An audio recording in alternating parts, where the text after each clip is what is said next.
Open caches and secret bunkers. We have found a lot of those lately. I guess what most people think of as history tends to linger in rundown neighborhoods. Martinez being what it is, no one has gone through the trouble of cleaning out the old bunkers. Good hiding place for someone who's up to no good. Maybe I should move in here. Seems cozy. Could it be connected to the Mazov bus we found in the students' room? Millions of depictions of Mazov have been produced. They're not all connected. Besides, that looked like some student. The youths always go for this kind of stuff.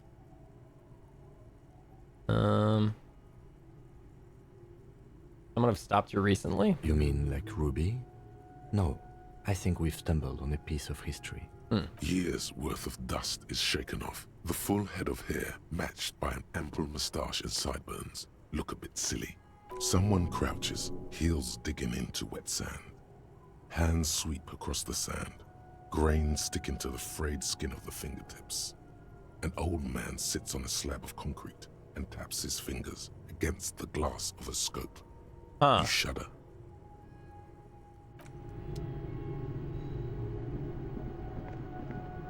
What the fuck?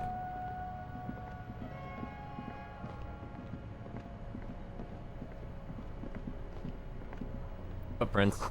Footprints in the sand. One of the souls appears to be more worn than the other. Something in the air, an unnatural buzzing. Tunnel collapsed.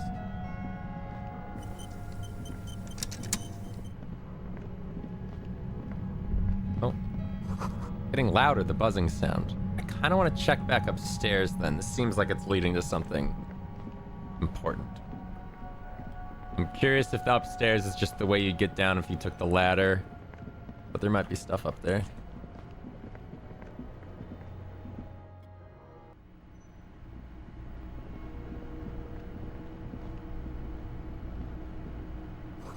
Glass is covered with grime and dust. You can barely see out.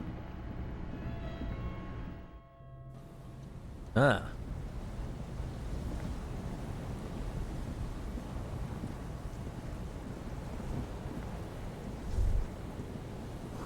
Gust of the wind, the height feels dizzying. The central support beam has been destroyed by artillery fire. Okay, cool. Can I go this way? No.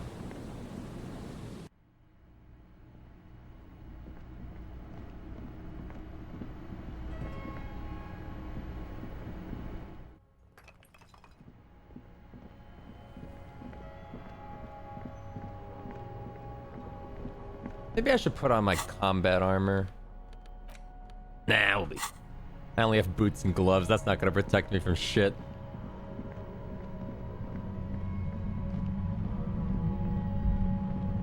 There it is again, like a swarm of hornets buzzing under your scalp. A strange tingling you can almost smell. Lieutenant, do you feel something? No, what do you mean? Pain, a strange tingling. I don't feel it, but we should still be careful. There were footprints back there, and I'm pretty sure they were fresh. Hold on, you really don't feel anything? No, but you are the sensitive one. It's not a quib. The situation is dangerous. He trusts your gut feeling on this. I saw them too, footprints with the right sole, worn smooth. Looks like our suspect. If she's in here, we need to plan our next step carefully. What do you mean? Once we detain a credible suspect, who knows what the Union and the Wild Pines will do. We'll set in motion events we have no control over. Ah, shit. It will upset the balance of power in Martinez. The deadlock between the company and the Union will destabilize. This part of town is a fine clockwork puzzle. Disturb its peace, and it will start breaking down uncontrollably. Keep calm. Go over the whole situation in detail. We found out Everett's plan to take the harbor. Maybe we should tell Joyce. We've met Joyce. We don't know what she knows yet. We should probably find out. How bad do you think things could get? We found Everett's plan to the harbor. Maybe we should tell Joyce about it? I leave that to your judgment. You already know what I think about cross-pollinating information like this. It's dangerous, but He just can't be sure. Maybe it will yield We've something met Joyce. useful. We don't know what she knows yet. We should probably find out. definitely.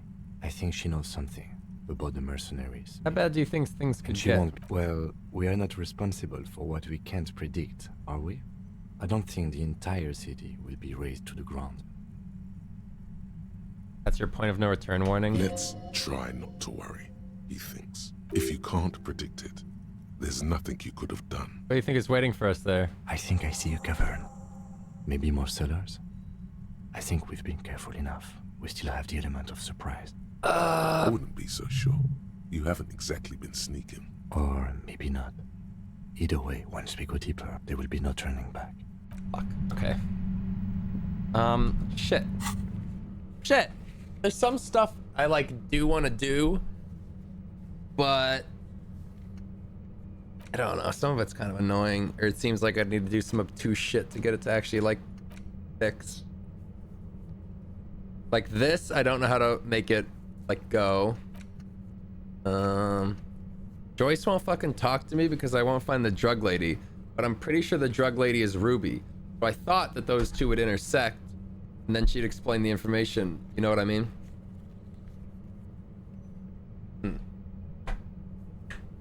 Not that that's helpful.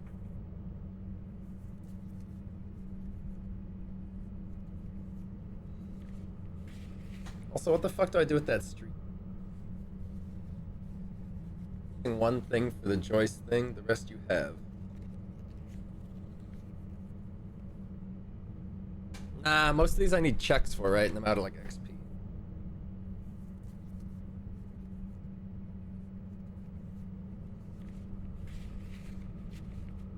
And the lorries. Ah, fuck. I'll leave.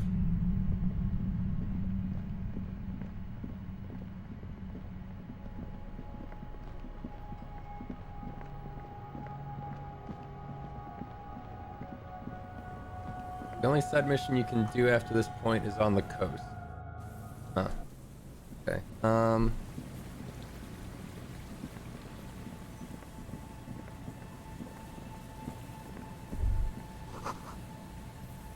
Concrete slip.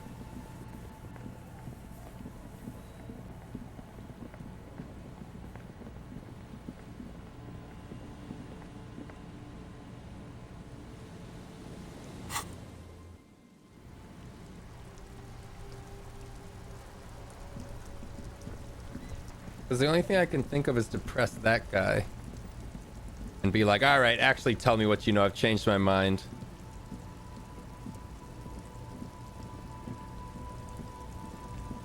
I think he's the only one with any info. The woman looks at girl child. You hear her say, girl child, girl child. Have your fingers in front of her face. Huh? What is it? Looking What for do you Ruby, want? the lady driver. Know anything about her? Did he just call me a lady? If you want to know more about Ruby, this is a dead end. She's only heard the word lady and latched onto it. You can push on if you're interested in that, though. Nah. The woman sways her wrinkled shell back and forth. Eh.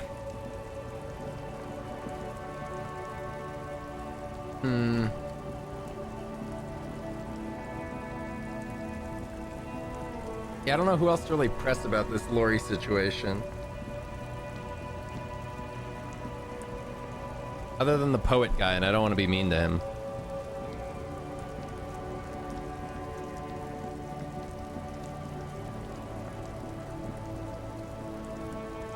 Stuck in the rain in a traffic jam. Changed my man. mind about your friend, the lady What? driver. But I told you she's my friend. Please don't make me give her up, detective. Get someone else. Thank you, I friend. feel bad. I don't want to. He's cool. He's cool, and I'm cool, and we're cool together.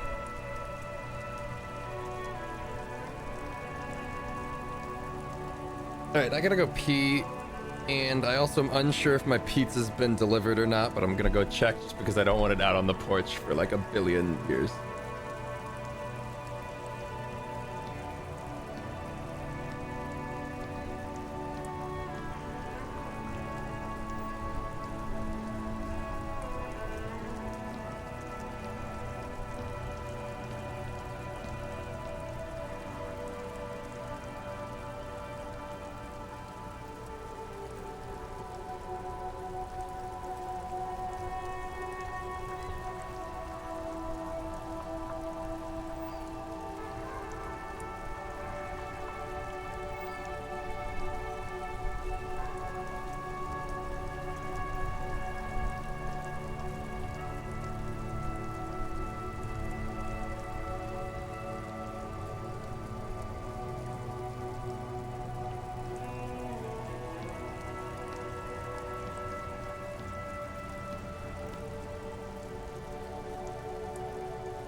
The pizza did arrive. My phone app was way off base. The phone app was like, your pizza will arrive in like, I don't know, 20 minutes from now, probably. That fucker was out there in my driveway. Just chilling.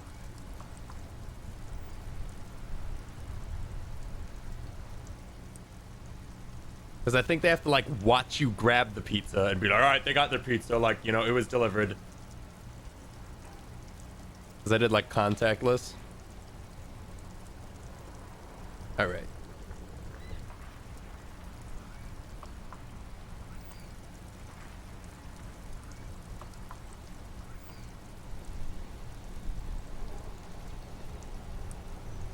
All right.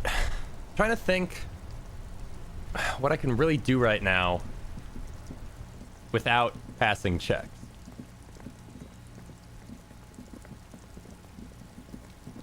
I don't know, you got anything new going on? I don't know why you would, but... Fuck, does Kuno care? Okay, no, you don't. Kuno doesn't. Cool. I'll go back to the fisherman shack, I guess. All I can think to do is talk to Joyce, maybe to squeeze some more stuff out of her. But if not, I think we just, like, proceed.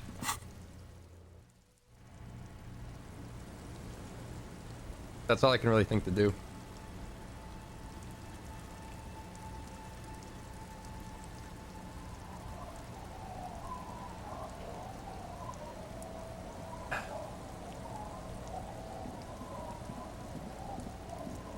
Want me to tell you how to continue the drug thing if you don't want to press the nice driver? I mean, at this point, fuck it, I guess.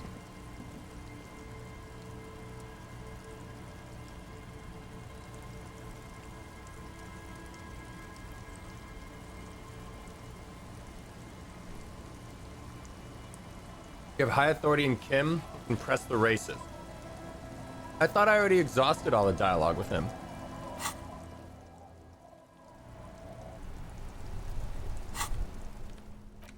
My authority closed.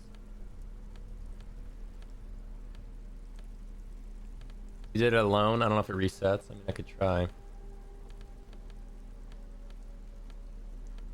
Can I not have more closed? There we go. What's up, motherfucker? And I brought my gun. Looking for something odd? Come to tell me to fuck off again? Where's the lady driver? I don't know what you're talking about. Why are you smirking? Listen up, fuckwits. Who You does? don't The scare lady me. driver? No. He means La Puta Madre. The name resounds like a bell in the air, a dark gong. You get a bad feeling about it. Looks like the lieutenant has a plan. Let him do this. Yeah, him. Cross arms and knob. Then I presume you are familiar with his peonies. Yeah, they're his little bitches. He's got them all over the unions. Not just the unions. He has peonies everywhere. Some say he even has them in the RCM. Dirty fucking peonies who do anything for him. Multi-ethnic drug addicts. Say nothing. You're not peonies. You wouldn't be investigating a drug thing if you were. No, of course not. We are not peonies. But if we were, and one of Madre's drivers were to be stealing from him, then it's not a hard job. It won't take a long time. It won't make Padre Madre angry. But a stupid fucking racist is standing in the way, protecting this fucking thief. I'm not scared of you or the mob. I'm under the protection of the Lorryman and Carter's Guild. You've seen that corpse in the ceramic armor there. Did his shitty little guild protect him? Nah, you wouldn't just leave him out there if you... The lieutenant turns and gives you a barely perceptible nod. I softened him up as best I could. Oh, it's Now Half-Life. it's on Uh-oh. you to finish the job. Uh-oh. Hold on. We got half-light, I think.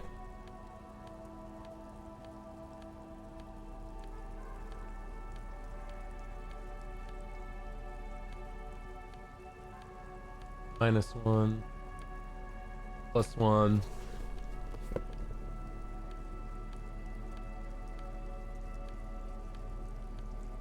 Not looking great.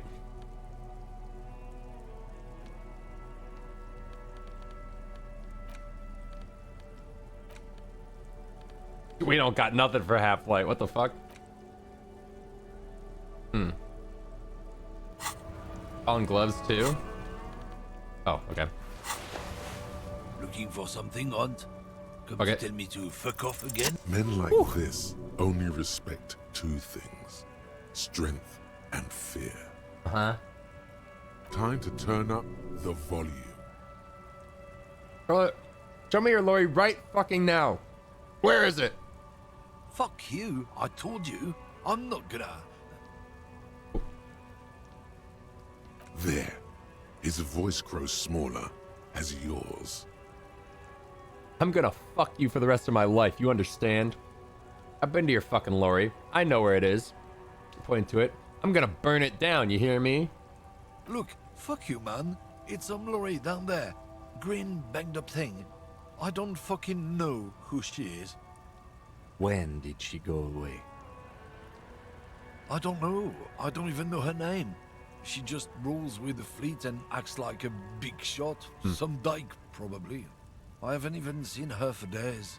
Now it's not a big deal for him anymore. This is how he saves face. Where? Past the monument. Down there. Right. The Green Temple. Now leave me the fuck alone, okay? A small temple by the monument. Green. Let's get into that lorry. Looks like he got his adrenaline up, Cool. too. Okay. Sick.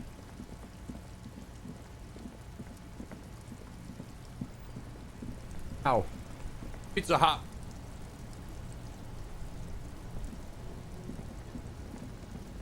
Pizza burned my lip. Where is it? Also, here's remarkably calm for me just walking around with my gun out. This green found, A to Z, contemporaire, is parked in the shadow of the ruins looming overhead. It's seen better days. This must be the one he told us about. Unless he was lying. Peek in the window. The glass on the side windows is tinted and covered with dust.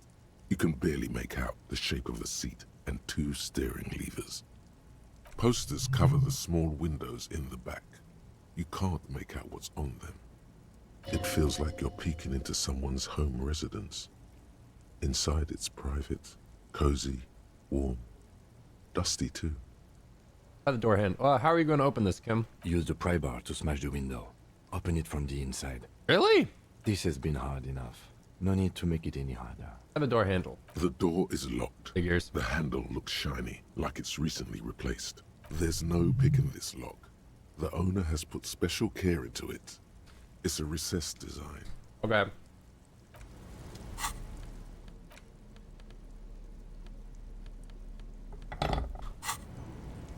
This green found, A to Z, Hit him with it. contemporaire, is parked in the... Call down the hammer of truth and justice.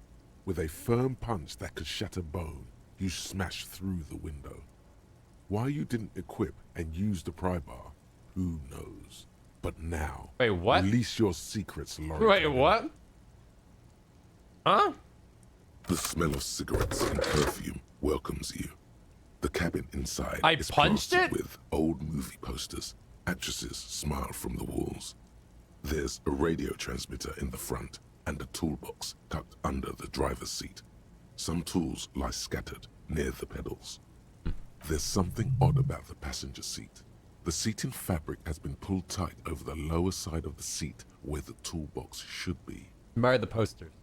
These are movie posters featuring starlets from long-forgotten films from the 20s, the teens, even the 90s of the last century. One of them particularly catches your eye, a centerfold of an ingenue attached right above the back seat. There's definitely perfume in the air. It's spicy, with a hint of amberette, wafting through the bitter air Ugh. of the cabin. What the fuck? This pizza kind of tastes like balls.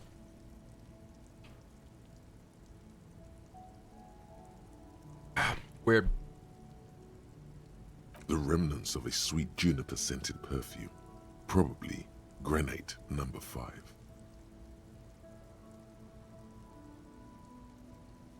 How do you know what balls taste like? The actress is draped in a sheath dress, Uh. one of her shoulders bared. The faded remains of an autograph run across the poster. She's looking past the camera. A feeling of tenderness washes over you. A longing even, perhaps. And gentle tragedy. Enough about the posters. The actresses and the rare actor all smile you a warm goodbye. A radio transmitter is attached to the dashboard and a toolbox sits under the driver's seat. Looks like the frequency dial is absent. It requires a key to work, but the key has been removed, likely by the missing lady driver. Strange. There are so many radio stations saved here. Must be over 100 at least. Why would anyone need this many radio stations? For contacting an entire fleet of lorrymen, for example. This is all shortwave, UW and UKV. Looks like we are dealing with an impressive organizational tool. The nerve center of a huge operation. With quite a range too. A 20-kilometer radius at least, perhaps extended by an attachable antenna that's not here right now. Doesn't look like it. It's completely inoperable without the dial key. Alright, what else? The ghostly actresses and the rusty toolbox under the driver's seat. You wedge yourself under the steering wheel to get a better look. Seems like the few tools lying around here, a hammer, a pair of pliers, a rusty wrench, have been casually thrown there by the disorganized driver. But one odd detail does catch your eye. A piece of sandpaper has been glued to the throttle.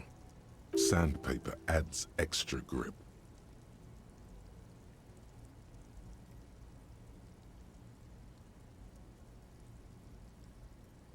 What? The drummer! The drummer's shoe. Sandpaper? A novel technique? I mean, obviously we know, like, we've already connected these dots, but Yes? he likes where this is going. Do the honors, he thinks. Connect it yourself. One of the shoes had a weird aberration. Which means that the missing lady driver was present at the lynching. Yeah. Ruby's running a really complex operation out of her lorry. At least we can now ask Titus some concrete questions about it. Oh boy. I want to press Titus about drugs right now. The movie stars are still smiling from the walls. Nah, I kind of want to The get more radio pizza. transmitter sits on the center console, and a faint smell of perfume is in the air. Peel the cover off the passenger seat while I go grab some more za. Voila! A stack of neatly folded papers has been stashed behind the seating fabric. You see 3 maps depicting a large metropolitan area. It's Revachol. Some of its routes and highways have been outlined with a pen.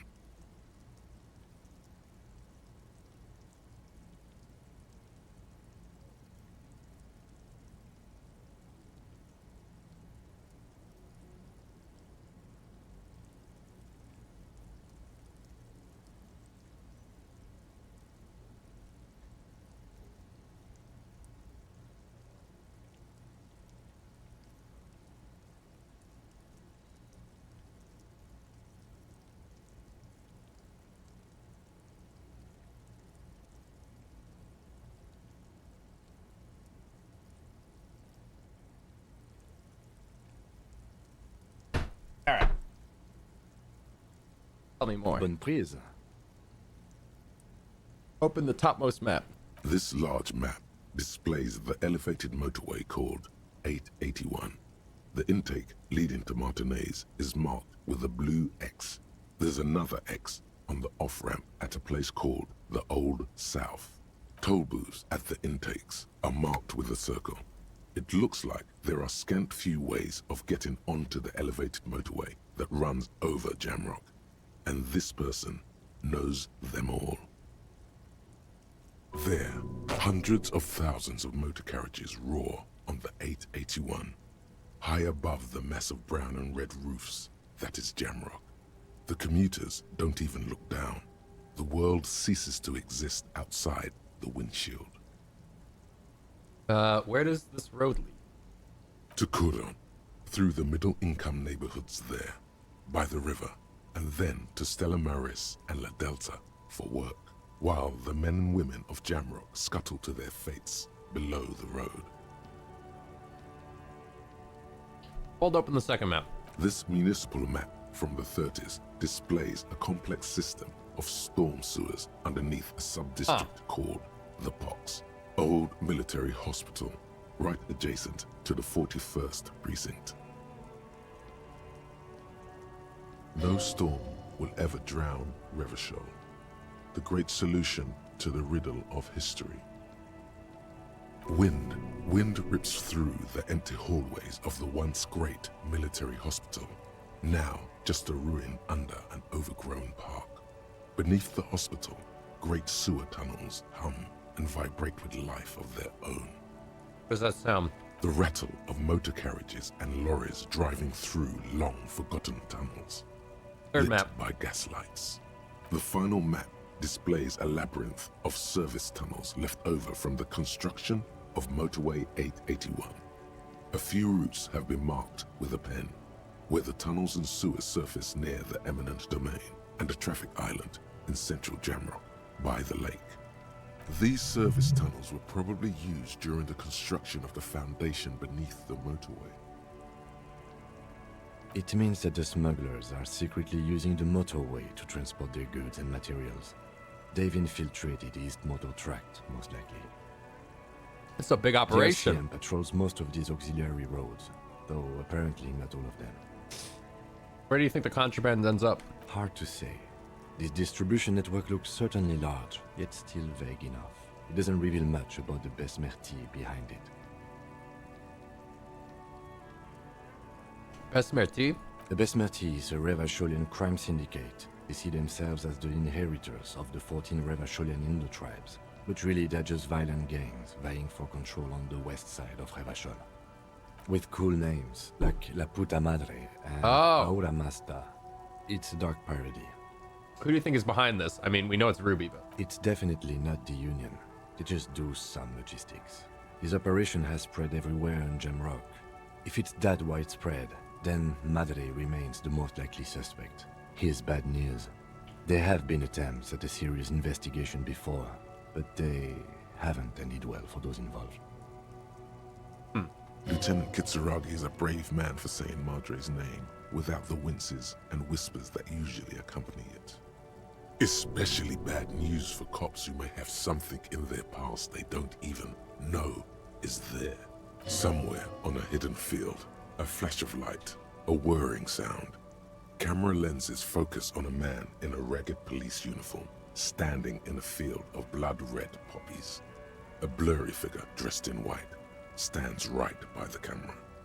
The bedraggled cop is holding a manure fork. "Don't hurt me," he whimpers. "But why? Why would I hurt my own peon?" asks the man in white. What kind of an animal would do such a thing? That was weird. Best not to disturb the scene. I'll have forensics go Must have over been the him. body and pick this up later.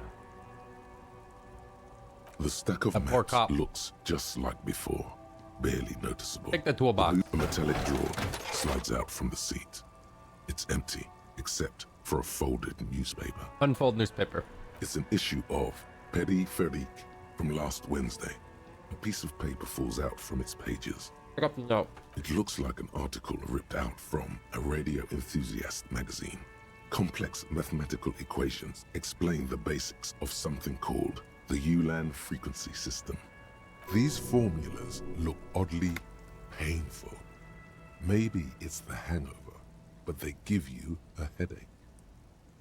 The Ulan frequency system? I've never heard of that before.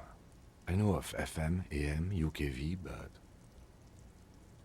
Push in the toolbox. Pulling the toolbox slides back into its nest. The rest is enclose the rusty old... Great. I Alright. think we got everything. A word, detective? Before we return to Joyce? What? No, I was gonna go talk to Titus about this bullshit. What up? Talk to me, man. All right, we've finished here. Let's quickly debrief and go over what we found, so we don't do it in front of the company rep.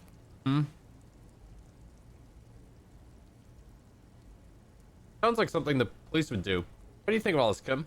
Honestly, I'm quite worried by what we've seen so far. The evidence seems to point to a rather extensive and well-organized operation. I'm especially intrigued by that radio transmitter, particularly the sheer number of stations it can connect. I'm not sure what the ULAN frequencies are all about, but they may hold some significance. Perhaps it's a better way to connect between fleets while avoiding frequency bleed, or maybe it's used to tap into RCM networks. Listening in on your calls between you and your station, a worrying prospect. Oh, and the maps we found. They reveal the geographical extent of the operation. Looks like they've used abandoned tunnels and access roads to stay hidden. This is useful info. And last but not least, it's Ruby's cabin we found. This is an undeniable connection to the Union.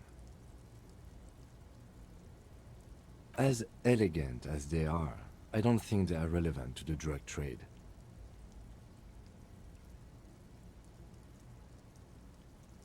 Yes, well... Unimportant.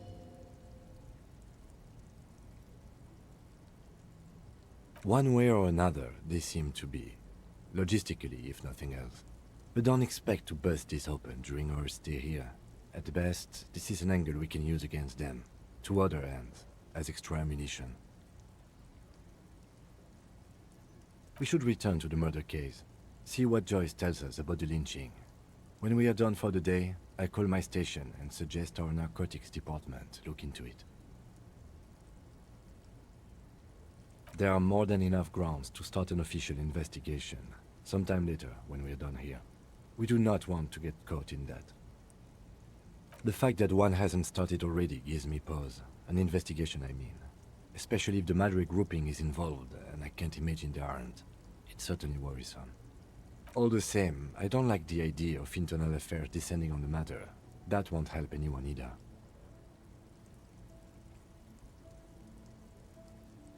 Debrief over. After you.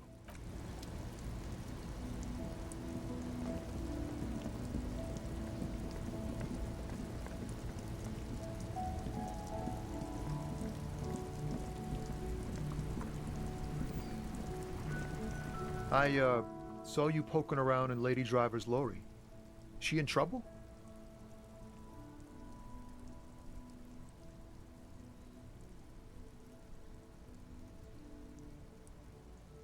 Still better than me, I guess. Told you there's plenty of others who'd tell on her. But, is she in trouble? It's that bad. Man, what should I do? What should I do to help her?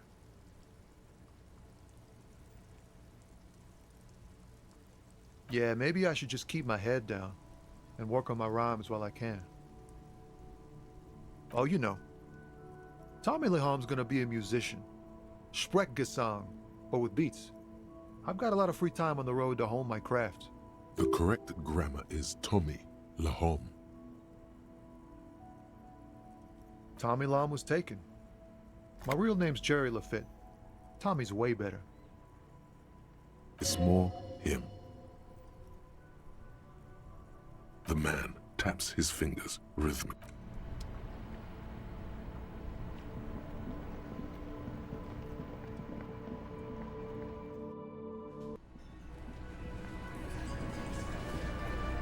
The Coppernado is back. What do you want?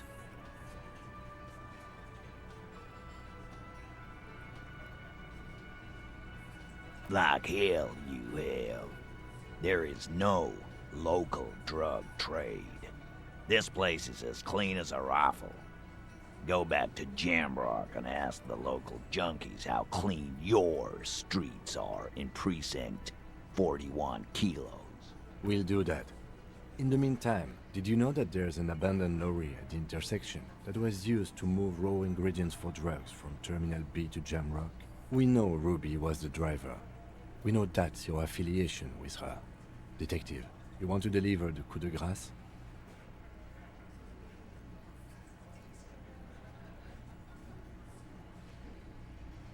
Thank you.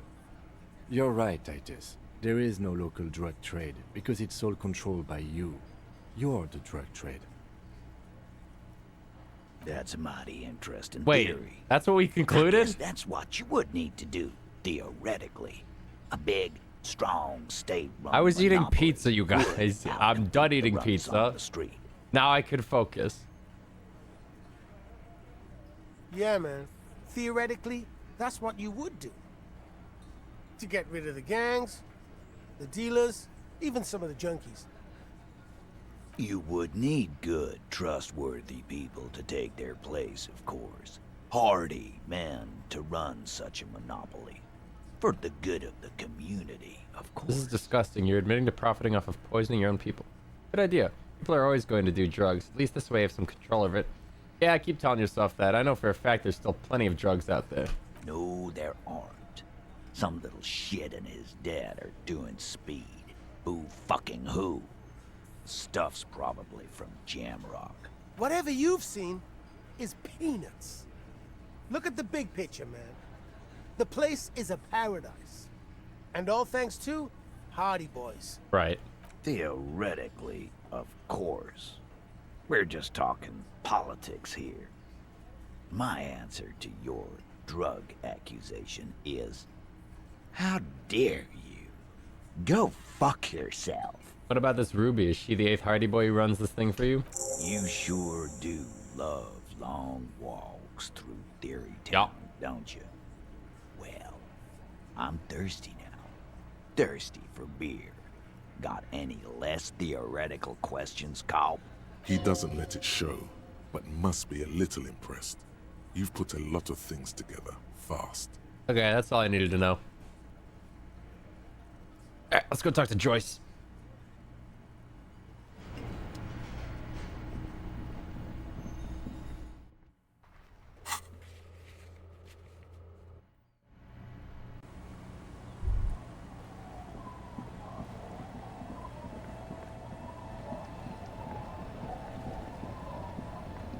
Hey. You're back. Good. What What can I help you with? I spoke with the lorryman at the roundabout. Yes, my eyes on the harbor have sent word to that effect. What have you discovered? Wait, where exactly are these eyes located? It doesn't really matter. And I do apologize for the surveillance. Wild Pines can't afford to be blind at a time like this. In any case, it's a relief to know someone has looked into it. If I may ask, will there be an official investigation? I assume you discovered there is an operation. She's trying to conceal her excitement, but the slight glimmer in her green eyes tells you otherwise. The lieutenant is about to interject. Cut him off. This decision should be yours. Nah, Lieutenant can handle it. If there is an investigation, it will be part of an ongoing operation, subject to confidentiality. I am sure you understand. Of course, detectives. In any case, you've held up your end of our arrangement. I trust you with the rest. Now it's my turn. I wouldn't normally break protocol like this, but the situation demands it. If you don't solve this murder, I'm afraid we may have a bloodbath on our hands. The words bloodbath sound cold in her mouth. They taste of iron and strawberries. I've already heard about a connection between the lynching and the strike, but I need your testimony. I have an indirect role to play, I'm sad to say. My employer experienced a momentary lapse of faith in me. In that moment, they elected to deploy a private military contractor as an insurance measure. They called it my absolutely I didn't mean to not. click that. These mercenaries are muscle, pure and simple. They are meant to intimidate the Union into surrendering. Who are they, exactly? Crenell, an Oranese military company. As far as I know, 3 arrived in Martinez. They report to me sporadically, but they do not answer to me. To be frank, our relationship is deteriorating. They wear ceramic armor, have semi-automatic weapons, and years of combat experience. They also have trauma and stressor disorder, and no idea how to conduct themselves in an urban civilian environment. What is trauma and stressor disorder? So, what happened? The story is, one of them, the colonel, I don't know his real name, sexually assaulted a local woman while he was drunk and separated from his unit. This allowed some of the more militant Union members to PTSD? subdue him. Oh. Makes sense. He was taken out behind the whirling in rags and lynched last Sunday night. Uh-huh. Nothing. Mr. Clare refuses to let me into the harbor. I have not been able to discuss this matter with anyone there. The remaining 2 Crenell contractors carry out their orders, for now. For now. It's a smokescreen. In secret, they are conducting an independent military tribunal into the lynching. Once this investigation is concluded, executions will follow. What is the nature of this so-called investigation? Whether to execute one, some, or all of the Union militants. Oh god. It will be all of them. The decision is already made. I have to say, this is not disco. It is very far from disco. My only hope is that you provide a single, concrete suspect before the mercenaries indiscriminately pick theirs. Simply put, if you don't pin this on someone good and do it fast, they will identify and execute everyone present at the lynching. This in turn will force the Union to respond. They would have to project strength and power. The Debarders have over 2,000 men. It will be 1,000 to 1. Have you ever seen a Hornet invade a beehive, Lieutenant? It's not pretty. These men work in tandem using semi and fully automatic firearms. Their armor is virtually impenetrable to muzzle-loaded weapons, even yours. Most Union workers It's occurring to don't me have that guns at I'm all. gonna have a run-in with these fucking mercenaries, and my hand-eye's not great. As I said, a bloodbath. See, Kim, this is the great bloodletting I've been telling you about. It appears you found it, yes. And I'm not happy for you. That's a pretty bleak scenario describing. Many bleak scenarios have already come true, Lieutenant W. Frater Dubois. All we can do is keep the rest from going the same way. One single concrete suspect delivered into civil court, and I may be able to defuse this situation. Can you tell me about the Crenell? Not much. Their public resume is relatively good, as far as private military contractors go. I believe they were once called Downwell. Down a deep, black well. They boast a long list of clients. Saint-Baptiste, Welchman Lorenz, Eintracht. A warning sign, however. The operations concerned all take place in third or fourth world countries. Guarding facilities, escort missions and such. Meaning they're used to operating in war zones. Yes. All the good conflict corridors, Supramundi, Yesut, the Seminese Islands, countries that don't have a good record reporting atrocious military conduct on their soil. Okay, anything else you got on them? Sadly, no. Before this happened, I had little interest in them. Now that I do, I don't have the resources. If you still have access to the ICP's database, you could run a better background check than I ever could. There's stuff I feel It like may I take some could be time, though. doing right now as part of this, like, You know a chain. lot about the But I don't know workings if I of the care about RCM learning about these ACP. mercenaries before I just go catch the crook. In my line of work, it pays to do your research. I was prepared to deal with the RCM. I did not think I'd be dealing with a group like Crenell. Did you contact the company? Tell them to call it off? I have. And they will. Huh. However, these orders take time to reach what is basically a rogue unit out in the field here. Until they do, it's all on us. So you said the deceased assaulted a woman. We already know it's played out there. This colonel, the one who was hanged, did you know him? We already know enough about him. Where are the remaining 2 mercs They've now? gone to ground, as it were. I don't recommend seeking them out. For one, they're likely to be armed to the teeth. They don't have the same respect for the Revachol citizens' militia as I do.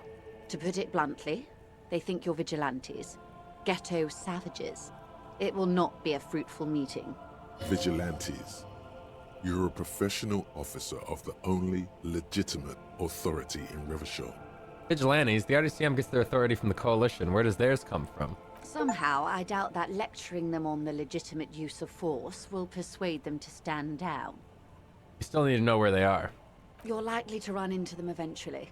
When that happens, I'll be in a better position to mediate if I don't appear involved. Where are these mercenaries? One is obviously the scab leader Oh. at the harbor gates. Okay. The one chanting the idiotic Right. slogans. He's barely maintaining his disguise. The other has a vantage point in a building south of the roundabout. They were keeping tabs on you while you were canvassing the lorry drivers. One must be the goon in the ill-fitting work clothes. That may be so. I still hope you heed my advice. There's no need to kick the hornet's nest. For all your talk of averting this catastrophe, the situation at the gate is a powder keg. Does this not bother you? Of course it bothers me, Lieutenant. But my hands are tied. How would my employer react if it appeared I were intervening on behalf of the Union? Your concern may be appearances. Ours is keeping One is probably in a peace. building overlooking the roundabout. That would afford a good vantage point. In any case, it's practically inaccessible. Where is your radio for contacting them, if I may ask? Do you have an earpiece? Heavens no. I'm not an undercover agent. There's a short wave at the ship's wheel. I hope I can answer it better. How much time do we have? Until the executions start? Truthfully, I don't know. It depends on their progress identifying the members of the lynch mob, and their impatience. They don't report their progress to you? Not on this matter. I'm afraid they consider this a personal initiative. 5 days, not more. Maybe sooner. Wait. We're like it's what? Like It's 5 a days matter from of now? days, not weeks. That's all for now. I am sorry to have been the bearer of bad news. How can you tell me about these If there is tattoos? anything else I can... Of course. Excuse my hesitation before. For about half a minute, in silence. She wears fingerless gloves. Her fingernails are cut short and fractured, like those of a working woman. It was taken with a trigette not long ago. This is the man's upper body. There were no more markings on his hands or legs. Stay quiet, observe the woman's expression. Her mouth is relaxed. The accordion lines near her mouth vanish. The pearls of her eyes move slowly on the photo's surface. She has no excess of emotions for this cadaver. Has she seen dead bodies before? It's likely. What do you think? Sorry. I was trying to see if I can read the web of interdependencies between these points. Huh. The stars. I can't. But that's how you read this story. The points No, it's themselves not. don't Aren't have the tattoos letters, literally a map numbers, and just his, anything. as she Their explained size, it, just like location on his the body, cool and hot distance spots? from each other tells you what they represent. Like stars in the sky? Close. Port cities. This is an Oronese map of the waterways, a sailor's tattoo worn by wayfarers of the Dolorian century. Over 300 years ago, the sailors would mark their bodies to map their travels. Travels did this dead man make? Quite a few. Vredefort, the Oronese capital, traditionally stands on the right shoulder. He started somewhere near here, I think. What next?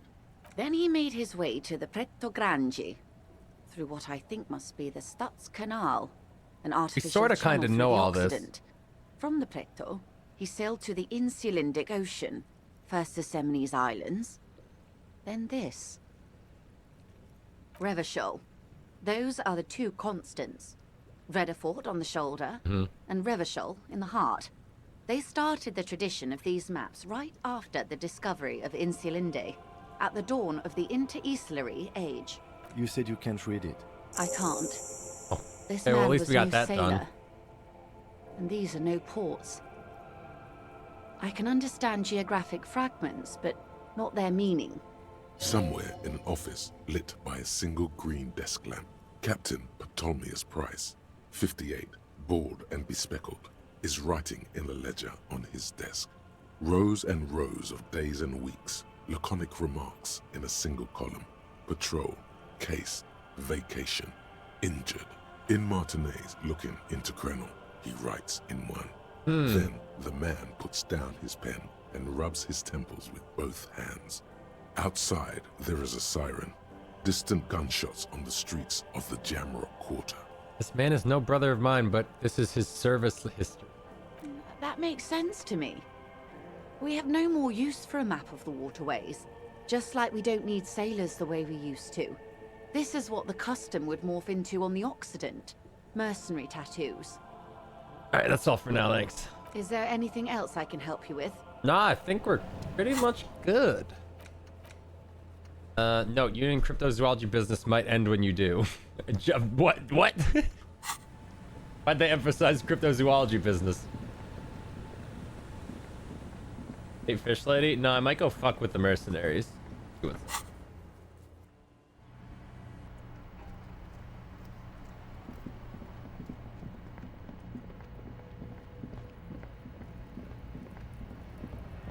Out here.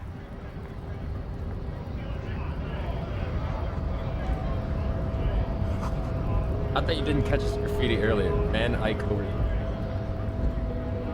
Right to work! Right to work! Are you the mercenary hired by Wildpride? Hell no. I'm just an honest scab. I won't have talk like that around here. You understand? His neck muscles tense up. The veins on his neck bulge. Hey, very quietly, is there a tribunal being convened by any chance? Fucking wrong. He breathes out slowly, his giant chest deflating and his mouth slightly open. You hear a tiny rattle. A small radio cracking somewhere. An earpiece. I'm going to interpret that as a yes. There's a tribunal. And it won't be long until it's ready. How about you fuck off now? Okay, of course. Okay. There could be weapons aiming at us right now. Somewhere above. In the buildings. The other merc. Don't push this. You tell her what Everett is up to? This is Nah, I the man's forbore. breathing steadies, but his eyes are still narrow. Slowly, he's trying to get his... It's hard to do that when you want to beat a man. Okay, I don't need him to look at the photo.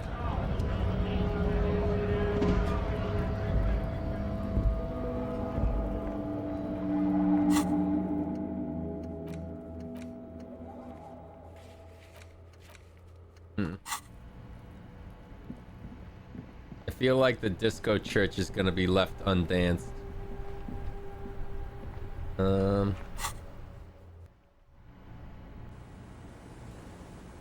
Also, time just ticked over to when everyone goes to bed, so we might also be shit out of luck soon. Hey. You're back. Good. What can I help you with? I've been dealing with Everett again. Oh? Ma'am, this whole thing is a takeover. A takeover?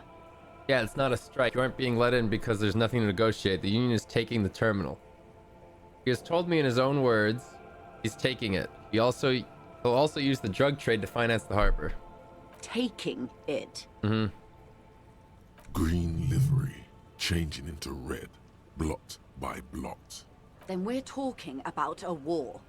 Everett needs to let me into the harbor at once. We need to talk about this. The war is their goal. I told you before, Everett has always wanted this to escalate. An insane goal. Cronell has 1,000 men on their payroll. The next batch will be a platoon of 20 men and a gunship. The one after that, 100. I've seen the Union's forces. They are better organized than these mercenaries.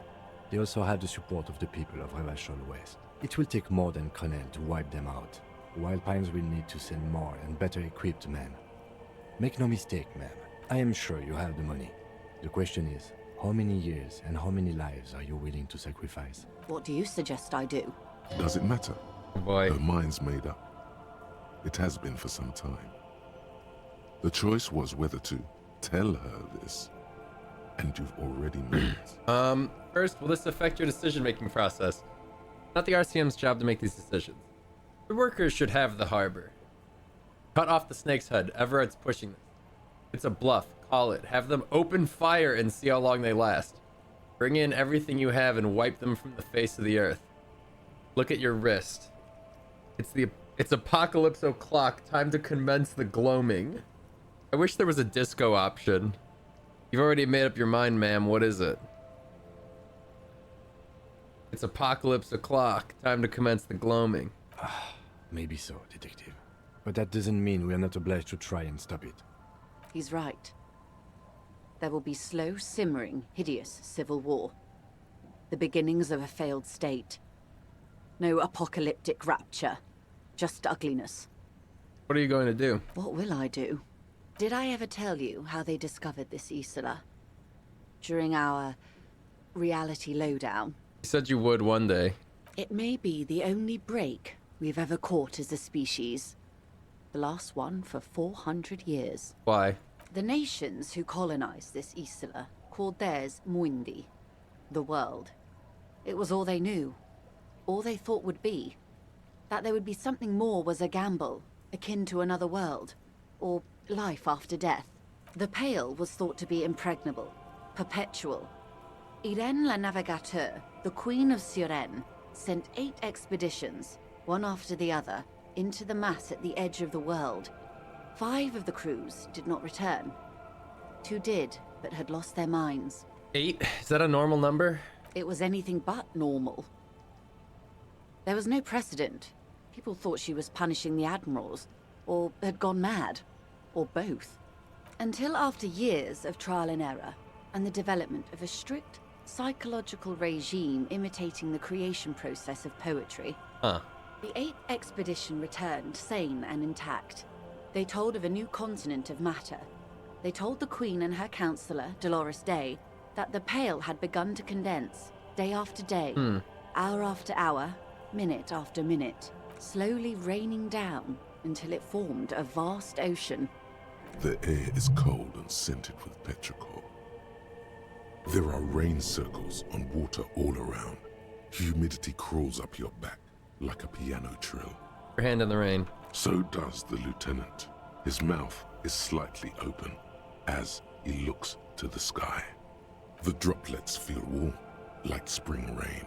This ocean? The phenomenon has never again been encountered. For a time, the crew thought they were experiencing a hallucination.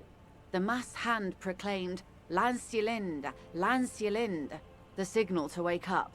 Après la vie, skipped too much. la mort. Après la mort, la vie They could not. They were encore. sane and conscious as Après islands la began to mort, appear on le the Queen. horizons. There are 78,000 Après la uninhabited islands le in the monde, Insulindium archipelago, encore. officer, the freckled face of God. Okay. After life, death. After death, life again. After the Isola, the Pale. After the Pale, Isola again. On the second day, a great skua was shot down above the flagship Lysergique. The bird was preserved and brought back, along with pollen. 4 years later, the Queen's counselor was proclaimed her Insulindian innocence, miracle. Dolores Day, the elected world spirit. The age of humanism, internationalism, and parliamentary rule followed. We were high. The great squaw was the first bird they saw. The first living, autonomous organism. Proof of reality. It's the symbol of Insulinde, detective. The coat of arms of the suzerain and the wings on the crest of the commune. I seem to have it in for it. Or it for me. I broke one. In your defense, it is a nasty creature who plucks food from the throats of lesser birds. Yet much like Revachol, it is also magnificent and rare. Imagine the suzerain of seagulls. There was a sting in your heart at the mention before, when she said its name. It's raining. It is. Soon it will be spring and everything will blossom. The gangs will run wild, jacking motor carriages, ferrying amphetamines through Coal City. Spring is tough in Revachol. This was the last break we got. The nations of Mundi proceeded to discover 5 more Isolae. Or they discovered us. All in the rush of the great inter-Islary reconnection. But these others weren't uninhabited. We had to kill people there. Wipe out indigenous populations. Gunboat economies. Or they came to do the same for us. Or had done to each other. But here, Atakai. there was no one but the Skua, the Liliat Saya, and the Blood Beach, and the River Esperance. It was the new world. The Mondials used it to amass the greatest concentration of wealth mankind has ever seen. Revachol, the suzerain, What happened? revolution, poverty, and the mercurial rise of capitalism. Leaving us here. On Caillou, the pebble, The largest of the fertile, uninhabited islands of the northeast Insulindian archipelago. 4 centuries and 2 revolutions later. What will you do? I will surrender Terminal B to the Union. Is that within your means? She puts her hand in the rain. She's silent for a second. We will see. It is. It is well within her authority. It's been clear for some time that this woman is more than she lets on. Ma'am, this may well unravel property law this side of the river. If that occurs, we may never see the end of this kind of confrontation. The next time there will be 2 strikes, then 4, then 100. What happens will happen. Takes the end in her rain-slick hand and starts untying the knot. The age of capital has only begun. I will talk to my employers in person. We will amputate and cauterize Martinez. If you handle the situation on the ground. She generally avoids the term with her employers. There are no employers. She's a member of the board. Oh. You are Wild Pines. There are no employers. You are the citizens' militia. There are no superiors. What? Of course I have superiors. That's right, Detective. And next time, you should confer with them before you go setting events in motion.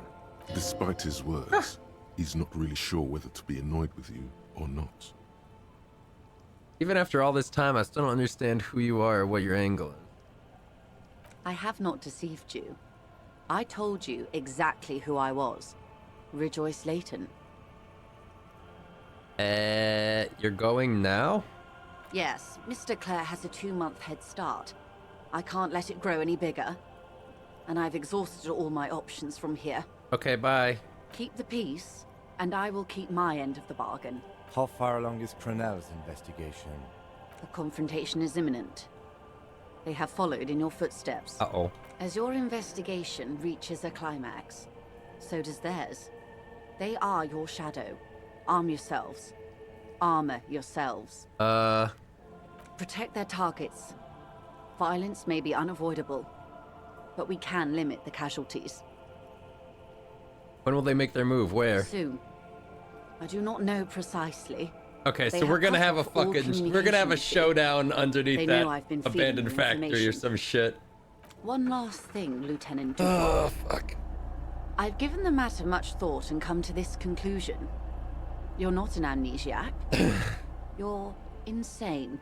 Thank you. I know, because I, too, am insane.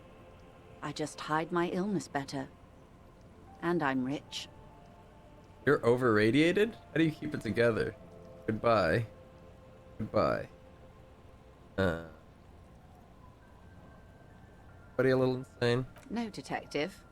No one's as insane as you. Don't worry, madame. I am very sane. You're over-radiated? I'm overexposed, baby. My travels take me through the Pale dozens of times a year. I've got the longing. And I've got it bad. She would die to return to it. The Pale, the past, anything one can return to. How do you keep it together?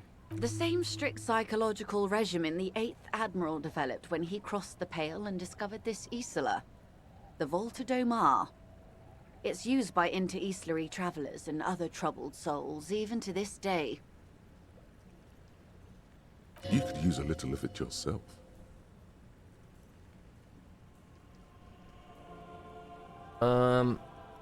Goodbye, Joyce L. Messier. Goodbye, be Joyce Layton. Goodbye, nether creature of the Forbidden Swamp.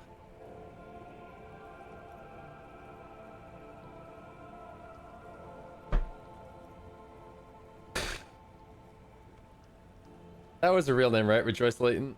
Watch out for yourselves. They will strike soon. Find the solution to strike deadlock. The lieutenant watches her boat grow smaller on the bay, its white sails fluttering. With worry in his eyes, he does not know if it was the right thing to do, but he doesn't say anything. Slowly, the sails turn grey-blue as more oxygen gets between you. Well, shit. What was that thought I just thought? Insulindian Miracle. Yeah, I ain't fucking reading. I ain't reading all that.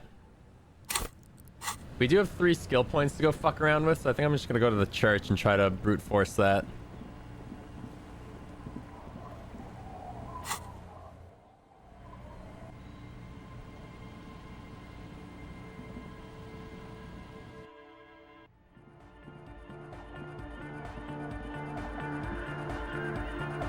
It's a paw! Yeah! Interfacing. Can I level interfacing anymore? We might be fucked. Ooh. No.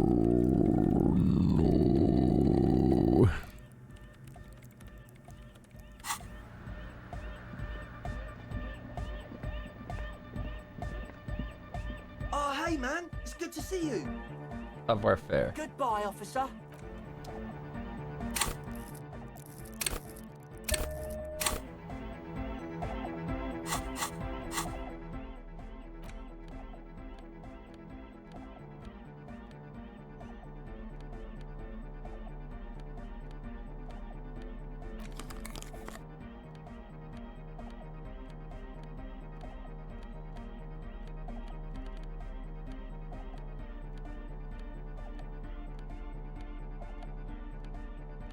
And all these suck.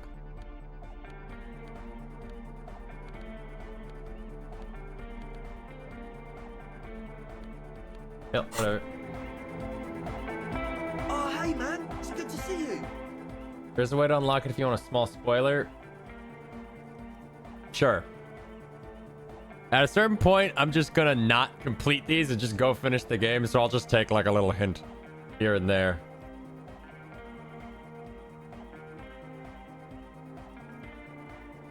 Wait. Goodbye, officer. The Insulindian Miracle Thought unlocks all white checks when finished. Oh, I don't care that much. I still think I would fail it.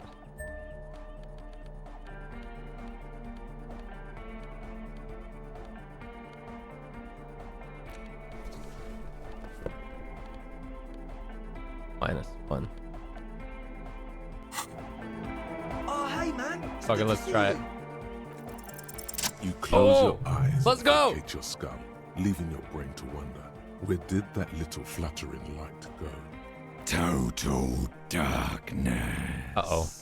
You sink down the darkest fathoms of your own personal deep, vertebrate by vertebrate, through the unformed skulls of your mind. Fine. Here it will begin. Where did the music go? Oh, don't worry. The music's still there. It's you who is gone. No, really, why can't I hear anything? This is a pivotal moment. Try not to piss yourself. Concentrate on hearing. Nothing. Just the immaculate silence of your spinal fluid. Electrified. Where did the church go? Who fucking cares? I hate waking life. I hate this world. I hate and fear everything. All I want is to dance. Please, God, just let me dance. God? Where is your God? What was that about unformed skulls? I'm gonna let you in on a little secret. Huh? Every vertebrae in your spine is an unformed skull ready Uh-huh. to pop up and replace the old one. Okay. Like shark teeth.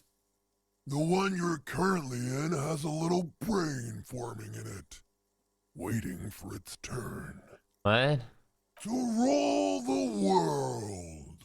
As it ought to be. Where is it? In the spinal cord. What is happening? From what I can see, it's about to bust a move. Yeah, let's bust a move. Foolhardy. Do you even know what's happening on the surface? Maybe 1,000 years have passed. Or maybe you started spazzing out like 2 seconds ago. With your eyes still closed, the first thing you feel, all the way back in the pivoting darkness of your own torso, is warmth. You have become a triumph of rhythmoplastics, somewhere in a smelly wooden church on the coast of Revachol. The wounds from the war you waged on your body are healing. twist by twist, turn by turn. Open your eyes and dance like you've never danced before. You have become a flawless interlocking mechanism, a flesh and bone approximation, a throb coming from the speaker setup of the one core. And I got my gun. Entirely, rigidly, imbecile, without pity or fear.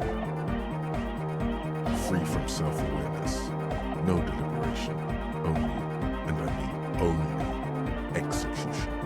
Oh my god! No way! The Speed Freaks would-be leader stands slack-jawed in disbelief at the hardcoreness on display. This is really happening! With his reel-to-reel mixer blasting the anthem of a future that will never come, the young man observes your moves for a second. He's like dying over there. He throws a screwdriver and a bunch of drill chucks into the corner and explodes into dance. What he lacks in sharpness, he more than makes up for in violent enthusiasm. Dance, pointed Andre. It's the law. The young man immediately bounces up and down, then assumes the same dance pattern, embellishing it with some sort of waving motion. The authority of the law is clearly unquestionable. Turn to a cell. What are you doing? The young woman lifts her headphones up slightly and raises her chin, looking at you expectantly. Asil? Aren't you going to dance? No, recording. Oh, okay. The lead programmer throws the other young woman a knowing glance before turning her attention back to her. Kim, get in here! Call for your lieutenant to join. What's going on here? Delinquents. I said get in here and dance! The lieutenant squeezes the bridge of his nose. The light reflects off his glasses, giving him the appearance of a surgeon in the middle of a tense procedure. He's having trouble adjusting to the new reality before him. What's happening? Lieutenant is forced to yell over futuristic music. I'm undercover. I have become Dance, the destroyer of worlds. I'm not doing anything. The music made its mind up long ago. I'm just implementing. Help, Kim. I think I'm turning into some kind of hyperstar. I have become Dance, the destroyer of worlds. Good for you. Rock on, then. Hey, I called you to dance. What? Oh, he respects me. I outrank him, and I'm dancing. That's it. Don't let the lieutenant leave without getting this hardcore on. Who's the one in charge? You are. Lieutenant, I am only going to pull rank on you one time, and that time is now. Are you kidding me? I assure you I am not. Now get your groove on, Lieutenant. It's all a joke to you, isn't it? Chain of command, joke. Future of dance, joke. Well, no more. Cut a rag, Lieutenant. Get my what on? I said get your goddamn groove on. Boogie woogie. Sheesh. He backs up with his hands raised in the air, observing the crisscross of your feet. Okay, you psychopath. Yeah. I see what you're doing there. It's jacked up footwork. Plus, is that Ubi folk dancing? Nah, it's not Ubi folk. It's hardcore. Yeah. Whatever. You talk some big talk, Lieutenant. Let's see some moves. Oh yeah? I did 15 years in the juvenile crime unit. I can do age inappropriate. Now, check this shit out. The lieutenant begins to kick the church floor with such intensity, man. It's reasonable to fear he'll kick a hole right through it, causing the floor to crack and the pillars to collapse, bringing the church roof down on all of you. It doesn't look like he'd give a shit either. Is there anything more I can do? I want to break the limit. The dynamic motion of your flailing body is bordering on the extreme. You're going off the charts. You feel as if turning on the hyperdrive will be a point of no return. Feels almost melancholy. Are you sure you have the entire posse along for this? No, wait. No time to wait. Whatever. Turn it into hyperdrive. On the coast. Double six. In a small, weather-beaten stave church built 380 years ago by settlers from the Occident, most likely to guard against an anomaly at its center. An officer of the RCM is contorting his body into idiotically rigid shapes, as he invents the future of dance music. It's the hardest anyone has ever danced. Was I supposed to like drift away into the darkness? What is this strange feeling I keep having? This cold even now. I am La Rebachelière. What the hell? I am the city. What do you mean you are the city? I am a fragment of the world spirit, the genius Loki of Revachol. My heart is the wind corridor. The bottom of my air is red. I have 100,000 luminous arms. Revachol, she bleeds. Come morning, Champion. I carry industrial dust and let it settle on tree leaves. I shake the dust from those leaves and onto your coat. I've seen you. I've seen you. I've seen you with her. And I've seen you without her. I've seen you on the crescent of the hill. How are you talking to me? The modulations of my voice are noted down with thermometers and barometers. You feel me in your nostrils, on the little hairs on the back of your neck. I also reside in your lungs and vestigial organs. Everywhere there is space. But who am I? Why are you talking to me? You are an officer of the citizens' militia, Jaunt and Rebut. When you wear your coat, you wear my soul. You move through my streets freely, in motor carriages and on foot. You have access to the hidden places. You also circulate among those who are hidden. I need you. You can keep me on this earth. Be vigilant. I love you. An officer of the RCM is lying on the floor of a small Oh, church. Kim, I went too hardcore style. And his tongue lolling out. Several others are standing around him. He slowly comes to. Had a good rest there? I spoke to the city of Revachol. Fuck yeah! I bet you did. Those were some advanced moves, man. That's all great, but we should really get going. We spent enough time doing aerobic exercise for today. Okay. We can go like solve the crime or whatever. You might be imagining it, but it feels like Egghead turned the volume down. Such is his respect. Man! Now, man! Now imagine if we could do that, right? But with like 1,000 people. End of human development. Mission complete. Right, ecstatic. All right. You're absolutely beat. Muscles relaxed and feet like noodles underneath. Goodbye, officer. Whew.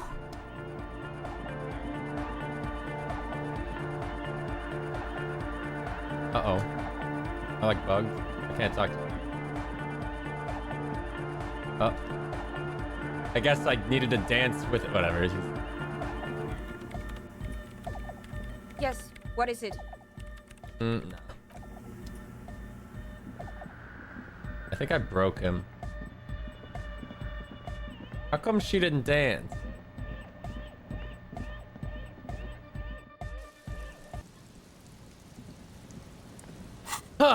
Okay.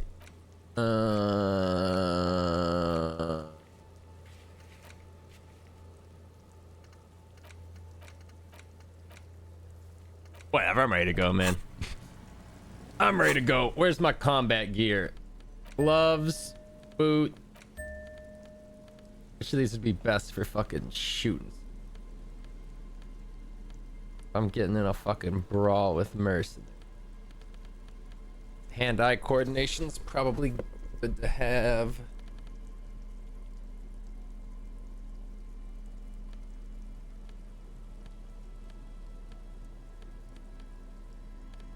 Physical instruments would probably be good too. Maybe pain threshold.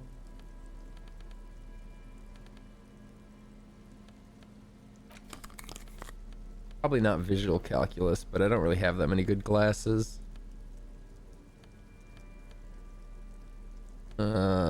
Crazy tie.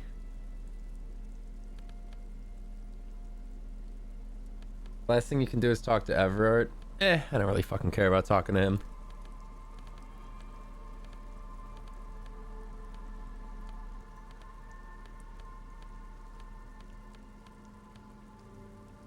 I got better pants than capacity.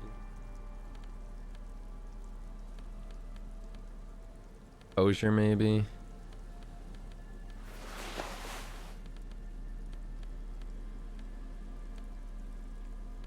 Okay.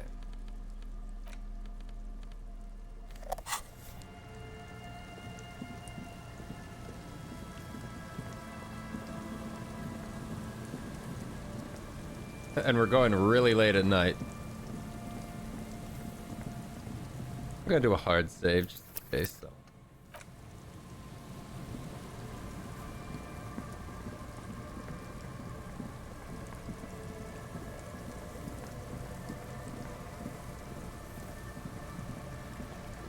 So, I don't think my gun is loaded, but I do have that one bullet, right?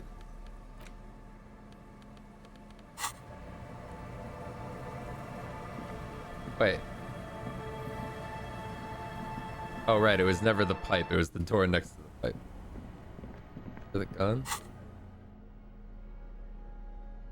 Oh. Bullets. You got 2 bullets. Oh, I didn't even notice this through the whole game. Huh.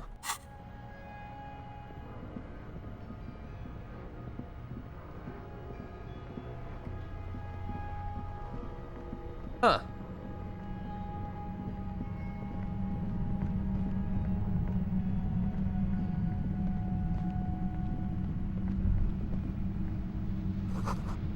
Neat. Alright, motherfucker. Whoa! Your entire body is paralyzed. What the fuck? Aggressive white noise fills your skull. A strange pain, like you've never felt before. Through the static, you hear a woman's voice. It's like 1,000 radio stations are being blasted into your head all at once. But her words are the only ones you can make out. I know you're feeling pretty uncomfortable right now. Ow. Don't move too much or fight it. That'll just make it worse. What the hell? Can't say it's a pleasure, officer. I was really hoping not to make your acquaintance. But here we are. The voice coming through the whirlwind of pain is not malicious. She doesn't want to hurt you, but she has to. Doesn't wish to hurt you, not according to your ear canals. Wait, no, not even your ear canals. This is going directly into your neural pathways. Don't cover them. That's an awful decision. Why would you not want to shield yourself from it? It's an entirely new type of... You said it wasn't going in through my ears. You said it was in my brain. Don't focus on the pain. Focus on doing your job. Tell her she's under arrest. Help, Kim, help. My brain is on fire. I mean, it seems like he's getting fucked up, too. What's happening to me? I'm using a pale latitude compressor. Oh. You and your partner have been caught in its field. I saw your equation. It's the ULAN frequency. Saw my equations? You've been sniffing through my lorry, right? I expected as much. I am a bit surprised you knew what you were looking at.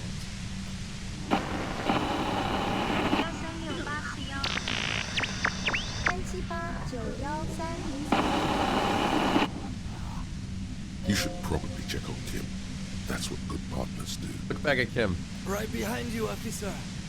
He's still alive and breathing. A pale latitude compressor is used to sort of make the pale more manageable. With a lot of these, you can force a radio signal grid on the pale, literally crunch the distance across it. Huh.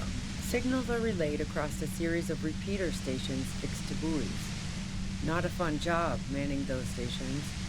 All alone out there in the pale, people lose their minds in just a few years. Sounds like she knew someone who used to man one of those stations. But she won't tell you about her. Boy, you're one empathetic police officer to have guessed even that right. Yeah, I am. So, what we are experiencing is a concentration of radio waves. This is me whenever somebody fucking turns on their Wi-Fi router. Precisely. This is an industrial strength. I need my shungite. It's dimensions on something that doesn't have them. Needless to say, the frequencies used are out of this world. At the upper limit is the large prime number generator station. He's explaining a lot. Used specifically for pale latitude compression. That's why you may be hearing some numbers. But you might also hear, or think you're hearing, local radio chatter. She's been holed up in here for a while with no one to talk to. Keep her talking, and you just might get an opportunity to break loose. How did you get your hands on this thing? I built it myself. And she's proud of it too, as she ought to be. This is way beyond your abilities. That's illegal. I'm guessing it's patented. But we are beyond that, aren't we? Oh yeah. Way beyond. Studies her death ray and the law officials trapped in it. Imagine getting to this point and having no idea what the Pale is. Boy, is it confusing. Yeah, I feel like there's a lot of places in this game you could get to, and it just doesn't make any fucking sense if you don't, like, understand the context of, like, the world. Will I stay like this forever? No. Once I shut down the compressor, the pain will end. It may take a few minutes for you to steady yourself, though. It's a bit like waking out of a very confusing dream. I saw there was a Steam achievement to, like, find the killer having never looked at the body or something, or just, like, left the body up there and didn't interact with it. And I'm just imagining, like, bumbling your way through, just not listening or reading anything. Have you experienced the compressor yourself? Whoa!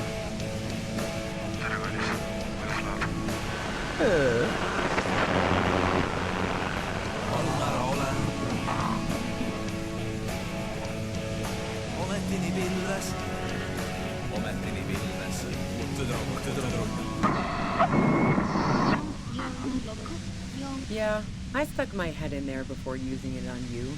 It seemed like the ethical thing to do. Uh-huh. Can't say that I enjoyed it. The field was weaker, but I can imagine what you're going through. This is all great, but let's talk about the man who was killed. Yeah, let's not talk about that shit. You were hunting me and fell into my trap instead. That's all there is to say about it. So she thinks of you as hunters, not the cops, and of herself. Please, could you just turn it down so I can ask you something? If you've got something really important to say, you can do it through the white noise.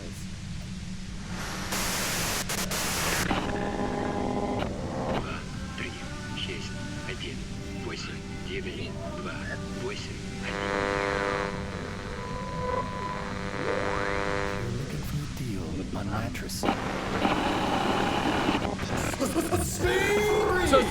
Speed freak!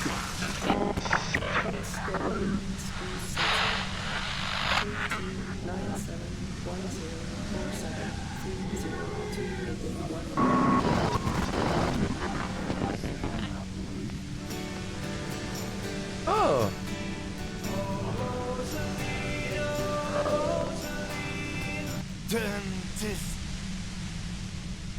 God damn it.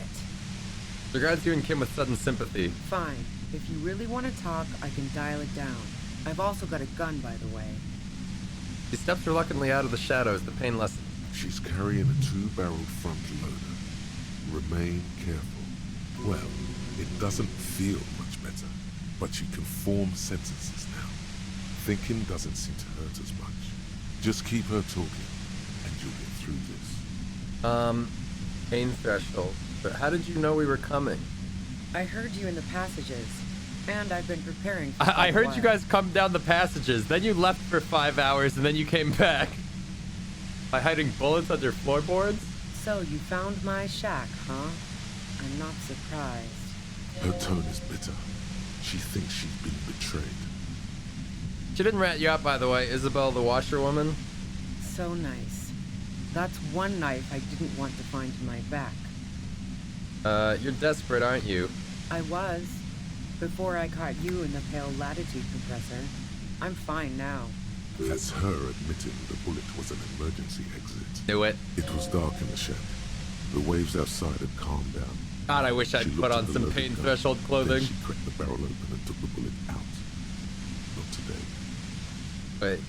The dark shack, the waves, she looked at the loaded gun, then she cracked it. Did you shoot Lely? No, I didn't do it. I only helped stage the lynching. Though I doubt that makes much of a difference to you. So she says she didn't do it, and she doesn't trust you. Is it you specifically, or the citizens' militia that she distrusts? Who ratted me out, by the way? Was it Titus? No, he wouldn't have broken first. You're right. Claudia was the first to share her suspicion. Oh, I knew the kitten had claws, but not like this. But she couldn't have known I was on the coast. How did you find me? Titus told me. It took some convincing. Your own boys told us you were on the coast. Titus told me. Oh, fuck. Took some convincing my ass. Those guys liked me, I know it. This is what happens to people whom people like. A dull despair is creeping into her voice. How the fuck did the rest of you get by? Wait, wasn't it you who called me the human can opener? It's not personal. I opened them up. I do it by asking questions. I have some for you. Honestly, I don't know how I do it. I just stumbled in here. Can you please explain this shit to me? I did, didn't I? Now you've come for me. Fuck them all the same. That did make her forgive them. A little. I do it by asking questions. I have some for you. Like what? I already told you I didn't do it. A strong moral compass. She still wants the opportunity to make a case for herself. Do you have an alibi for when Lely was shot? Man, I was with the boys the whole night. I hope they at least bothered to impress that upon me.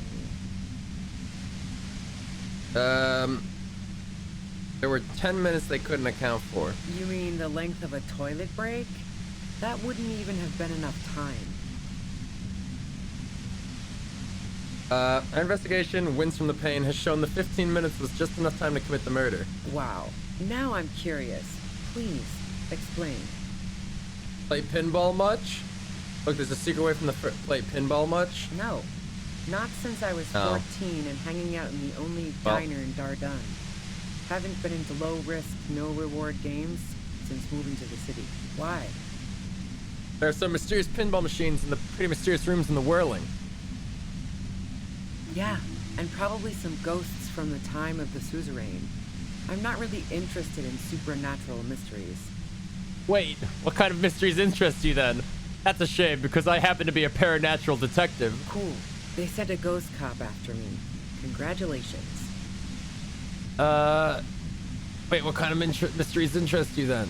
Not murder mysteries either, if that's what you're thinking. She looks you in the eye, impassively, making it clear that she's not planning to comment. What about elevators? Do you like elevators? The fuck do elevators have to do with anything? Do you or don't you? Not particularly. Not even, grab your head, quaint old rickety ones? I'm not really into old shit for old shit's sake. God damn it. Look, there's a secret way from the ground floor from the Whirling to the roof. Don't know it. But also, the shot couldn't have come from the roof. Or we would have all heard it downstairs. She has a point there. No one mentioned. That didn't go super well. Shit. You've got to lay something better on her. You have a gun. And? I see it's front loader. Do you have another gun somewhere? Where'd you get it? The gun store. What gun store? Trigger Happy Jack's. Really? Trigger Happy? What did you think? That I'm going to squeal in my gun supplier? Yeah. Sorry, I'm not that kind of gal. I see it's a front loader. Do you have another gun somewhere? Sure don't. Okay. A breech loader? No. This is such a wipeout. This is fucked. I can't quite tell what kind of gun it is. A Noctway 80 front loader. 2-barreled. Not really what you were looking for, I'm guessing. No. Vince, there's some other evidence I want to ask about. Yeah. Evidence. You're running drugs for the Union. I've been to your lorry. So, Heart of Gold Tommy fucked me over too. Never trust a musician. Oh. That really comes as a blow to her. No, he didn't. I found my own way in. Okay, great. You got into my lorry on your own. What now? You're going to arrest me for drug trafficking? Beneath it, she's relieved Tommy didn't betray her. You had a financial incentive to kill the merc. Man, It's to get away from all that murderous shit that I left Jamrock, my previous employer, for the Union. Kim? She deliberately avoided naming the mob she worked for. You might be able to find this out later. I got lucky being a dispatcher. Never had to do any of the really dirty work myself. This gun has only been used for self-defense against serious scum. I wish I could use my gun right now, but you're threatening us with it? Based on what I've heard about you, you are serious scum. Do you like to hang out on rooftops? Who doesn't? Oh, you probably mean Claudia's rooftop. Sure, I've hung out there. She's got this great antenna. Is that the only reason you hung out on the roof? The view's pretty bomb, too. But you might say the antenna was the main attraction there, yeah. Along with Claudia. What's so great about her antenna? It's very powerful.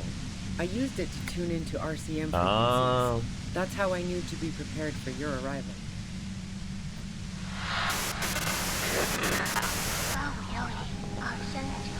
So you're sure you didn't shoot the merc from the roof? Yes, I'm sure. And anyway, as I said before, the shot had to have come from afar. Would you say that Lely was a likable person? I didn't like him. Hardened mercenaries aren't particularly likable types. Did you feel protective of the Union? Yeah, sure.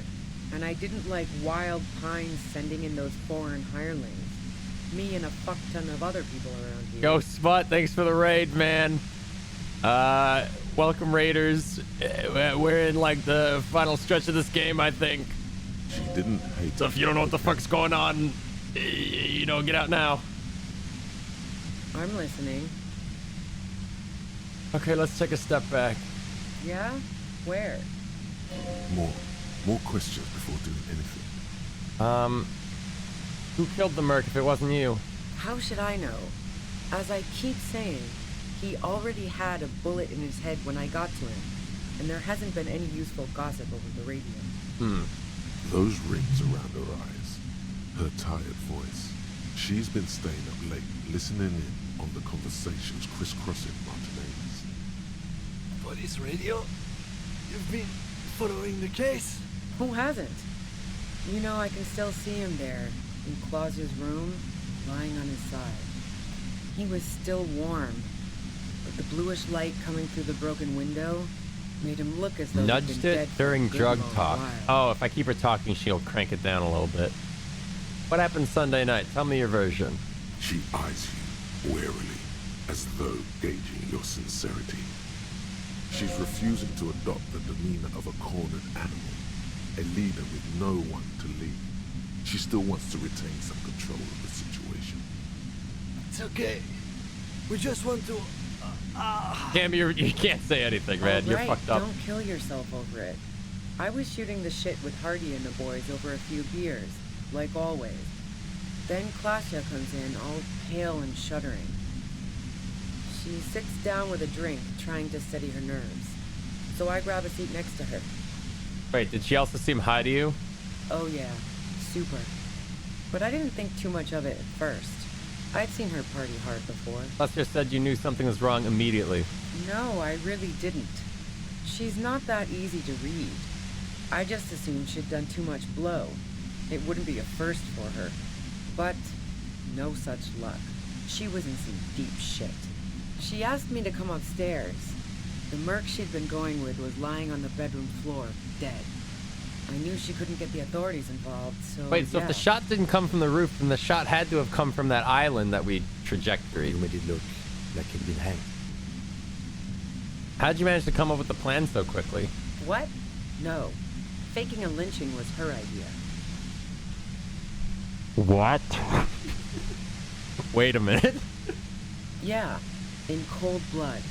It really What? surprised me how quickly she was able to get a hold of herself once we got up there. Shit! It was like she was another person. Dude, I The girl fell was for gone. that temptress.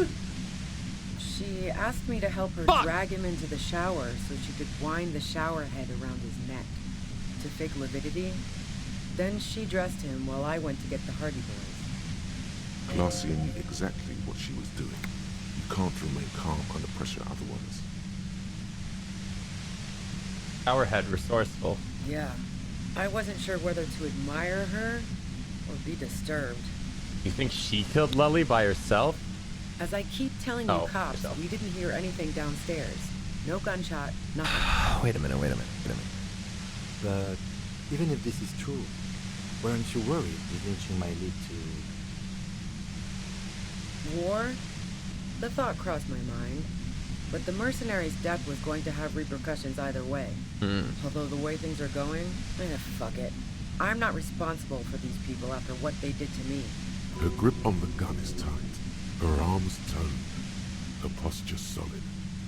Martinez lost a valuable defender. You didn't kill him, why hide? I saw you roll into town. I wasn't about to stick around for questioning by a goddamn La Puta Madre agent. What do you mean, La Puta Madre agent? Yes, you. Everyone says you're his peon, his human can opener. Through the sudden sharp pain in your head, you hear the lieutenant mumble something to himself. Fucking hell. And why me? You hear through the white noise. It's especially bad suddenly. Felt like a vein exploded. Who's everyone? How do you know this? Everyone in Jamrock. The cops, the criminals. Why do you think I'm holed up in here with a goddamn death ray waiting for you? Fuck yeah, I'm a La Puta Madre agent. You better let me go. La Puta Madre, I've heard of La Puta Madre. He's dangerous, right? Is that a joke or a threat? No, that was a real question. Both. I'm sorry, I know I'm supposed to know all about this, but I lost my memory recently. Yeah, sure. I'm sure La Puta Madre himself will explain it all to you. What did you do to this Madre anyway? You've been to my lorry. You think the biggest player in Jamrock appreciates competition? Now I have Harry Can Opener in my lair. Fucking Titus. I thought we had an agreement, she thinks. This was not supposed to happen. She's not going to change her mind that easily. She still perceives you as a threat. Wait, one thing. Possibly small, but she said you rolled into town. Was that you singular or plural? She might know. When I came into town, was there anyone with me? Yeah, you had your death squad with you. What happened to them anyway? Who was in this squad? Well, it wasn't this scrawny dude. You had 2 guys and a lady. The guys looked pretty buff. Lady wasn't bad either. What else can you tell me? One of the guys seemed chipper, a blonde. The other had a brooding something or other about him. And the woman was the only one in So, it's the guys back at the whirling in rags? But there's only 2 of them. That sound about right? Satellite Officer Vitmere looks out of the window grimly, then puts his coffee down and turns to Patrol Officer Minot. We could either take a room here in the whirling or go home for today. Okay. Let's go home, Jean. Nothing's going to happen today, she responds quietly. Jean takes his blonde wig off. Call Heidelstein. He can give us a ride. I think I know them. They're in Martinet. Friction. Lock. Set. Don't leave me here. Please leave. Don't leave me here. Fantastic. I've got to get on the road. Then you can go find your friends. Unless you have anything pressing to ask me. Do you know about the bunker next door? What bunker? The communist hideout back there. Don't know anything about it. No one's been around since I set up camp. But I'm sure I'm not the first vagabond to... Voice trails off into white noise in your head. It feels like an aneurysm is approaching. Ow!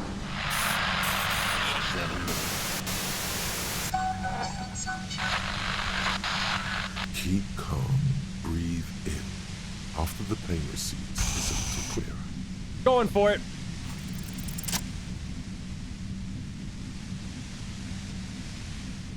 Turn off that death ray.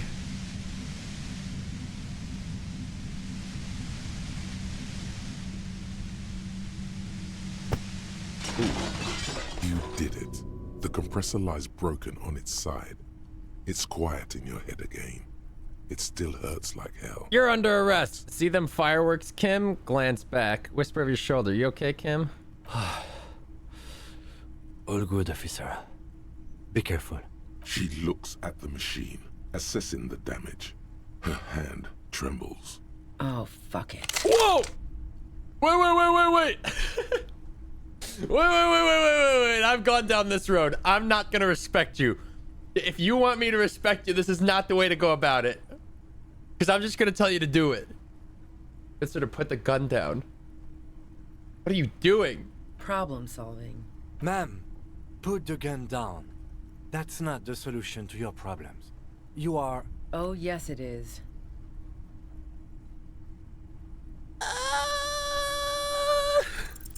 You should know the words to say. You've been here yourself. No! So why is it not coming to you? Why am I standing here like an idiot? Because you've been going around pointing a gun at yourself, trying to answer the same question in vain. Her finger squeezes the trigger now. But she doesn't deserve to die like this. I can't stop her. A smirk crosses her face as she watches you stand there, mute. Then she exhales sharply, shakes her head, and pulls the trigger. Man, that was such a fuck up. You watch as her brains trickle out through her neon hair. Killed herself. I failed to talk her down. Lieutenant Yefreitor Dubois, control your emotions. We did our job. This won't be the worst thing that happens on this case. Fuck, dude. You can't let this break you. There is no coming back from this one. It will stay with you in nightmares. Fuck. Get a hold of yourself. He needs your support now too. It's our fault. Okay, compose yourself. What do we do now? Move on. We clean up. It may take days for processing to pick up her body. Fuck. We need to move it somewhere. That tent there. What the fuck, dude? What the fuck? Give me that. Cooking utensils. Prepared to cook porridge with bananas. $8. Drugs.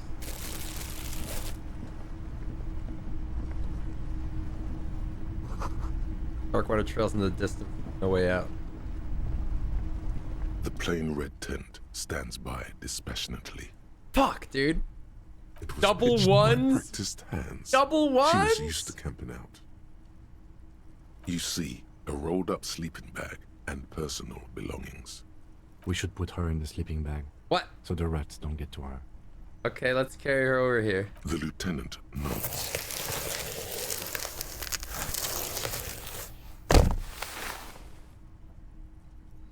There she lies, cocooned in the sleeping bag, surrounded by empty cigarette packs, books, and half-read magazines. Magazines? You should look through them. Shine your flashlight on the book and magazine. Assorted soft covers, mostly pulp horror. A motor carriage lies buried in the snow on one cover. On another, a ghost airship. You also see a collection of radio enthusiast magazines. See anything? Sift through the magazine. Rager Monthly, Journal of Material Science. More Technological Digest. One of the magazines doesn't have images on the cover. It's not a magazine, it's a leather notebook. Notebook, take it. You pocket the worn brown leather journal. She watches by, motionless. We should read this immediately, like right now. Fine.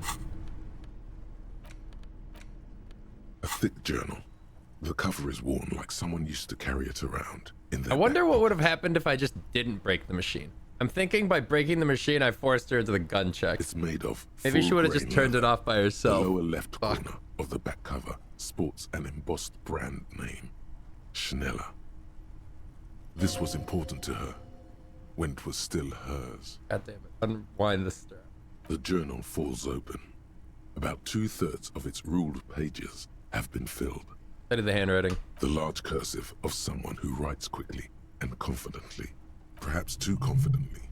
Many phrases and even paragraphs have been crossed out, with tiny corrections scrawled above and in the margins. Flip through the pages. It's a mix of logistical notes, diagrams, and personal reflections. all dated. We could learn a lot from Oh this. my god, there's a lot here. What kind of logistics? Hard to tell exactly. It's mostly noted down in code. Looks like contact information, quantities, directions. There could be useful information about local operations in those notes. We have a junior sergeant at my station who's good with codes. I can give this to her after we finish this. Professionalism is his coping mechanism. What are the diagrams of? Esoteric radio technology. The most recent ones probably pertain to the latitude compressor, sketches, calculations of distance and density. You make out a familiar spiral shape. Anything personal?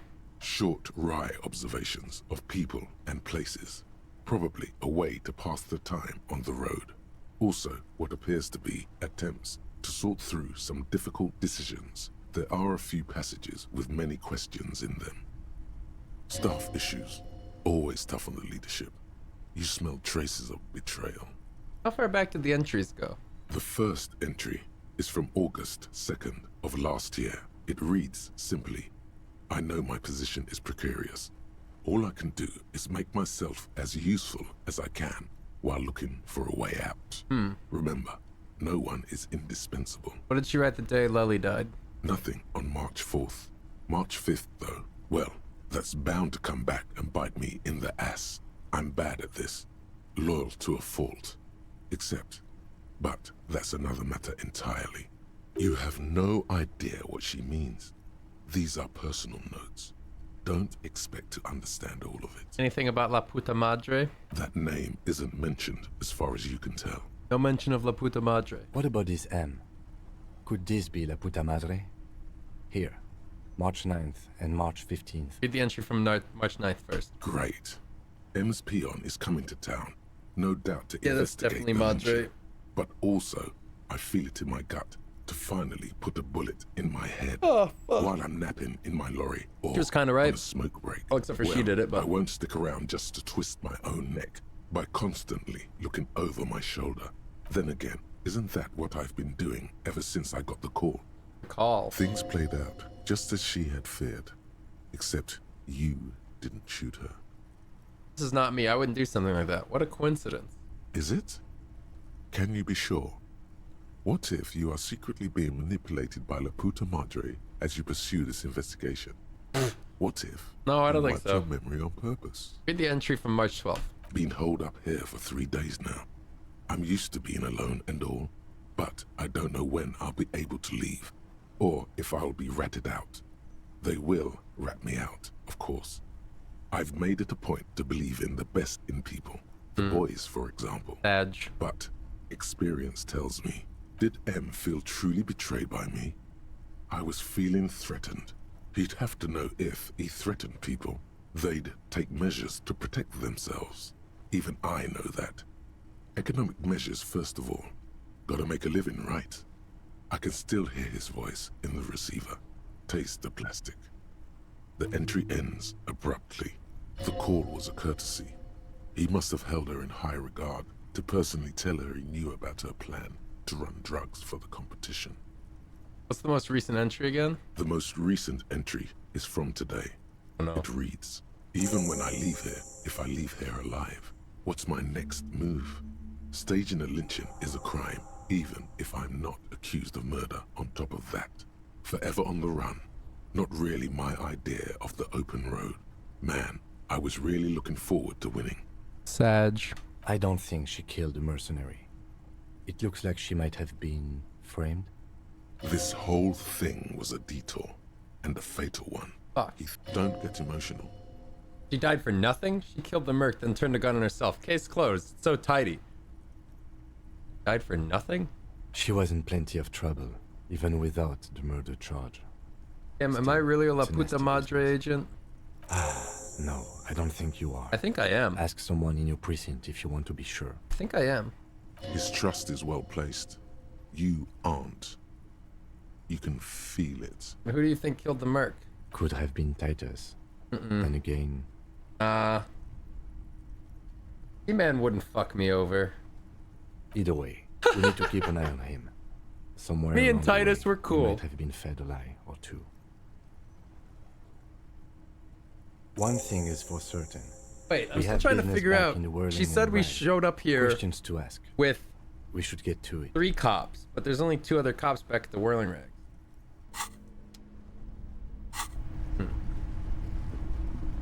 Quite the conundrum. Ratan! Whoa. Now is the time! Time for what? Oh, you will see. Feels like the tie is rubbing itself against your chest like a cat in heat. First the spirits! The blue medicinal spirits! Grab the bottle and uncork it! It is time to unleash the other world! Wait, right now? A woman just died, and you think now it's a good time to party? Ratan! Life and death are inseparable! There's a party when you're born, a party every year to celebrate that birth, and a party when you're put in the ground. Why shouldn't there be a party when you die? And besides, this isn't even about that. You have no idea what this is about. This is gonna be so off the hook. It's gonna be off all hooks. I gotta pee, but then we'll drink the spirits. I didn't go along with this necktie bullshit this long into the game to not drink the spirits.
Okay.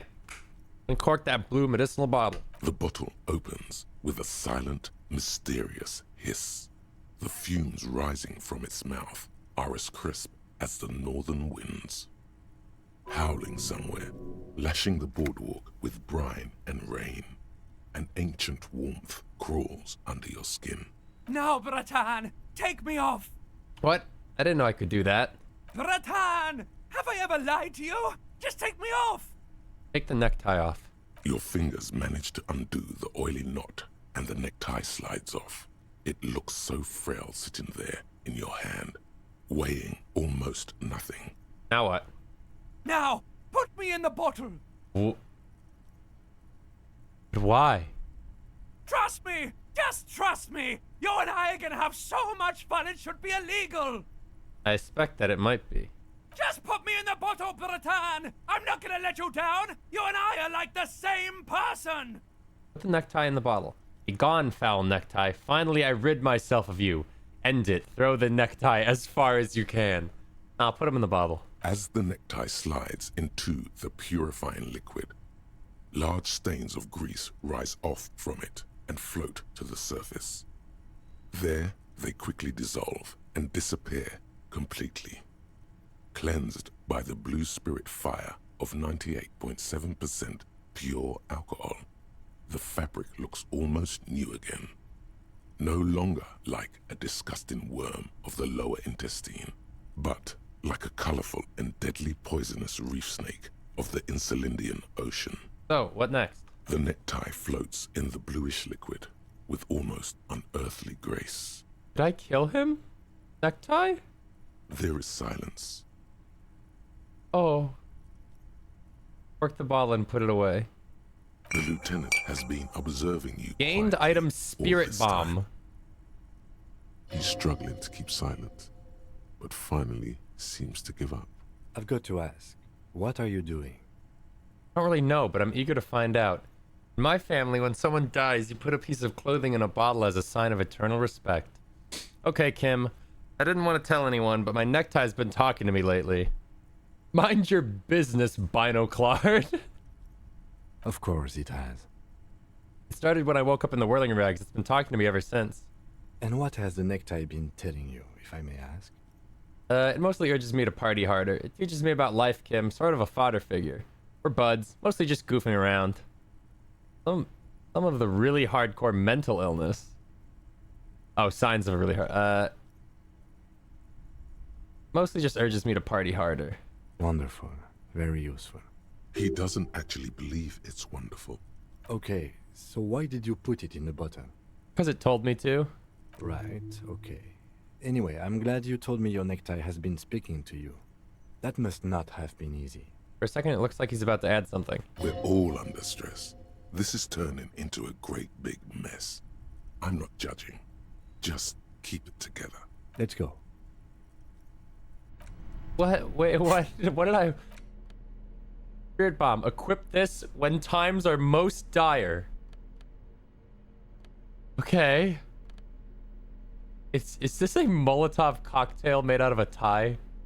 Because it looks like it. I'll keep that in my hands. Oh wait, I need the flashlight. Oh, this wasn't here before, was it?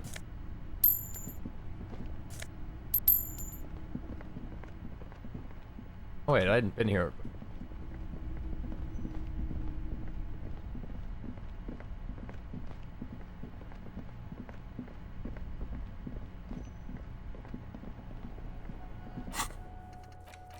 Okay, so it's all gonna go down at the Whirling and Rags, man. I gotta go confront a lot of people.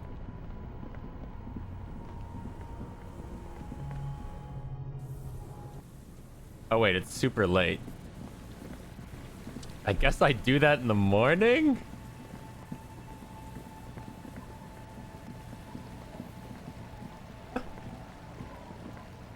Kim, you know, I think I need to sleep on it. No, it's been a long day. Very eventful.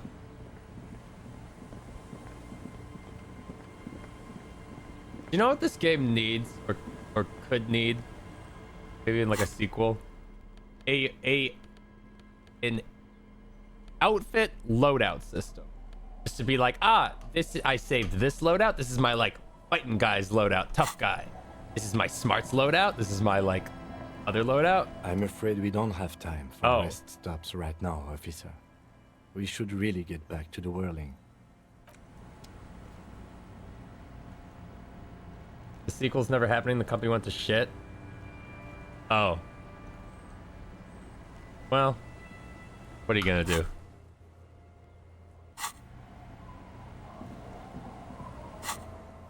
Can I not fast travel? Is this like a walk back kind of?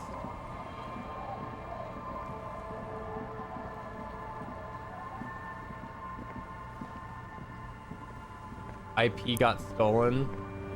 They tried to steal rights off the writer and half the team quit. The literal Estonian mafia was evolved. Company got stolen from underneath the guy who spent 50 years building the world. That's wild. Huh? I mean, not even saying necessarily a sequel in this world, but I guess I would just like to see these devs make something else. But like, Jesus.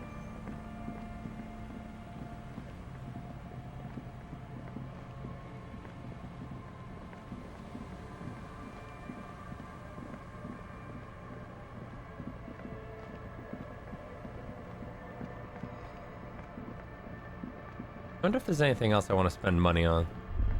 Oh. Stop. Just up ahead. Danger. Hmm? You are prepared. Don't put away your friend. Your weapon. Oh. The barrels of your Villiers 9mm pistol shine threateningly in the cold spring light. Wait. Your old friend has prepared you for this, at great cost to himself. Make sure you have your spirit bomb. Yeah, of course, of course. I was gonna equip it. When shit Kim, goes there's south. danger up ahead. Yes, I hear commotion. Let's go. I'm ready to do this. Good. Be ready to take damage. Okay. Spirit bomb. Done. My necktie fucking died, so I need a new one. That's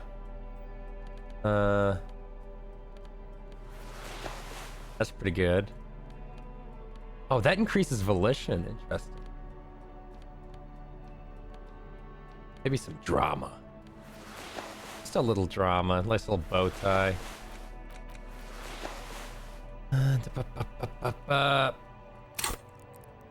We got 3 skill points to spend. I guess I should spend them if I got them. Hand-eye coordination, I might need to shoot. Reaction speed, I might need to react.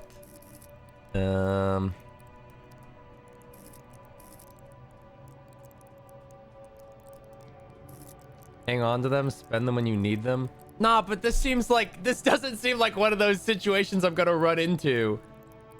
And it's gonna be like, hey, do a reaction speed check to like draw your gun and shoot a guy. Hold on 1 sec, I need to back out. 1 sec, I need to walk away. I'm exiting this conversation. It's like, nah, the thing is happening. You need to like shoot. Like, I'm gonna spend it.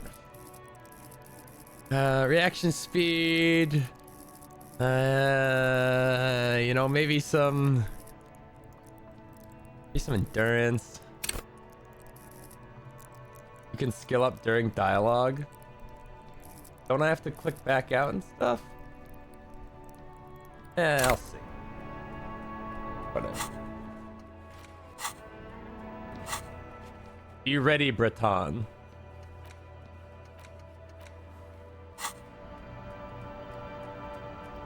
Definitely changing gear. Okay. Fuck. Hey, can I go in here? No, door's stuck. Okay. I'm all out of shits to give. Ah, here we fucking go. Welcome to the fucking reckoning. Oh shit. Put your damn gun down. People are Hey, gonna it's the get people in the hurt. armor. I'm gonna shoot We them need to with my talk this special through. skill. All right? Shut up. You're not gonna talk yourself out of this, loincloth shit fuck. This is the mercenary at the gates. His chest rises and falls under the ceramic breastplate. His fingers reach for the butt of his sidearm. And what's going on here? This is a misunderstanding. Nothing irreversible has happened yet. You can just return to your unit and forget all about this. The Kipt is merciful. The fuck is willing this? to spare us if we just forget about our murdered and humiliated commander.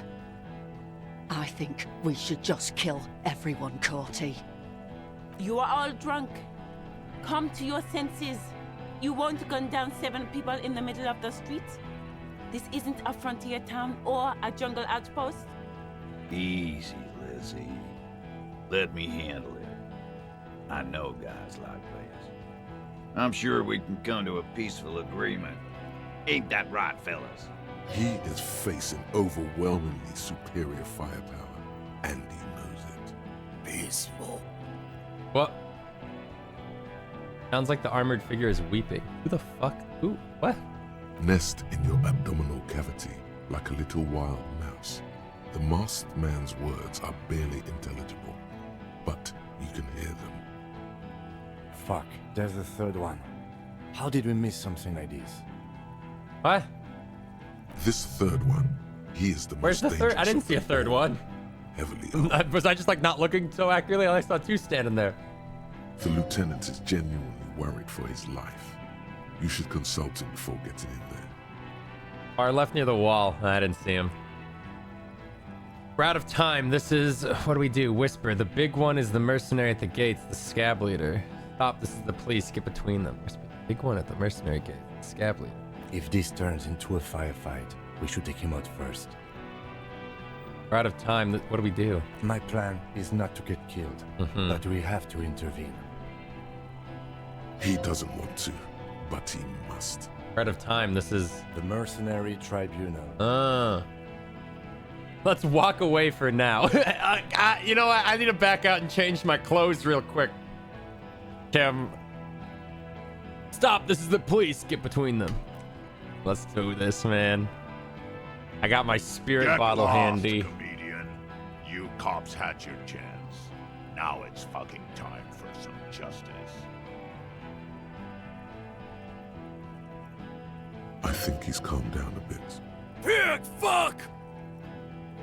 Oh, there is a guy over there. There's so much snow and shit, I can't see him. I can see you're drunk. One wrong move and I'm taking you out. Easy now, no one needs to die here today. Say nothing, cross your arms. You're probably gonna get killed too. I think I'm gonna kill you. I didn't think I had it in me to kill a cop. Oh shit. To your left, you hear the lieutenant cock his gun. No one is going to kill anyone. Let's just put the guns down and talk like civilized human beings. With a wordless gurgle, the killer loads his long rifle. The leader gives a small nod to the helmeted man. Suddenly, the blue medicinal spirit in your hand seems to have a pulsating glow. It feels enticing somehow. All right, end game. Light me on fire and throw me in his face. Yeah! Wait, it's a good thing you have an anthropomorphic petrol bomb. It really is. But you have to soften him up first. Present an argument. Wait, what? If you waste time, people will die. Wait, what? No, we can do this. Drag it out a little. Get under his skin. No, please. Peace. It has worked this far. Start with the first idea you have. Move down from that. Who is that? Point to the man. I didn't know you had a third guy. Listen, they didn't do it. You're all drunk. Look at yourselves. The Wild Pine rep does not approve of this. Think of an argument. Talk about Hanged Man. Where's Classia? She can explain. Hand-eye coordination. Launch the spirit bomb and launch it. Light the spirit bomb and launch it at him.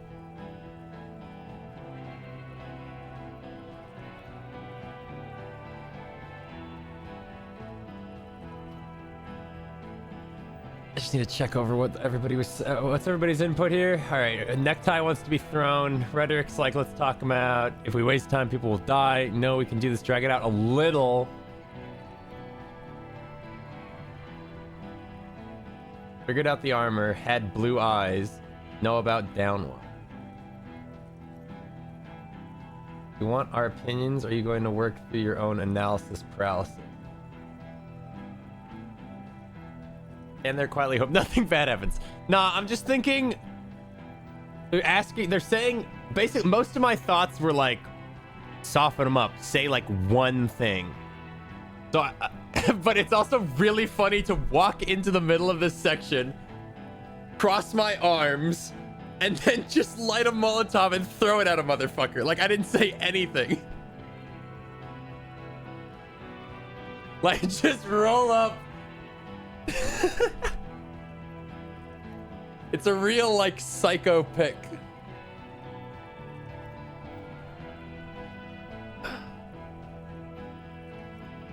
Yeah, immediate escalation. It's just like, all right, let's start it up.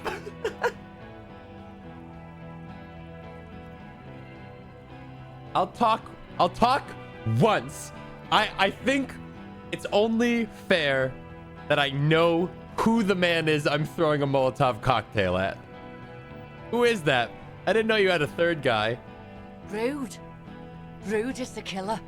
Rude, the killer. Howen Cloven. He doesn't talk much. Oh, yeah? All of you cunts inside out. What was that, Rude? Rip you open. The killer? The gunner. The raddest. The killer. Points to the figure clad entirely in ceramic plate. What do you think he does? There, on the rim of Owen Clerven's helmet, you count little stick figures. 19, 20, 21. Count the fig... No. He kills? Tends to the stable? You think you're real tough, huh? This killing is meaningless. I'm a killer too. Good. I kill killers. Point to your chest. About 50 little stick figures. Oh, Jesus. All of them black. plus 2 little white ones in the end. Kills black people?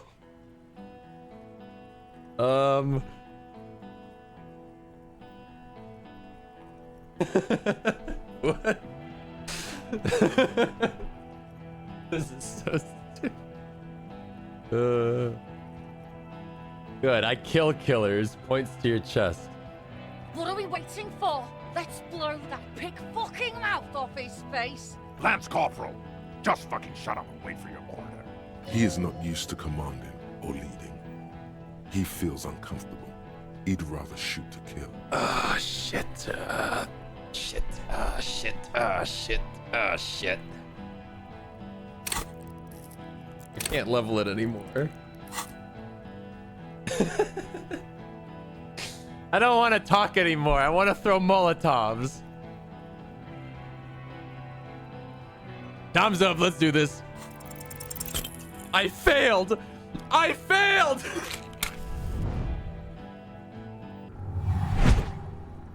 You throw the bomb and it's way off. I rolled double ones.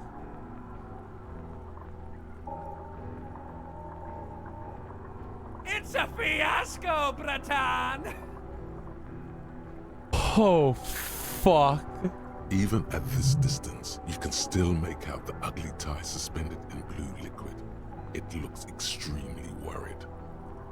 Wow, you threw it far. This is great throw. Bad. Too bad the goal was to throw it a very short distance. And now everyone will die. Wait, what's the story between us? What? Like, how did I get you, or... You were a sad drunk who bought an ugly tie. Who gives a shit? Everyone is going to die because our plan failed. I have no idea how you're going to get out of this. No idea. What's going to happen now? What's going to happen now? Everyone's going to die. What do you think's going to happen? Thanks, coach. Don't thank me. You did this. So it's not going to hit? No, it's off. Way off. I told you. The man it was supposed to hit is looking over his shoulder to see where it went. What the fuck? And he can't see it. It's that off. This is it! I'm gonna hit the ground a burn away now! Most of the people in this yard are gonna die, if not all! Probably you too! It's a complete disaster! No, not a disaster. Wait. Weave this into the story of you. Walk out of its ruins. Save those who still can be saved. I'm on your side. And the lieutenant too. And the men behind your back drawing their weapons. This is so bad. This is so bad. Not like it's not like it would have been good landing the Molotov either. Like just the action of throwing the Molotov was like a bad decision. But to fuck up the roll with a double one, I think I just rolled 4 ones in a row, by the way. Oh, fuck me. What a miss.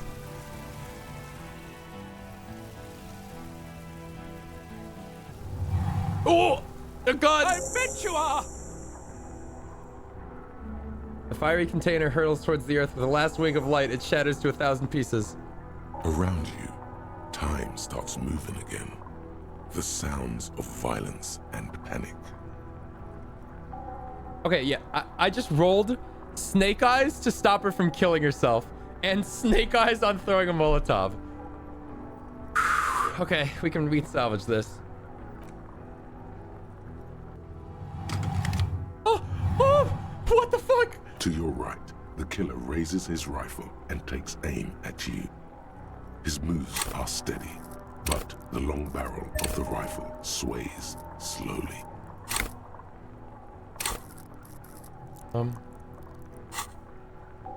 Kim, where's Kim? Dodge. You leap left. A swarm of angry lead passes mere millimeters from your side, tearing fabric off your coat. Feels like the lightest of tucks. I cannot be killed. I have become immortal. The man tilts his head, trying to see through the clearing smoke for the next shot. Watch out. To your left. The Paul is about to take a shot too. at Kim. God, please. Oh. 2 shots ring at once. One from the lieutenant's pistol, and the other from DePaul's. It's aimed at the lieutenant, but it misses. You hear a scream behind you. Kim, did he hit the rifleman? Who screamed? Blood gushes from the helmet's eye sockets as Rude staggers back, disoriented. The sounds coming from his helmet are not human. An unbelievable shot from the God damn, Kim got him. Glenn dying in a puddle of who blood gives a fuck behind about Glenn, dude? His mangled torso has 2 gunshot Who, wounds. Megalo? Blood gushes out of them like red geezers. Fucking, he was probably like one of my least favorite Hardy Boys. Oh God, watch out. Huh? You see 2 cold eyes looking at you through all the smoke and panic, and a pistol raised, aiming at your chest, point blank. Then the man squeezes the trigger.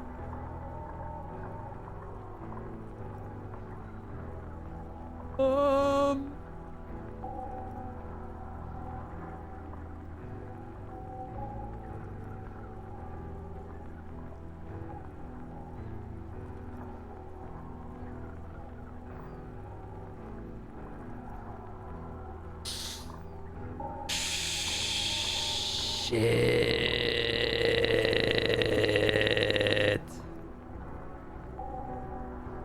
Look him in the eye. Let it happen. Look him in the eye.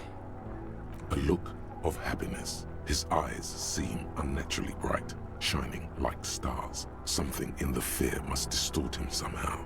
He is evil, and the end. Here it comes. Death. Just let it happen. I'm invincible.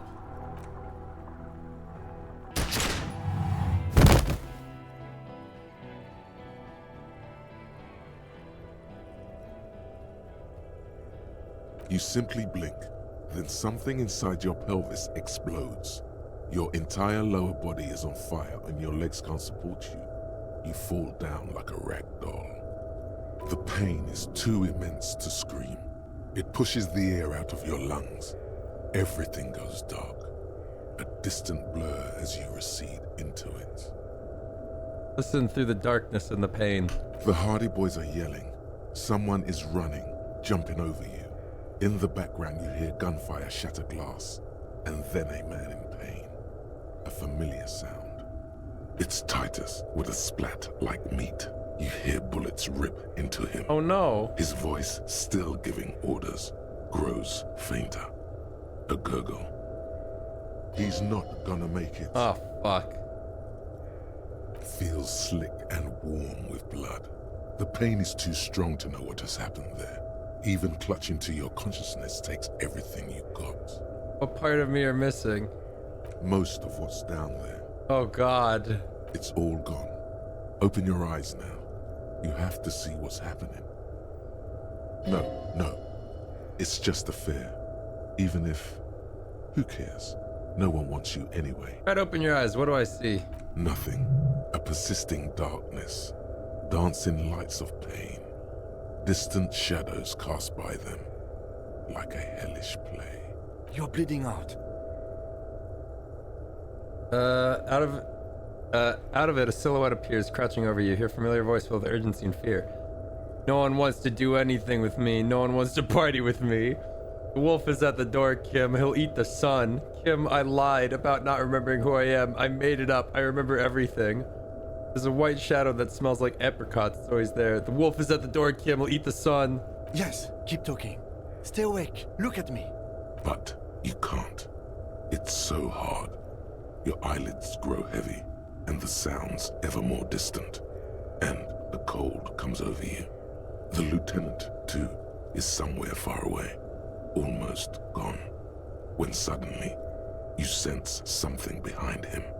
A shadow towering. Oh, no! Someone stands there, raising his pistol at him. No! The lieutenant does not see it. He's pushing down on your wound. No.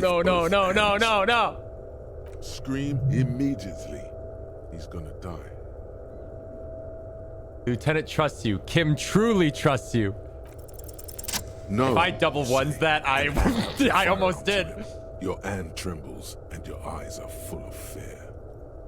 That's all it takes. There is no room for hesitation. The lieutenant moves like a spring unloaded. He grabs the gun from your bloody hand and fires behind him. You hear a roar of pain, a death scream. The sound disappears like someone pressed stop on the tape. The hulking figure, too, is gone. And so is Kim. And the whole world. All into total darkness. This is death. One more door, baby. One more door. Will I be a ghost now? Brother, you already were a ghost.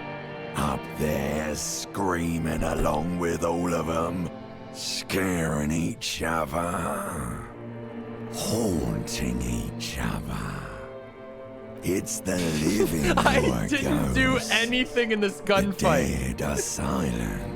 I didn't They do don't anything. rattle I threw a windows Molotov. or I write missed. letters I in dodged a shot. blood. Kim shot one The guy's head off. living do. Kim took the other guy out. Leave them behind. I got shot.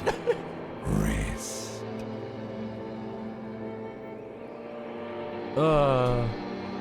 No, let me back into the fight. The fight? There is no fight. The fight is over. It was lost. I walked in there so prepared to kill, and then I didn't do any. I didn't shoot anybody, and I missed the only Molotov. There was so much built up for that fucking Molotov. That was like an entire character arc for that. He's not taking it. His body is not taking it. Oh God, no. He's not disintegrating. He's swelling up instead. Over the hours, hurting, moaning in his sleep, and rotting, and being disinfected, and smelling of drugs, and feeling saliva in his mouth, drifting in pain. I feel so blue-balled. Thrashing in his wound sleep. He can't go. Not before the case is solved. There is a radio in the distance. A radio of the world. Playing sounds. Good morning, Elysium. Soon you will return to the world. Hours turn to days. You can always reload. Soon we No, will get I up can't. again and go through it again. Imagine reloading in a game like this, Finally, we where know every what the infernal consequence, engine like, was outside. it baffles me. The clarion call. It was him. He is the infernal engine. He never stops. Code did? I don't know how to tell you this, but like, wow. with these kind of games, you kind of just you gotta let the story tell itself and not go, this is how I wanted the story to go. Like, oh, I failed? Nah, but I was supposed... Nah, but in my canon, I threw the Molotov and it landed, though. It was supposed to land.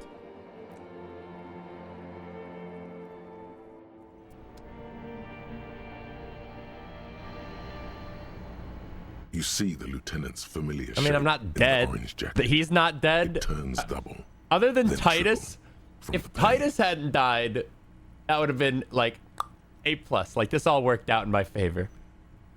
You see the lieutenant's familiar shape from the injection. Him? Sunrise, Parabellum. The piss jacket. Kim, you took it off? Yes. The joke wasn't funny anymore. I took it off. What? You didn't have the piss jacket. Ouch. It's not ouch time yet. You just got the Dramamine pill an hour ago. Wait until it wears off. Room, it's clean. Mr. Gart cleaned it. It took him an entire day. A common bug. 2 days, in and out. You've been up enough to take Dramamine and curse. And drink water. What did you say? Sunrise? Sunrise Parabellum. Sunrise, prepare for war. It's an old revolutionary saying.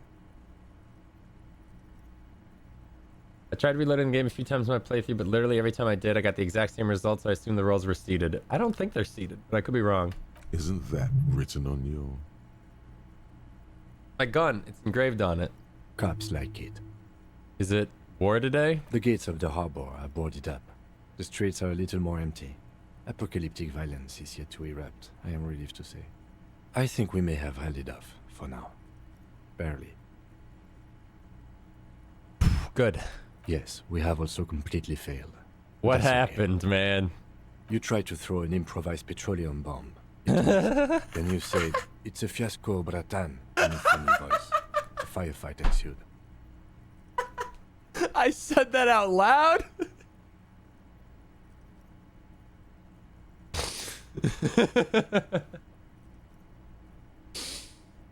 Throws firebomb, whiffs it. It's a fiasco, bratan! Just bang, bang, bang, bang, bang. The time made me do it. The lieutenant does not answer. Instead, searching his coat pockets for something. What happened then? As retaliation, the rifleman tried shooting you. He missed, or you dodged. I dodged. Then I shot and wounded him, while Glenn took a bullet in the spine. It was meant for me. Glenn did not survive. Eh, fuck Glenn. This is not the first person to die in his place. He goes on. Titus, Fat Angus, and Theo charged.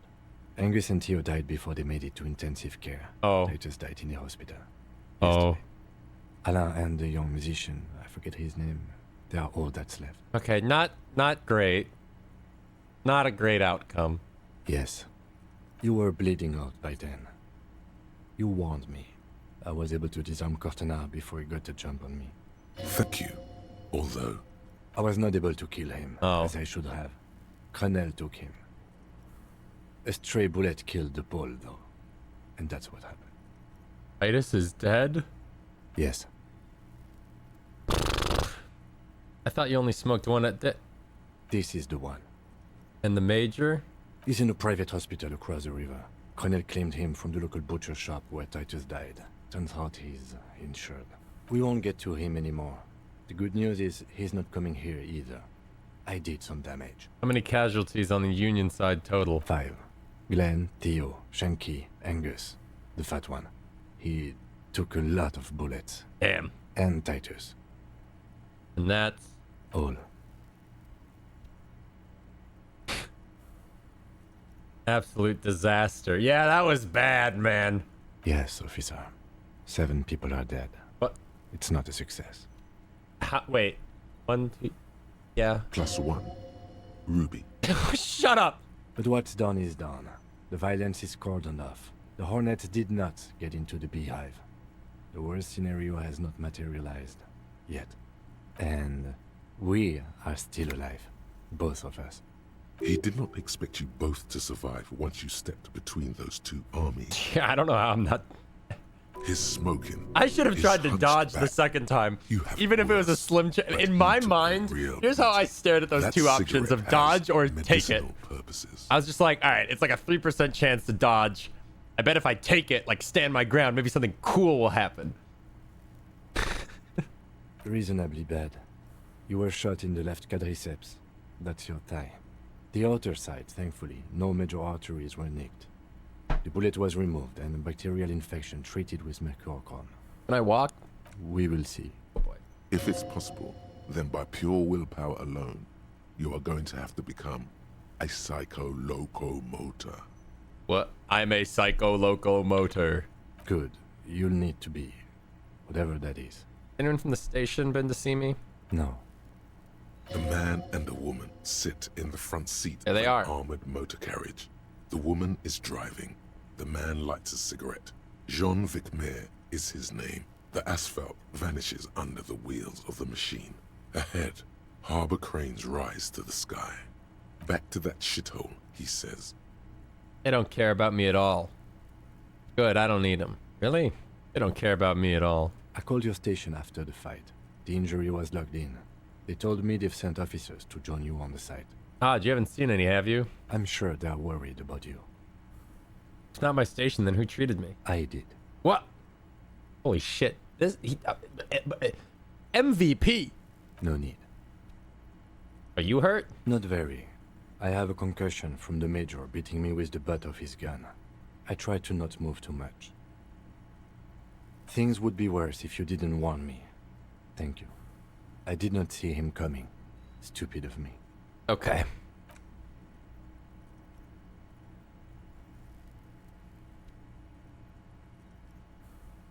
You can do it, bud. Dude, the armor on my leg did nothing.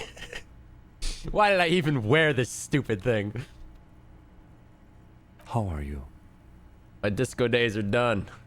Your disco days should have been done quite a while back, Lieutenant Freighter. What happens now, Kim? I honestly don't know. You don't know? We can't talk to Everard. The harbor is in lockdown. Everyone in there is outside our grasp now. Joyce has left too, thanks to our meddling. I don't think it was a good idea. Oh, you don't think it was a good idea? I don't know what to think. It might not have been a bad idea. There is a pin somewhere in the machine. Something is keeping Connell from sending in a death squad. Maybe it's her. Maybe she kept her hand. Either way, Ruby's gone. And Classio too. What? We really should have arrested her, you know? Fuck. Fuck. Fuck. Oh yes. She left 20 minutes prior to the tribunal showing up. Oh, what a fucked up day. It was a catastrophic failure, Kim. Turns out it was a bad idea not to arrest her. But maybe it was a good deed that will pay off in heaven. Huh? Who would have figured? What, you thought she was gonna stick around for that shit show? No, I don't know. It seemed weird at the time to arrest her. Like, it seemed like she, I don't know, we hadn't, I just want to emphasize, as cops in this game, I haven't arrested, we don't arrest people. Everyone I've ever tried to arrest has been like, ha, fuck you. Fuck you will. Who did it then, Kim? Who killed the hangman? That was our job to find out, wasn't it? Oh, shit. Honestly, I just don't know. Our circle of suspects is dead and gone. It's not a circle at all. It's a ruin. Honestly, I think our investigation has not produced a single credible suspect. Yeah. Okay, so once more, Classio has escaped? Absolutely. There's no other way to go about it. We screwed up. Yeah. He's made his peace with it. He's had time to do so. He's probably right. They would have killed her if you arrested her. Yeah, I just, it just seemed weird. Seemed like a weird option to have at the time. Like, it didn't seem logical to me to arrest her. But now, as it's all played out, it's like, ah, fuck. What about the hole in the ouch wall? Someone was checking her out? I don't know. That's been there for years. Goddamn footprints. Yes. God cursed the footprints. Not solving the case for us. Au diable. Yeah, there's still a 28% chance the shot came from a distance. We should go upstairs, rethink the ballistics in situ. I agree with this. What else? See? There's that. You can do ballistics. This is because I'm La Puta Madre's peon, isn't it? Don't be narcissistic. Half the cops in Revachol West are his peonies. Even if you are, it is not a decisive factor in this case. The fucking Maybells, Kim, the flowers. What? What? They were on the roof. I did not catch them. Fucking Butterfingers. Oh yeah! Every piece of garbage in the city is not connected to the case. You don't have to catch everything. I missed that, yeah. He's wrong. No, Kim. Every piece of garbage in the city is connected to the case. Okay. There are all those old bunkers and weapon caches, Revolutionary era. We could find thousands more if we wanted. All of Revachol is full of them. But they seemed so mysterious. I can't believe they're fucking useless. No need to be melodramatic. You know what I think about solving crimes? He arches his brow. The ceiling fan patiently spins overhead. Solving crimes is hard. Solving crimes is almost impossible. Solving crimes is super easy. Actually, I want to talk about this crime some more before I tell you what I think about its hardness. Solving crimes is hard, man. It really is very hard. He sounds surprisingly weary. That's right, let's give up. Time to start drinking. Say nothing. You're not ready to give up, are you? No. Are you ready to limp? Yeah, let's go. Good. Where do you want to limp to? We should check Clausia's room. Why not? God, dude, fuck.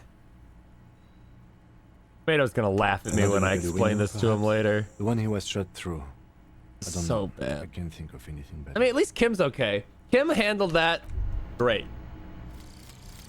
Apricot chewing gums. Oh, hey, and this thought occurred to me during all that. August 2nd, early late summer. You're getting off the streetcar in Le Jardin, east of the river. Her father and mother are middle class. The nylon of her little jacket rustles next to you in the dark, like autumn leaves. Her heels click on the pavement. You're walking up to the gate in front of her parents' house. She takes out her chewing gum and you kiss her. A feeling like electricity flows through your whole body. Immediately, you know that you've entered a completely different world. Ooh, more perception. Hey.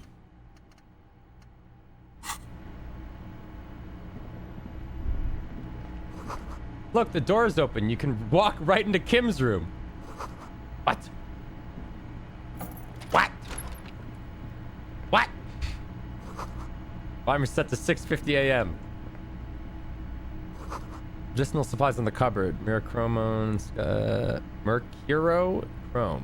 Scalpel, antibiotics. These papers bear the stamp of the RCM.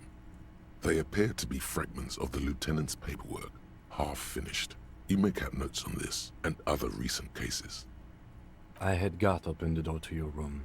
You were running a low bacterial fever the first night. Thanks for keeping this thing alive a little longer. Point to yourself. I'm such a burden. I should just fuck off. I saw apocalyptic visions of the darkness behind darkness behind darkness. Behind darkness. I get it. Let's go. Okay. I am sure neither of us feels so... Okay. Fair enough. Okay, but this one's still locked, so we only got the connectors. J8 player has been reunited with the right speaker. The fan stand. Oh, wait, turn the fan on. The fan stand. The switch must be broken. Oh. Because nothing happens. The air in the room is starting to feel like vaporized urine. Gross. Newly replaced glass shining in the morning light. What a fucked up day. Ouch, that leg hurts. Maybe if you don't run, it'll be okay.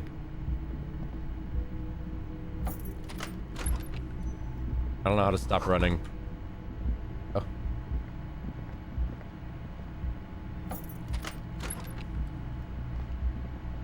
The medicine cabinet is empty. Not even a toothbrush. Pity. Really clean this out. Mm-hmm. She certainly had her priorities straight when she was packing.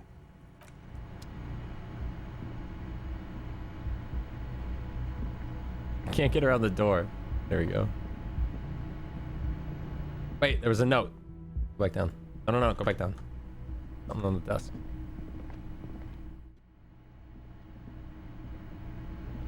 Next to the stack of bills, oh boy, you see a note. A few lines jotted down in large, uneven handwriting, just as the writer was about to rush out the door. I'm sorry, I fucked everyone over. P.S. I didn't kill him. P.P.S. Gift upstairs. Okay. A gift? What could this gift be? I am not drawing my gun. Yet. But I don't like gifts. He says he's not, but his hand moves instinctively toward his holster. Yo, Kim, my gun's already out. The note. Relax. Not everyone is out to trap you. Seems to have left in a hurry. It's hardly surprising. Fair.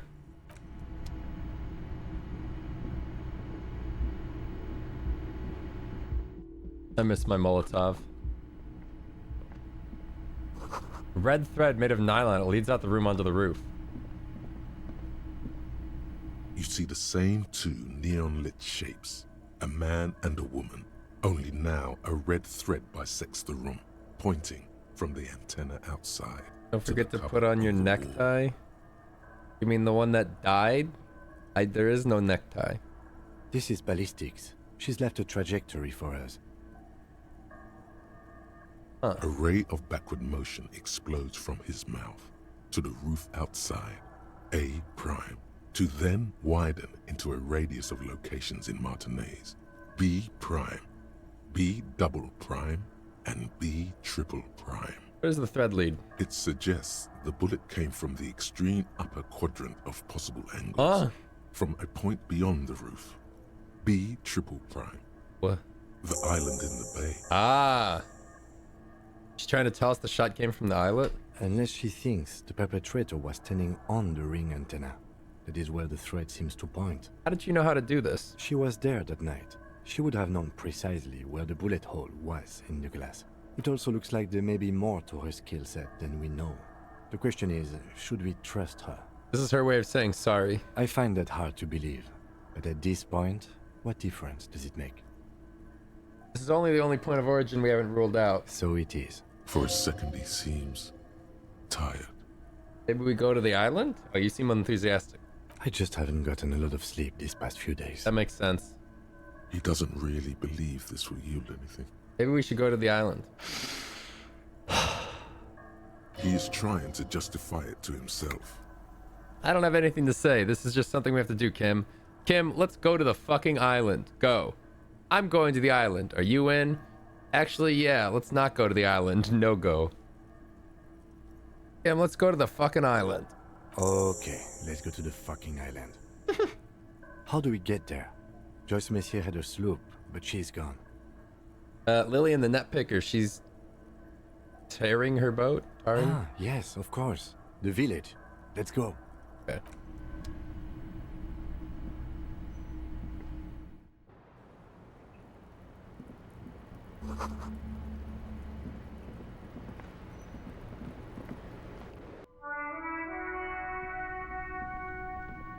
You know, getting shot in the leg, I seem to be doing pretty alright.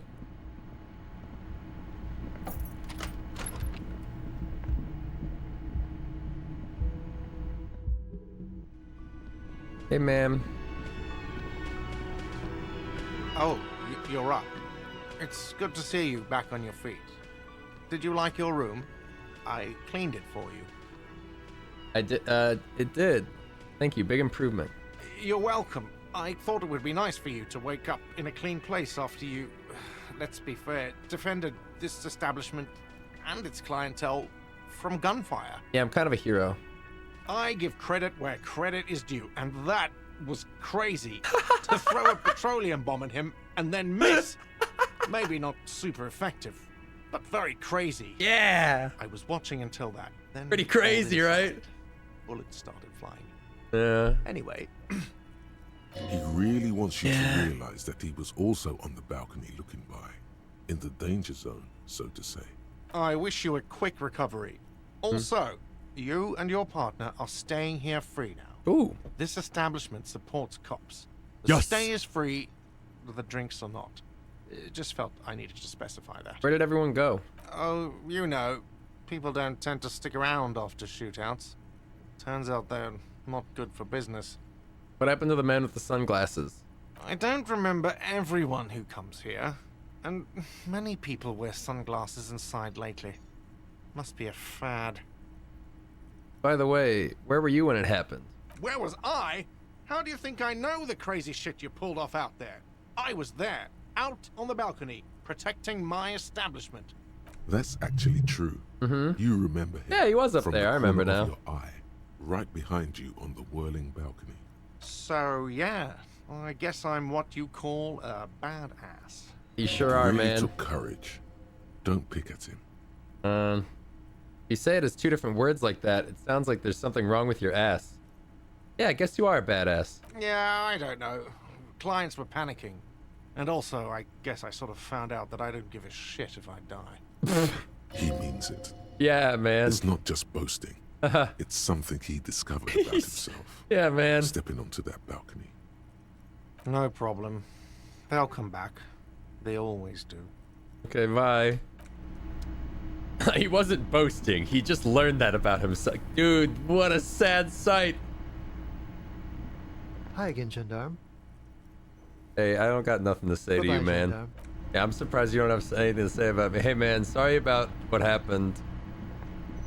Seeing you approach, the bruised man raises his beer can in welcome. Oh, it's you. Didn't think we'd see you walking anytime soon. Elaine, look. It's the cowardly cop. What? Coward? Huh? What? Our condolences for your losses.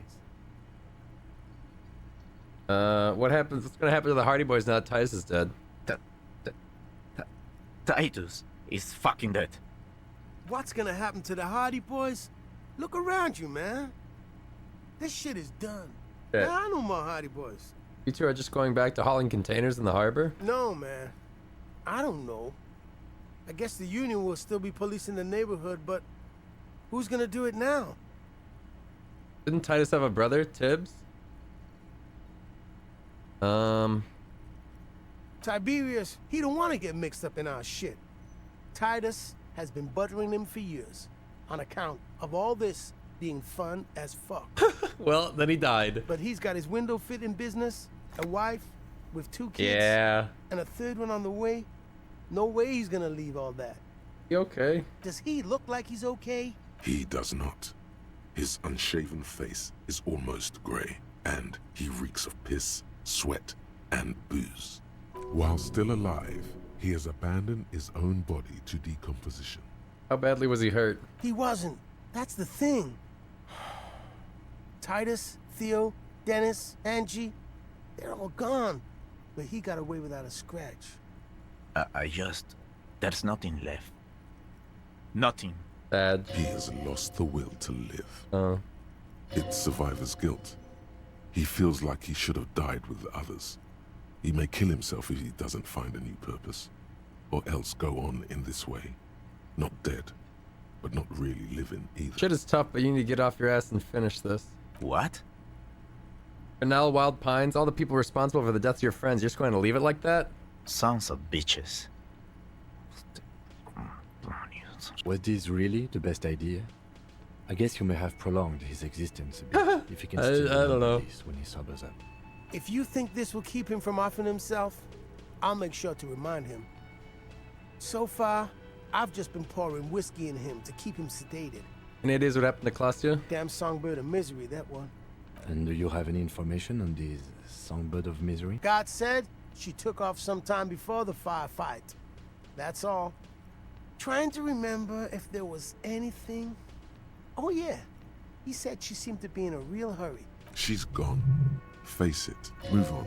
There's no catching her this time around. What's gonna Hold happen on. to the Hardy? No, man. I don't know. Went to Elaine. You just need to Guess the sober him Union will- up. Let's not get ahead of ourselves. Oh. We'll see what he does with the whole Shanky business. Take care, guys. Yeah, you too. It's a rough world out there. It's not easy being a cop. We were too hard on you. Yeah. Both of you. We shouldn't have fucked with you like we did. You got between us and a lot of bullets in that fight. You were literally just calling me the Nowadays, coward owes you cop a minute ago. That's kind of But you to okay, say. thank you. Take care of your friend, okay? I will. You take care of yours. A sharp pain shoots Oh, up your man. side and into your stomach. You must not look too good.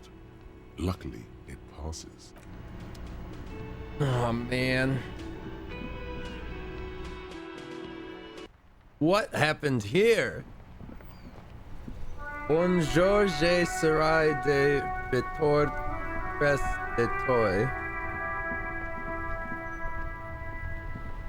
The graffito has been painted over the traces of the fight that took place here.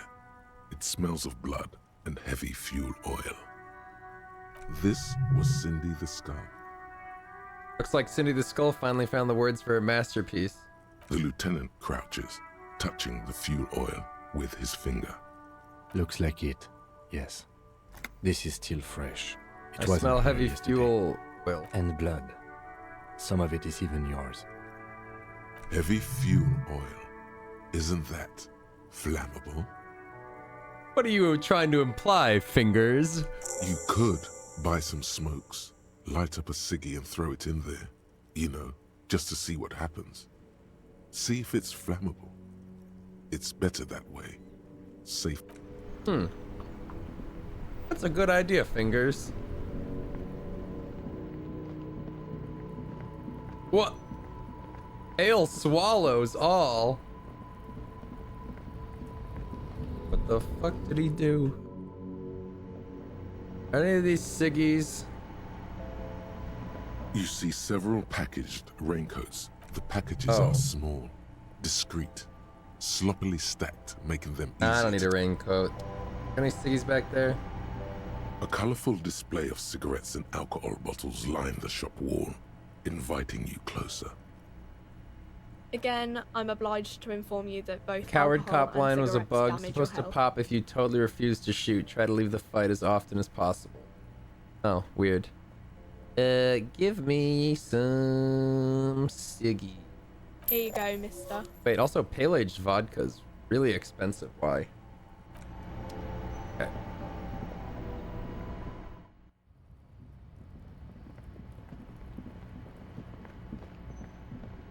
I want to go see my statue first.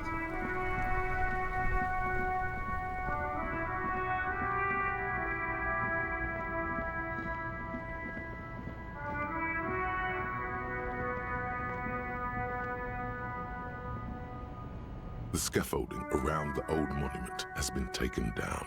In its place are the spoils of your investment. Numerous rods and ropes still hold the original reassemblage in place. A cardboard sign hangs from the arm, pointing out to sea. Written in shaky marker pen are the words, "Pale swallows all." What was once a gesture of great power has been hijacked to signal the ceaseless Apocalypse march of cop. annihilation. All right. Hard to disagree with the sentiment, considering what we just survived. Citizens must be warned. This is not only a declaration of the dead, but a warning for those still alive. It comes indomitably. This is only the beginning. Grin wickedly. Shout, listen to your leader, people of the coast. The worst is yet to come. Nah, grin wickedly.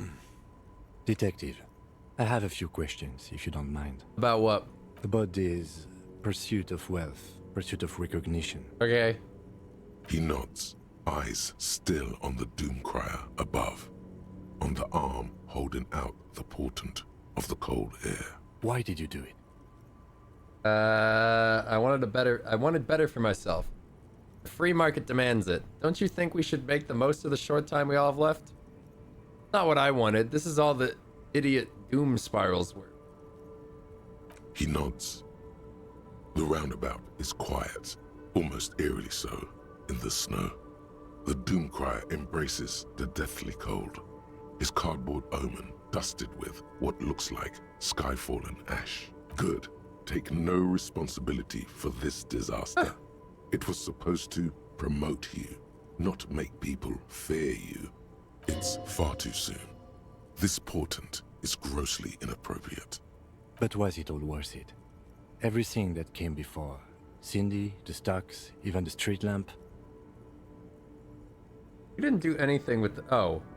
Was the pursuit of money worth it? What are you talking about? 100% worth it. I'd do it all over again, but this time with more profit. Hey, it's the system. I did my best to support artists, employ people, give back to the community.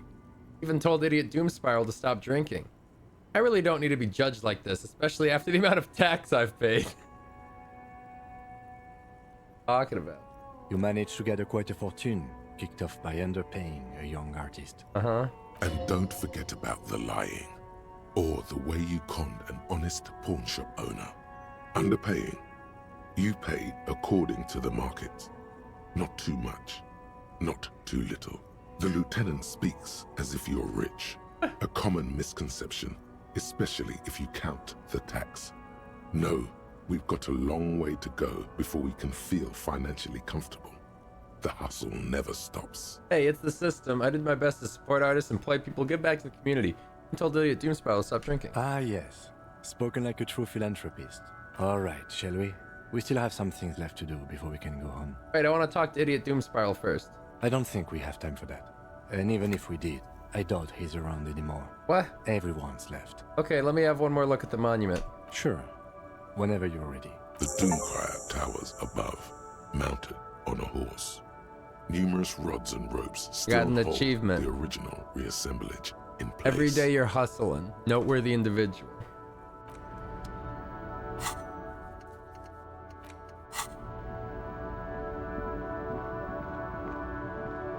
Over there.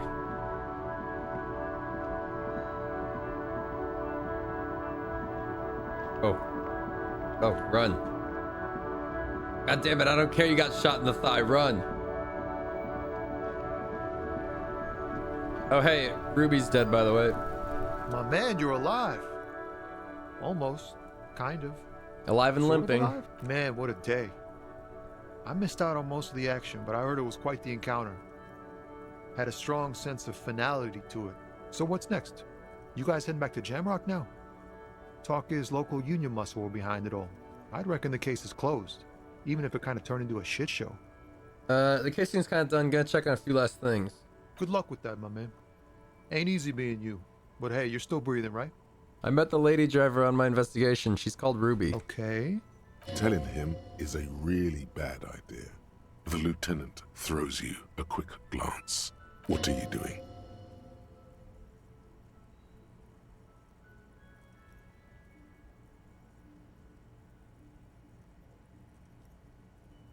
Shot herself. What? He cannot believe it. I'm sorry, it was my fault. I absolutely fucked up. I shouldn't have gone after her. She was distraught. It just happened. I told you not to go after Ow. her. I told you. What happened? Hyperventilating. Is she? Dead? He can't say it. Don't tell me. Just back off and don't talk to me again, okay? Oh. I can't talk to cops anymore. I can't be involved in this shit. He cleans his hands of it. It's too much. My Let's bad. go. The lieutenant is too tired to be cross with you. He just wants to go. My bad. Anyway.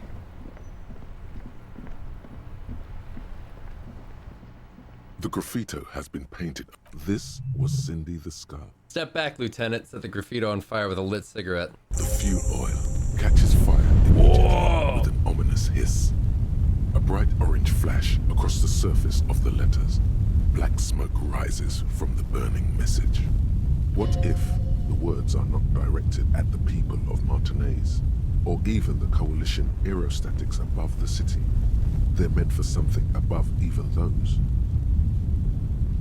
Disco Elysium. You've been policed, Martinet. God, I'm on my way. Say nothing. Stare grimly into the flames.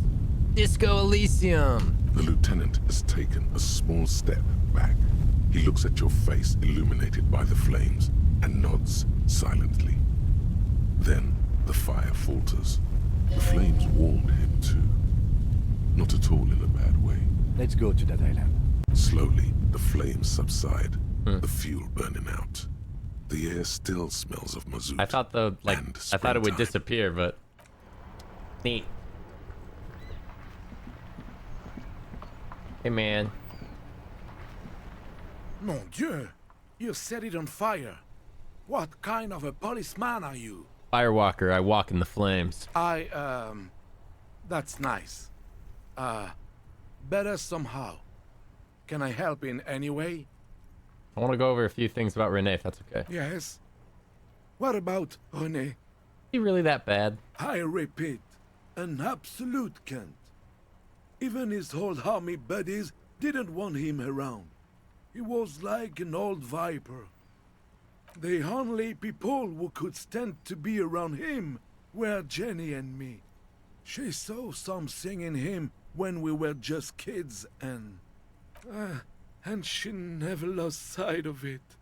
And I thought if the most beautiful being in the world can love him, then there must be something worth holding on to. You love him? We've hated each other our entire lives. Damn, you So sold the much, in picture of all of them fact, that- together? The picture was not all of them together. The picture was Renee with the girl. Yes. I think. I loved that angry prick. He didn't deserve it, but I did. You know what his last words to me were? Tell me. In Guillaume's time, you'd have been shot without trial. That's what he said to me. What the fuck? He lived a cunt, And he died, cunt. Let's leave it at that. Old people die. Better be ready to. Yes. It is what it is. Despite their differences, these men played such a significant part in each other's lives that now that one of them is gone, Right, we've been here just before. don't. Bye.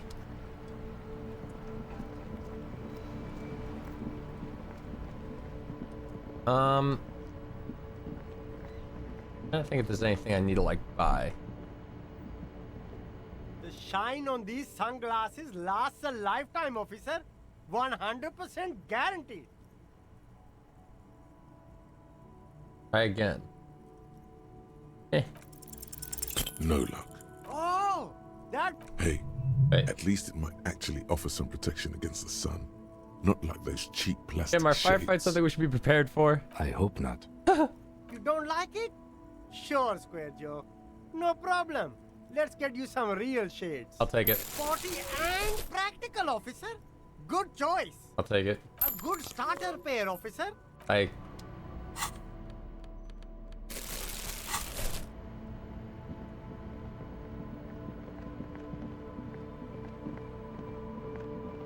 never bought the street light. I just left it in here. Why do I even own this? It's the 700. Hey, ma'am. Between you and me, this is why I don't get involved in local politics. Well, someone has to. So it goes. Now, what can I do for you?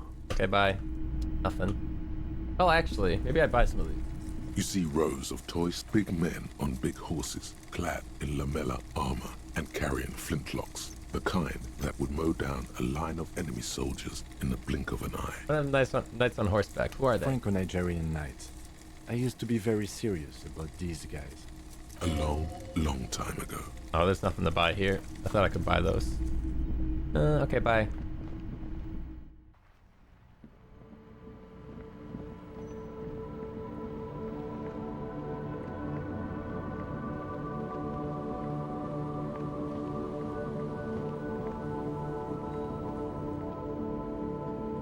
Okay, let's see. I think I'm about wrapped up with everything that I wanted to wrap up with. Let's just go to the island.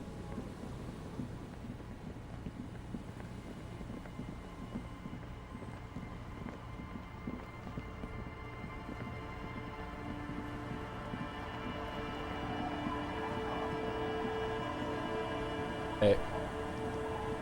Officer, what happened? You're limping. Why are you limping? You look terrible. She sounds almost disappointed with you, reprimanding you for falling and hurting your knee. Got shot in the foot. It was pretty badass. You would have liked it. Is this from the shooting in town? We heard gunshots. Not that we don't hear gunshots all the time, but they were closer than usual. There was an exchange of fire on Rue de Saint-Guylaine. It's nothing to be worried about, madame. You didn't only get shot. I dodged the second shot. I can also get not shot. Well, good for you. You should see the other guys. They're all dead. So you're a killer. That's good, I guess.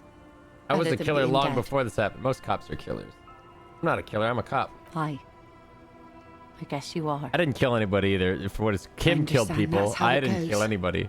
I don't know why I claimed I killed people. Of course. Can I help you with something? Hey, do you want to go on a date later? Oh yes, she does. You need to get your drink on. There is no other way for human beings to procreate. Not after 6,000 years of yeast cultivation-based mating rituals. I like you, but I'm afraid to be around you because you're a woman. Okay. I need to be drunk. Where's this You do going? too. Please get drunk with me on a drunk date. Absurdly and pointedly phrased. You can be quite funny, officer. Anyway, what did you want? She doesn't even understand. You asked her out. Perhaps you're too sober to pull it We off need to right get to that island. Try. That won't be a problem. It's wind still and the tar just dried. We've got 2 days of relative sunshine ahead. We borrow your boat? If you promise to bring it back, and no scraping the hull, I just got it nice and yellow, and no drinking on the boat, and no joyriding either. Of course, ma'am. It's only for a day or two. Official police business. Aye. Nod along attentively. What if I want to rock? See, that makes me not want to lend you my skiff. On a boat, rocking leads to capsizing. That there is an absolutely 100% rock-free skiff. 2 days You of got that? sunshine. I just got a bacterial infection. I'm sad to hear that. Take care of that with Ether, will you? Don't get too many RCM men round here. Be sad to lose the first one. That's cool. You boasting your bacterial infection like that. What's on that island? Nothing, just ruins. Used to be some kind of fortification before the war. For communards, an anti-aircraft gun, I think. Bombed to bits. I haven't been there myself, always steered clear of it. Hasn't been there herself. Who has then? Who has then if not you? My husband used to drink there. Him and his drinking buddies. Always seemed like a bad place to drink to me. People died there during the landing, you know. My mother told me.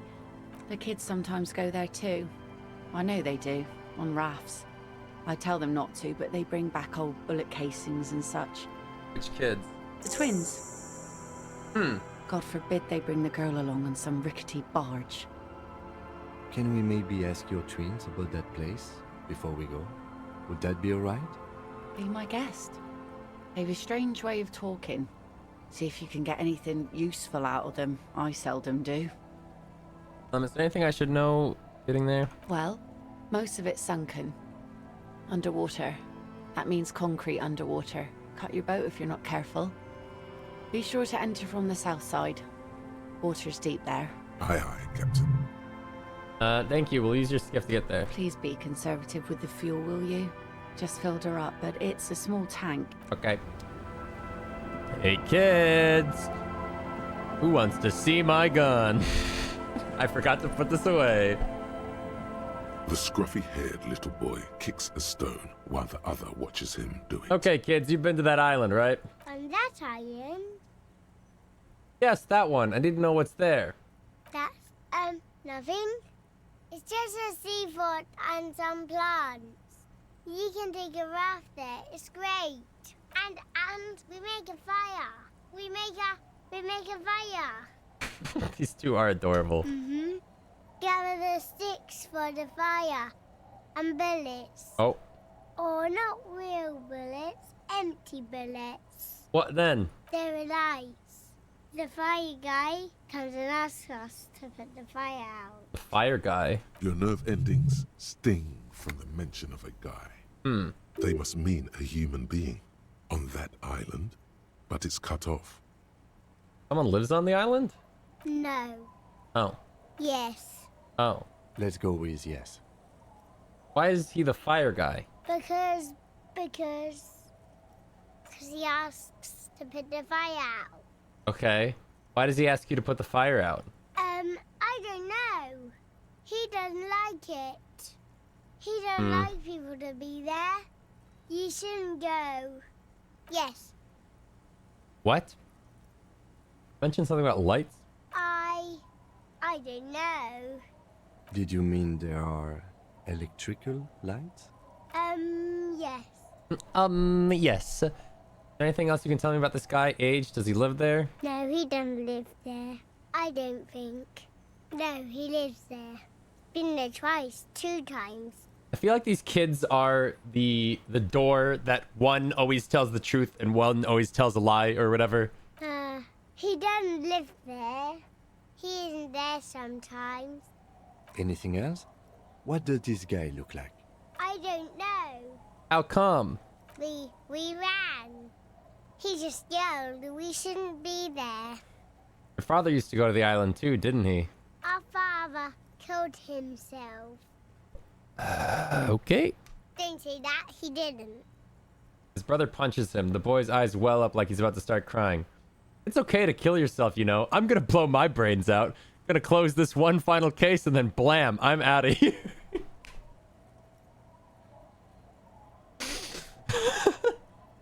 Oh my god. Your father did not kill himself. He killed himself, alright. Say nothing. I'm sorry. Is that all you know? Is there anything else you can tell me about the island? There's The boy says, rubbing his eyes, it's clear that he has no intention of finishing the sentence. Lights, fire guy. We should check up on that island. Must be Lillian's twins. Mm-hmm. Lily's mum. Okay, bye. Alright. Hi, Mima. Our tenant, the policeman. I hope the waves don't keep you up at night. I got what shot. What can I help you with? Even I can see that. I told you not to bring your trouble with you, policeman.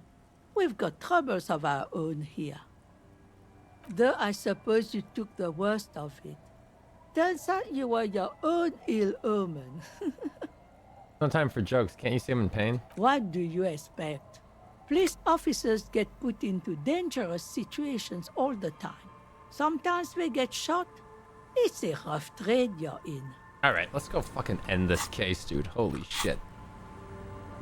We are approaching 10 hours of stream. This has to end. Give me the boat. Be careful out. Oh wait, I just take the boat. I don't need you. Where's my weapon? I'm gonna dual wield.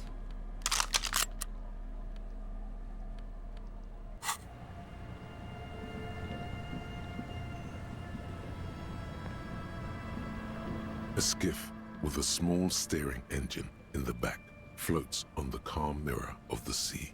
Its 2 seats are empty. The boat's belly is a shiny yellow color, industrial paint over fresh tar.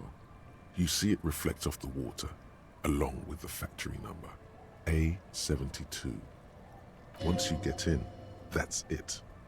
One pull of the starter handle, and you're off into the bay. A strange trepidation comes over you.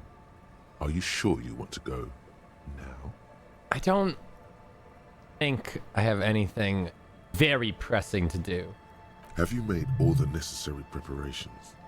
Closed all your accounts? Remember what the net picker said. It's a small tank. You won't be going back and forth on this. Take the engine, Kim. I'll hold the boombox. What? What? How else do we blast Sad FM on our way to the island? Fine. Let's blast Sad FM then. Alright, send it.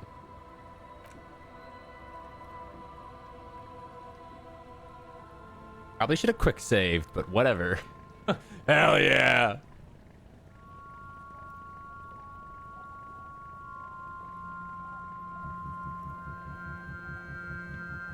Want to be free. Want to be free. It will last forever.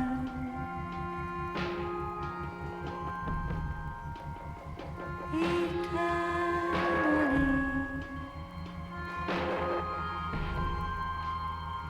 Want to be free. Want to be free. It will last forever.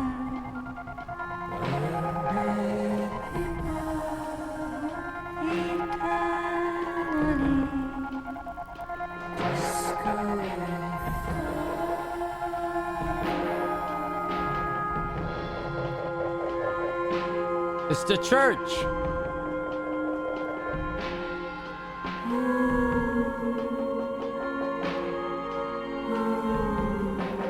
Want to be free. Want to be free. It will last forever.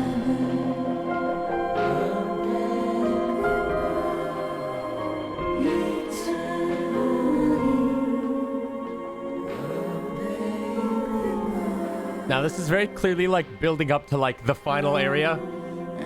Please don't tell me this is like a fucking 10-hour zone I'm sailing off to.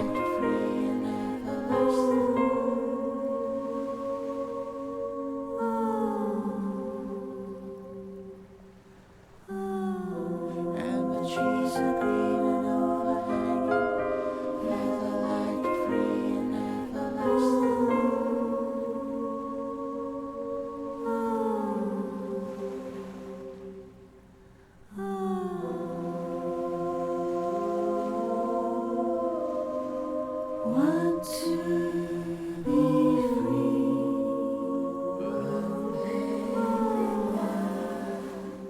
Okay, this place does look fairly involved, though.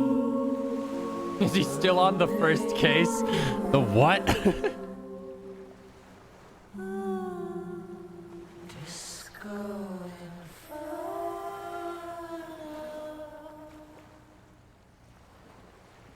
The boat comes to a slow stop. The lieutenant turns the engine off. Then, there's silence.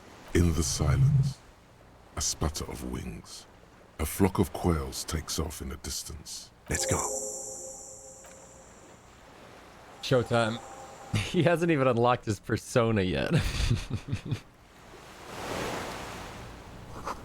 Makeshift bridge. Bombs were powerful enough to break the foundation. A rusted chain trails off into the ocean. The chain trails off into the ocean, connecting the island to the supply depot on the coast. This leads to the depot at Land's End. Ah, yes. So it seems. What do you think it's used for? For bringing munitions to the island, maybe? And supplies? You could also lock the bay when you raise the chain. Lock it from whom? From enemies. Enemies of the commune of Revachol. This sea fort was a revolutionary fortification, I believe. Finish the thought. I got 2 guns, hey, hey, hey. I got 2 bullets, and I got 2 guns. So, you know, bang, bang.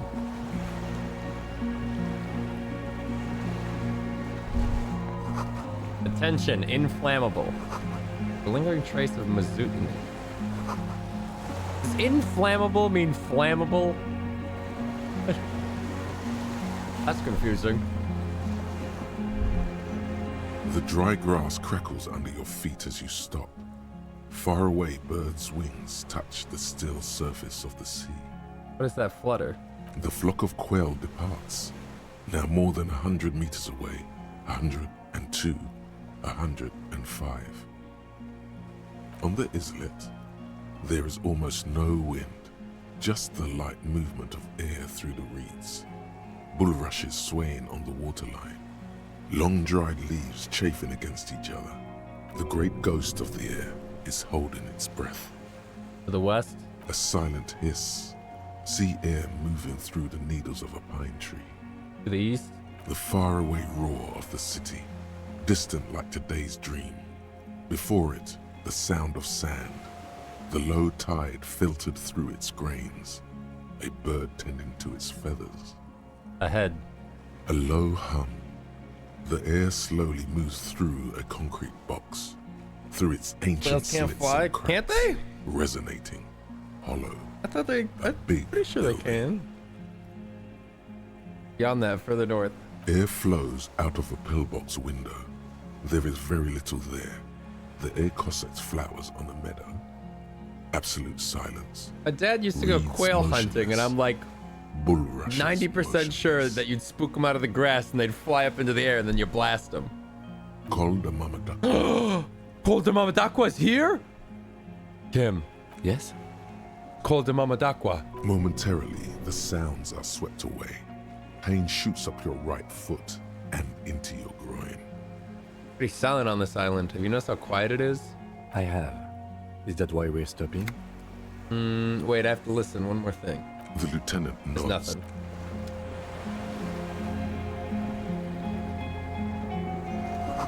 Girl says ICM, you see a star with little specks. No way to get up, the stairs are gone.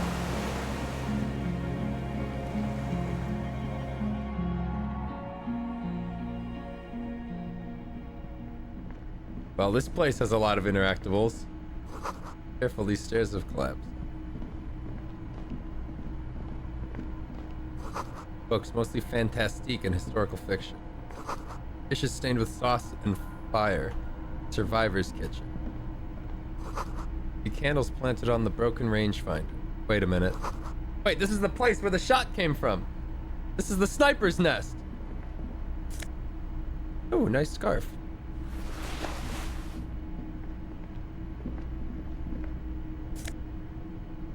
Ooh. Is that the final found item I need to get found up?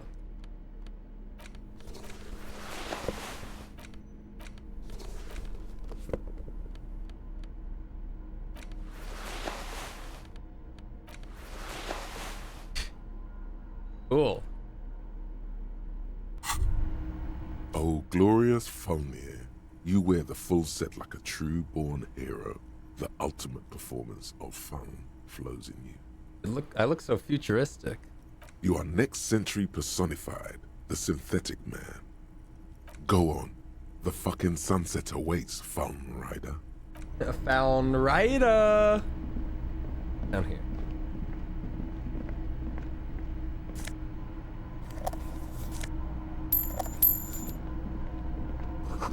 Last storm was over 10 tons.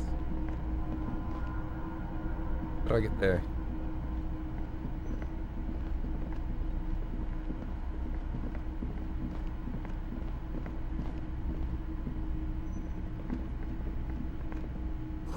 Was once an armament room. But this.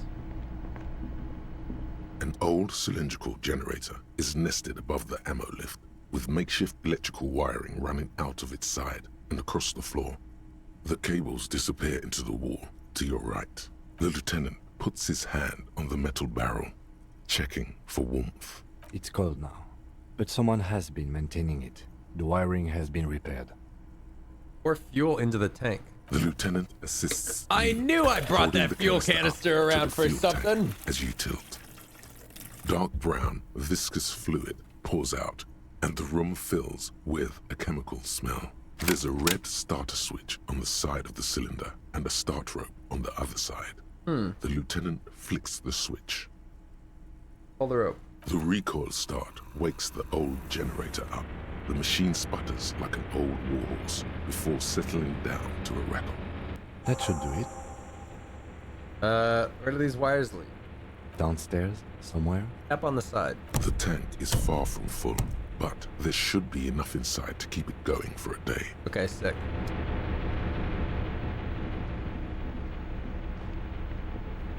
There's a greasy old spring mattress in the corner, resting on piles of soft cover books. White linen and a pillow are visible under a worn-out caracal blanket. Someone has been squatting here. The linen is fresh, recently washed. How recently? You force the rest of the sentence out through pain, thick as molasses, no longer able to hear yourself speak. You know, officer, you can rest here if Rest you in the feeling flag tired. tower. I will Oh. keep watch. You could use some rest for what's ahead. Maybe a little shut-eye, just an hour. You face the concrete wall. Just There's an this hour, light just a there little in the nap. dark corner. Like a dog, you lie there. Just a nap. Curl up with your knees close to your chest. The blanket feels cold. The entire room does.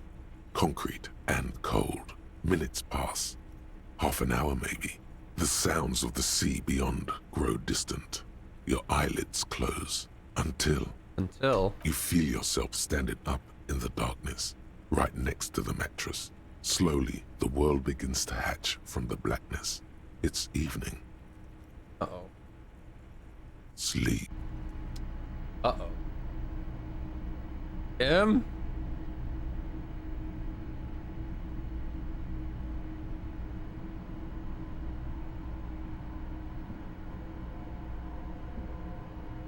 Uh-oh. Lieutenant's no longer here. Go outside to the beach.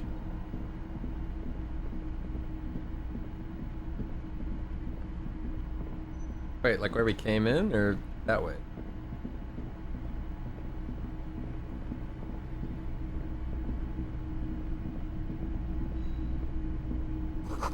Door's still here, closed. Feels strange somehow. Can't get in. How did I get in here? How do I get outside?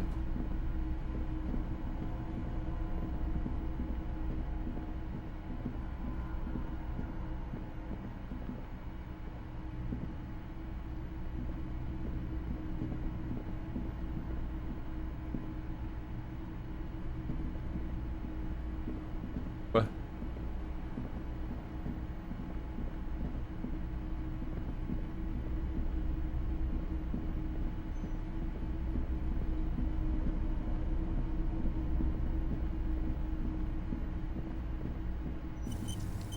Hmm.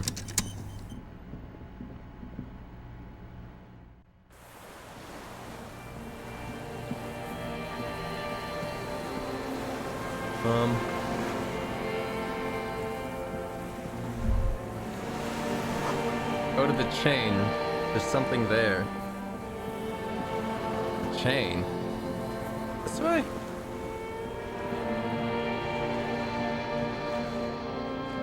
Oh.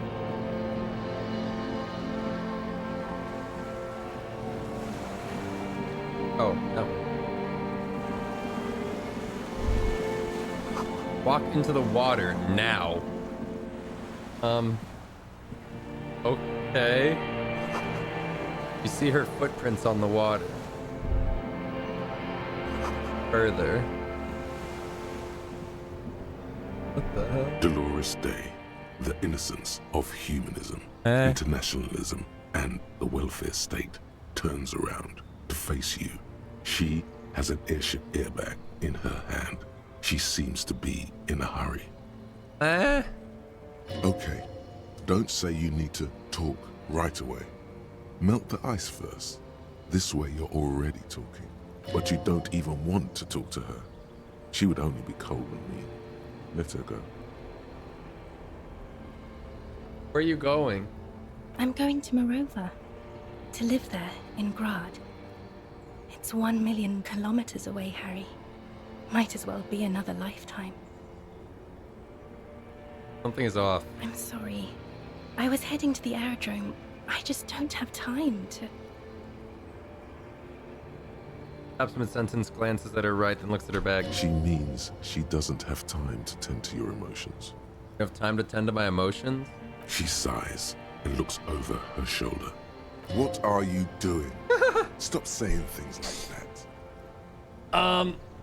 Hey. Hey. How are you? I'm doing really good, actually. Both professionally and romantically. I've come to a fulfilling and peaceful period in my life. Oh, the video store. Okay, so How this are was you the doing, moment Harry? that our girlfriend, wife, whatever, like left. I'm dying in a ruined flag tower. Blood is dripping down my chest. God, Harry. You have to take care of yourself. You're not a young man anymore. If you keep going like this... Oh wait, is she the super pope? I mean, yes, this is the super pope, but like, there's fucking analogies and allegories and metaphors and similes. This is everything I always warned you about. What's in the bag? Just my scepter, my globe cruciger, a spare silk gown, a toothbrush, travel documents, the crown of immortality. Kind of immortality. Aren't you wearing one? Oh, this. Strikes the wreath on her forehead. This is just a wreath. The crown of immortality is made of rarefied light, mana and raw palladium. Oh, of course. It was passed on to me by the rulers of late antiquity. She looks at the suitcase, not knowing what more to say. Then, over her shoulder. Anyway, Can you stay for a moment? We need to talk. We need to have one more massive epic showdown. no, Harry. Oh. No. I don't want a massive epic showdown. I want to go to the aerodrome. I have tickets for the 10:20 flight to Morova. Really, Okay. we don't have anything to talk about anymore. Every combination of words has been played out. The atoms don't form us anymore. Us. Our love. Our unborn daughters. It's all gone. I have to go to the aerodrome. I have to leave Revachol and you. And you have to be alone. In hell. Forever.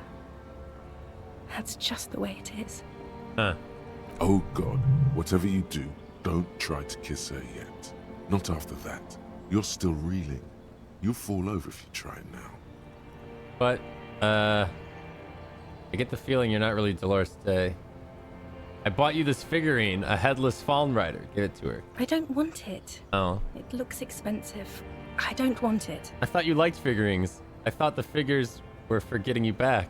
That's not what figurines do, Harry. But then the figurines don't do anything? She looks at the headless Fallen Rider between your fingers and doesn't know what to say. The figurines don't do anything. Anything at all. But I thought the historic figure she had. You liked war games and figurines. Yes, I thought it would be good. A form of communication where words have failed. Yes, it was a good idea, but she felt obliged by the headless phone rider to give you things in return. Things she no longer wants to give you. So she refused. That's how it goes. Your figurine rider idea was naive.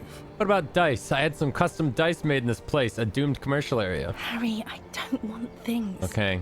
I want to go to the aerodrome. Okay, I won't give you things. I didn't ask for things. It's too late to give me anything. I got an achievement. The I figurines would've won't liked win the her headless back. form They do rider. nothing. Back then. Okay, by the way, I'm making mad paper now. My net worth is insane. It's not about paper, Harry. Or anything like that. Like she's heard it before, 1,000,000 times. It's about taking care of yourself. Life is not a competition.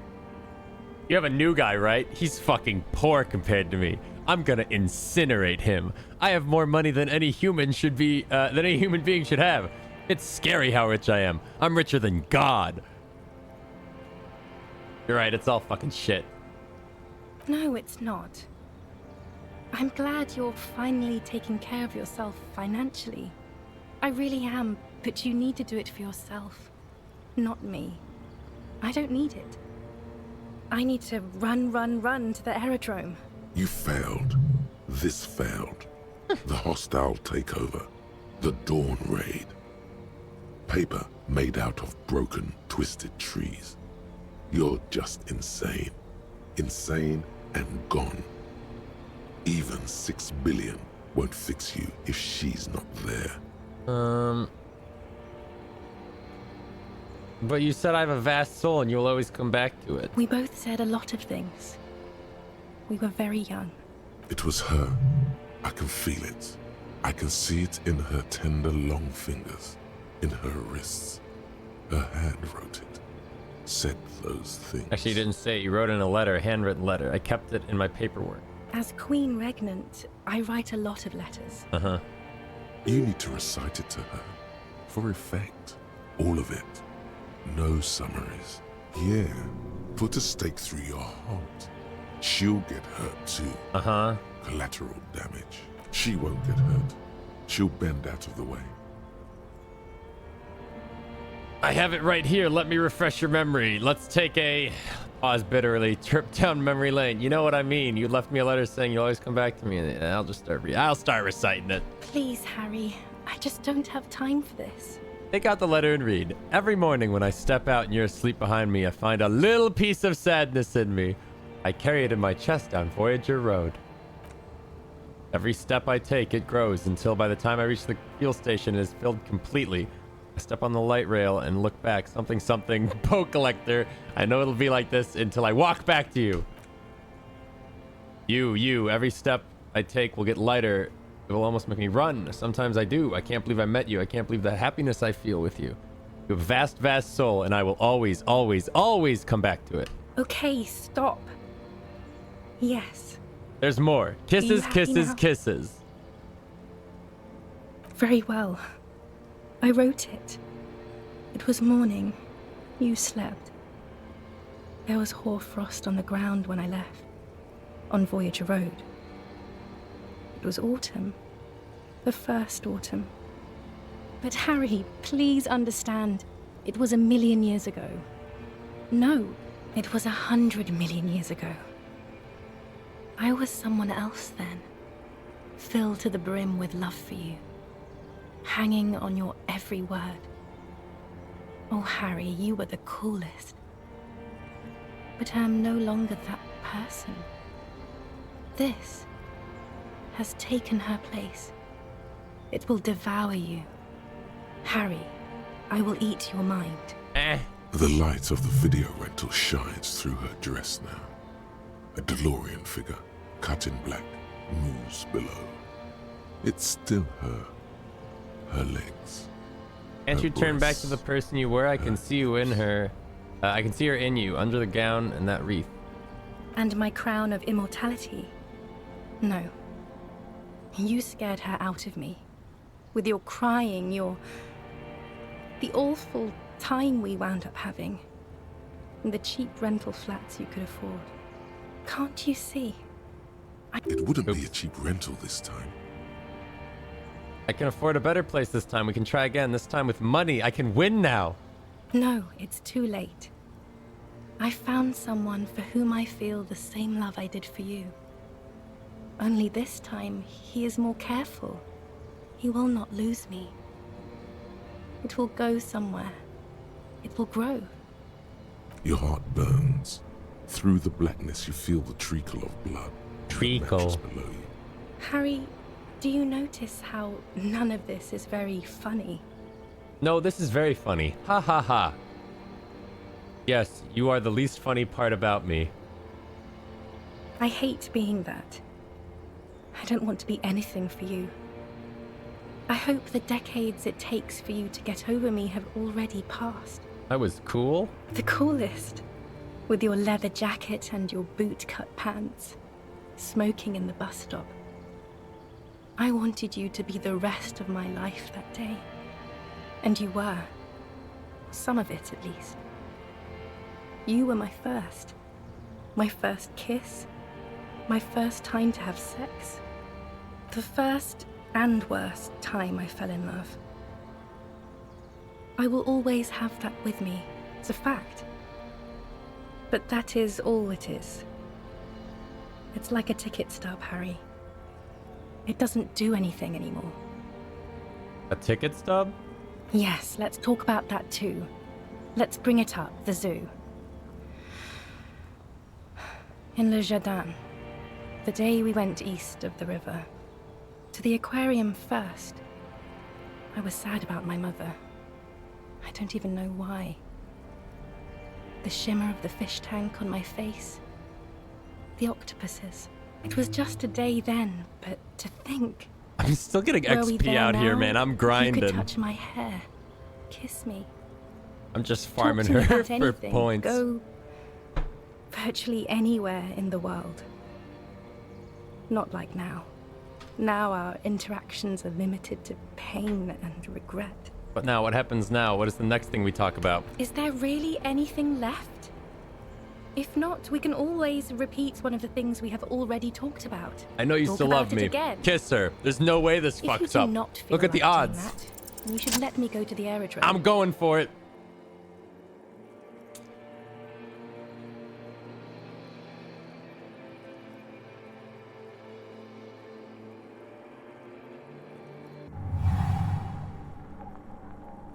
With your feet trembling from the steps you took, tepid and fearful, you stand against her, her body close to you, radiating warmth. This'll fix With everything. your eyes closed, you move your lips on her mouth. She is not kissing you back. But I succeeded. What? I rolled an 18, huh? What do you mean? But I succeeded. This was not about failure or success. This was always going to be horror. I should not have suggested it, and you should not have listened to me. Okay, you're not kissing me back, man. The moment is ending. She is going to move her face away from yours. Yeah, we don't have to stay here.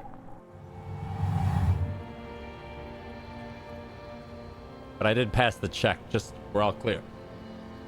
I rolled very well. Trying hard not to look at you. When she withdrew and you held on to her hand, she tried not to look at your face and see the expression there. Brother, you should put me in front of a firing squad. I have no words for how I failed you. You're the apricot chewing gum scented one. No, I'm just Dora. You didn't kiss me back. She breathes out heavily, as if something painful has passed through her, and shakes her head. Say nothing. Stand there like a useless dildo. She shakes her head one more time. The evening wind rustles her hair, blowing old newspapers and fast food wrappings down the street. That's it then. No, Harry. Not yet. There is one more thing you have to see. She slides her hand down her chest and onto her lower stomach and smiles. I'm pregnant. Is it mine? Of course not. Oh. I terminated yours. Gah. Don't you remember? You poor fuck. Poverty-stricken fuck. What the hell? Now, go ahead. Ask me more questions. What the hell? Let's talk about something else. But I'm a very rich individual. No, this has to end. Do the last one. More questions. Ask more. I got the feeling you're not really Dolores Day. I don't know what you mean. Dolores Day? I've heard you before. You're the voice on the phone. Oh, Harry. You shouldn't have done that. This is in his head. Not confirmed, but probable. Yeah, this is in my head, huh? No, this is not actually happening in reality. Call me like that. You ruined it. There was still a chance. You should have waited longer. She would have called you instead. I know you would have called me yourself if I just let you. I was too impatient. It wasn't me, it was my hand. Raise your right hand. My fingers called you. They shouldn't have. They really shouldn't. I was in Morova already. Safe. In the warmth of the night. Wrapped in my future love. There, I think of you less and less. Whole weeks go by without me remembering you. Months already. Soon it will be years without the hurt. I sit there in Morova, in the holy gratitude of my bliss. I put my hand on my belly and smile. The air gets cold around you. She looks down on her stomach, then up at you. Her eyes are full of tremendous distance and mystery. Black-eyed dogs wander the alleys. Apple trees hang their bony limbs low over the patchwork of roofs. Red and black. Revachol West, the evening sun. She's left and bloomed, far away from us. Our vast soul. Your name, ... Means pain. Bruh! I don't want to say that. Why? That's what dolor means. You're the symbol of pain. Great. Now I'm the symbol of pain.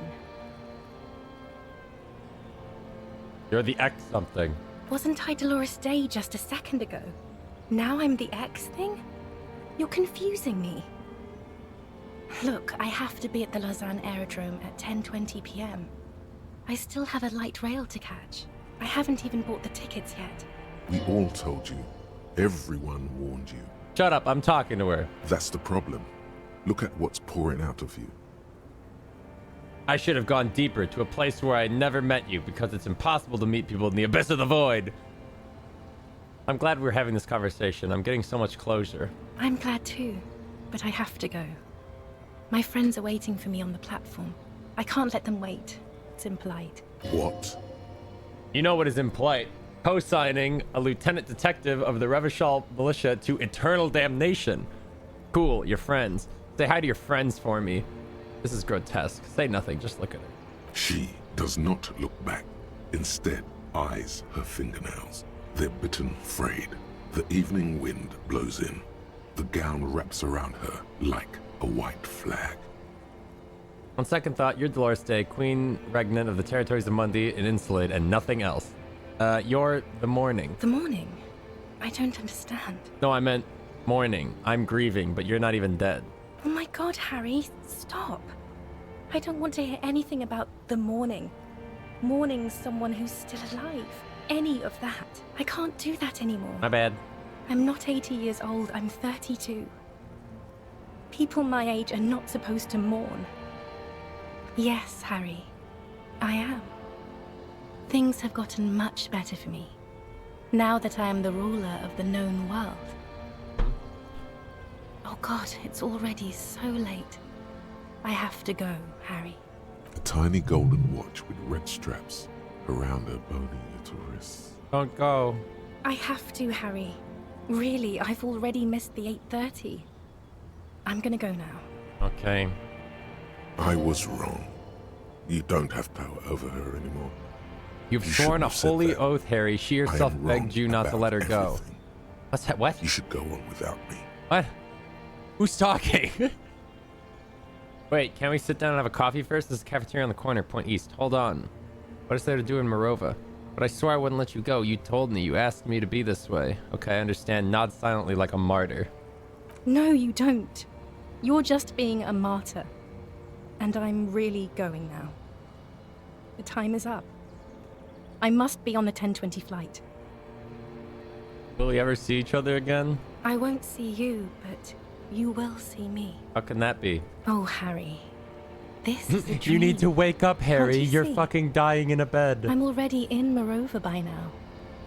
Who knows how long ago this happened? A year? 2? 5 years ago? How will I see you again then? Right here, tomorrow night. Once this dream starts happening, it keeps happening. Oh. 3 times a week, at least. And Harry, it really, really looks like it started happening again. There's the video rental. I'm suffocatingly beautiful. And young. And I smell of tutti frutti chewing gum. Like I did that time when I asked you for forgiveness. After leaving you the first time. So long ago. But this is intolerably bad. Oh yes. This is real darkness. It's not death or war or child molestation. Real darkness has love for a face. The first death is in the heart, Harry. See you tomorrow. What? Okay, bye.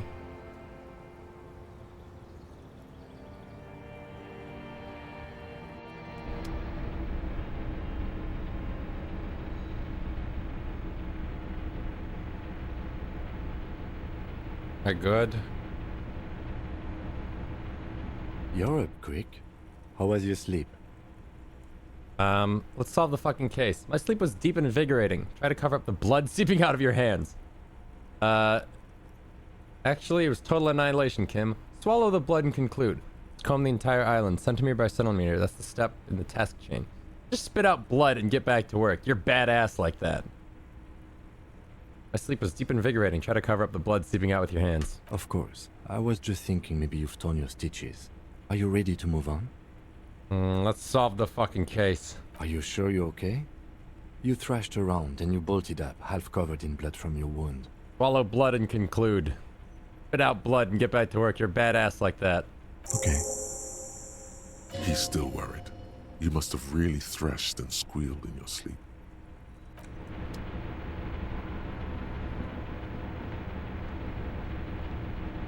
Books and magazines lie scattered on the floor and on a makeshift cupboard.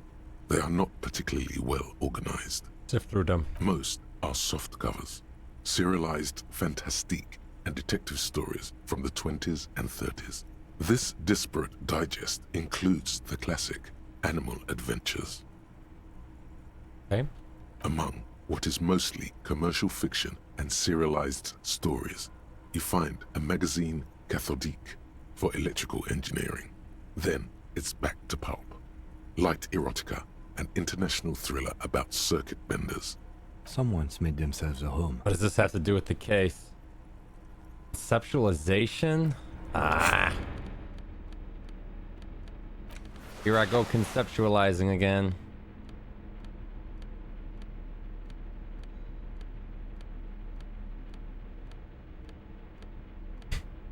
Not a whole lot of conceptualizing going on here.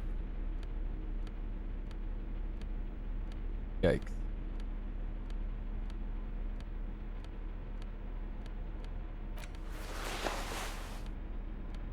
Jesus. Good. Soft covers, serialized fantastique. Not that you can tell. Not great. This is a digest of someone who's dead bored. Most of it is for entertainment purposes. Fittingly right next to the radiola on the floor. Nothing out of the ordinary. Maybe it's a little old-fashioned. God damn it. There's a nude mag. More than that, you... Fuck.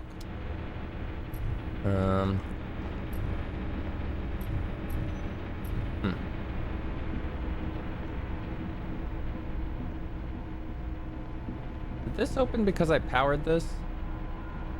You see a small metal door nested inside a larger one. A heavy steel blast door. On the other There is side. a conventional keyhole above the handle. It's very small. Another part of the island, probably. The lock looks like it could still be usable. How do we open this? Maybe this is one of the doors we don't open? What? Looks at the door that's then at its bigger brother, then at the lock. He's right. It would be better to open its big brother. A powerful engine hangs under the ceiling. It must control the blast door. You're right, we opened the big one. Do you see the controls? I think there's a console just southeast. Let's look around. Getting the blast door open seems like the best plan. Didn't I open it already? Is that what this is? Oh wait, that's upstairs. Is that what I opened?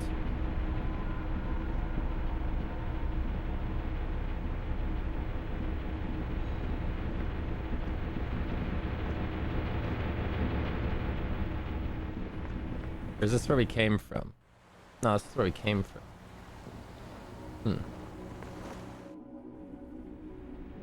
Oh, that console. I see.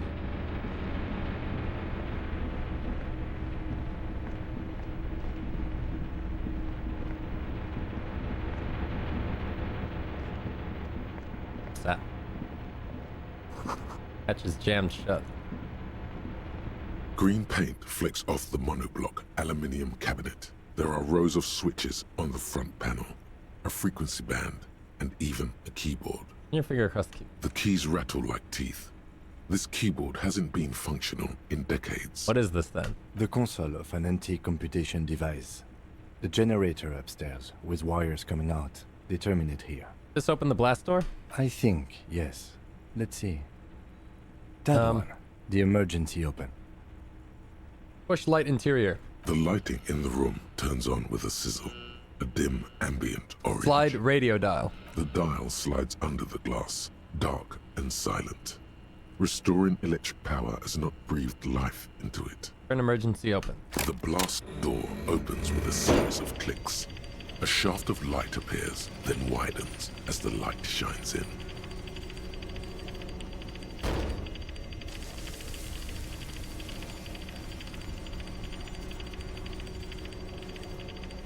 That was easy.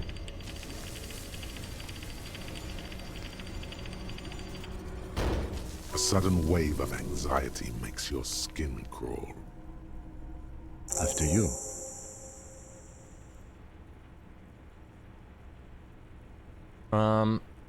What's there? Point to the door. I don't know. A thin wisp of smoke rises from a charred black fire pit. Don't be.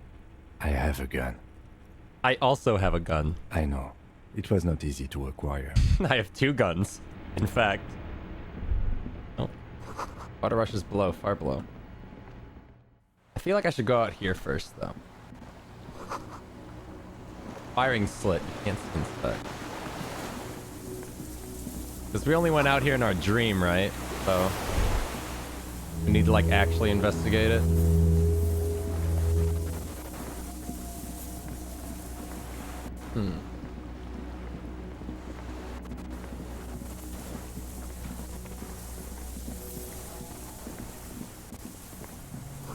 Winch is broken. Rust has eaten what remains in the chain. A strange feeling, looking at the water. Maybe you should just wander off into the sea, leave it all, and walk in. What? But it's cold. Yes, cold and still. But love is warm, like the inside of her mouth. No, no, no, no, no. Yes, yes, yes, yes. No, we're not starting with that. Not now. Not this time. This thought is over. Why? Perhaps there's someone there, under the water, waiting for you, smelling of tutti frutti and betrayal. Raise your sight. In the still mirror of the bay, you see Martinez, reflected. No, no, no, no. Yes, yes, yes, yes. The water, like shimmering towers. And the shacks too. Pine trees and motor lorries, upside down. Islets and posts, like stepping stones, lead into the water in front of you. Go. Step in. It's been too long. No.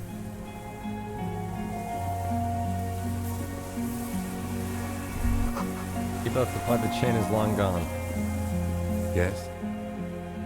I want to talk about you. What about me? Nothing. I thought we could have like a heart-to-heart or something. I don't know. I thought you'd like tell me about yourself.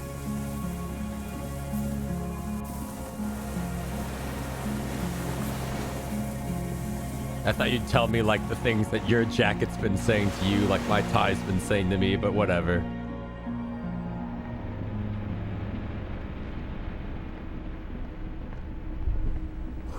Walk slowly, it might be dangerous. Okay. Okay.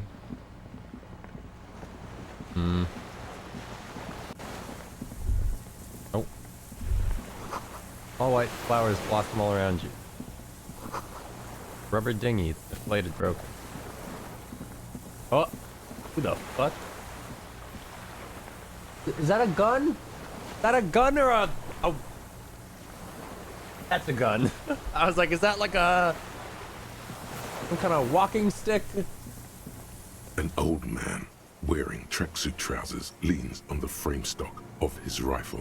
Gone. He gathers a big ball of spit in his mouth, then spits it out into the extinguished fire before him. He raises his black eyes, hooded by creased eyelids, to meet It's just yours. a crutch. Oh, okay. Unclouded by cataracts, his eyesight is sharp. He's practically tearing up from spite. Hatred got the best of him a long time ago. This man hates everything. Are you fire guy? The what now? Did you recently tell I two can't kids? hear you. Did you recently tell two kids to put out their fire? Two twins? I may have. All sorts of little rats have come sniffing around, trying to give up the position. Huh. The position sounds like a hiding place. Fire guy. Regressive bourgeoisie henchman. Can't even talk like a grown-up. You've retained your eyesight. My eyesight? Yes. Helps me see all the shit. A shudder of disgust passes his right side. His left side remains motionless. Did you close the blast door? I did. And you opened it. How? I fueled the generator, then used the console. I should have burned that console down. How did you know I was coming? Reactionary rock and roll music. Yeah, we did blast fucking Play tunes the on the water. boat the whole way over. Told you we shouldn't play sad FM. But you didn't say that, Kim. It was not rock and roll, it was sad FM. Sad FM, huh? I always hated that station. Phlegmatic, counter-revolutionary dirges. Sadness is a mental illness. A weapon of the bourgeoisie. The fascists were right about rock and roll. It is degenerate. Hip gyrating, mental illness. Nice gun you music. got there. It's not nice. It's a piece of shit. Is that a Bell But Magrave? it gets the job done. It's a 3-angong 446. A Samuran rifle. How did you get hold of one? It was sent to us by our brothers in the Sinyao commune. Military aid. It has stayed true to him. He can still make it sing. The Hisin Yao commune.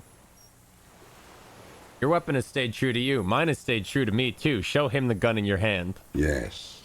I bet you've killed a lot of people with it. You fascist fuck. Hey, I'm not a fascist. I'm a... Checks notes. Ultra-liberal. Have you come to make me one of them? His grip on the rifle tight. We have come to ask you questions. Nothing more. Lieutenant puts his hand on his holster. If you do not comply, we will take you in. Do you understand? Ew. That's all the answer he gives. The danger levels here are hard to read.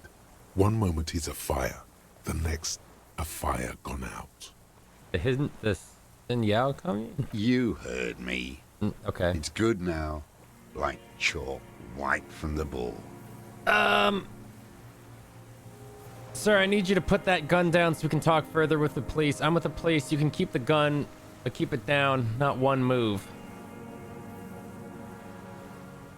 You can keep the gun, but just keep it down, man. No. Whoa, Kim! Kim! Put it down now, sir. Or you're gonna blow my brains out before you question me. To hell with it. It's a walking stick anyway.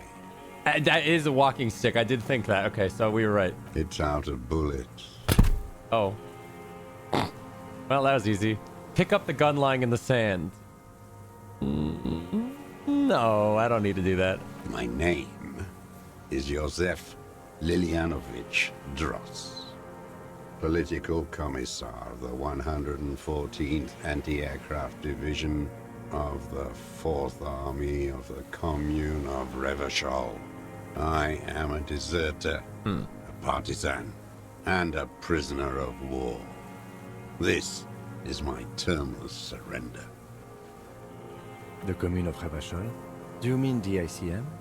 You're a holdover from the... From the Insular Indian Citizens Militia, the Army of the Revolution. I was recruited in Jamrock in 07, trained in the École de Contrôle Orient, and consigned to emergency defense duties in 08. I left my unit on the eve of the landing. When I returned here on May 14th, the Commune had fallen. Still armed and ideologically trained, I wrote a criticism of myself and resumed partisan duties. 51 minus 8 equals 43. Thank you, Logic. You've been on this island for 43 years? No. Oh. I've been on other islands, too. Oh. I was an resurrection until they turned it into a spa in 18. Then I was an E-48, a nameless sound, until the sea washed over it. Then I came back here. That was 22 years ago. Again, you've been hiding here for 43 years? 43 years and 10 months. That's the length of my entire life. It's too long. It's not how a human being should live. But I couldn't just forget what I saw. He just couldn't. Couldn't give up? He nods, but he can now. What have you been doing during all this time? Hiding, fishing, waiting. Where the afternoon grows late, on Rue de Saint-Ghislain, people walk home. Street lights will soon be lit. Further inland, the streets are alive with workers, men, women, children, street hawks and migrant laborers. The temperature is steady. Alto cumulus clouds form above Precinct 41. 2 police officers step out of the Whirling in Rags cafeteria. Satellite officer Jean-Vic Mayer inspects a series of burnt black letters splashed across the plaza mosaic. Ah, he can appreciate my handiwork. Patrol officer Judith Minot points west. The fishing village. She glances at her watch. We meet in 15 minutes. It's a 10-minute walk. The officers go, leaving behind the writing, still smoldering. One day, it says, I will return to your side. Always waiting. For what? For her to return. Sadge. Her who? Girl, child, revolution. Girl, child, revolution? What? I come from there. Went to the mainland. I can assure you that is not what the people are planning. I've been there. The city is a tinderbox. It may still happen. I've seen it. Shake your head. Capital is too powerful. The rich are very well organized. Women will always betray you. I can come from there. I can assure you that is not what the people are planning. I am not a fool. I know. The material base for an uprising has eroded. The working class has betrayed mankind. Huh? The historic opportunity for a revolution has passed. It will not come back anymore. However hard I try, whatever I do, What has he done?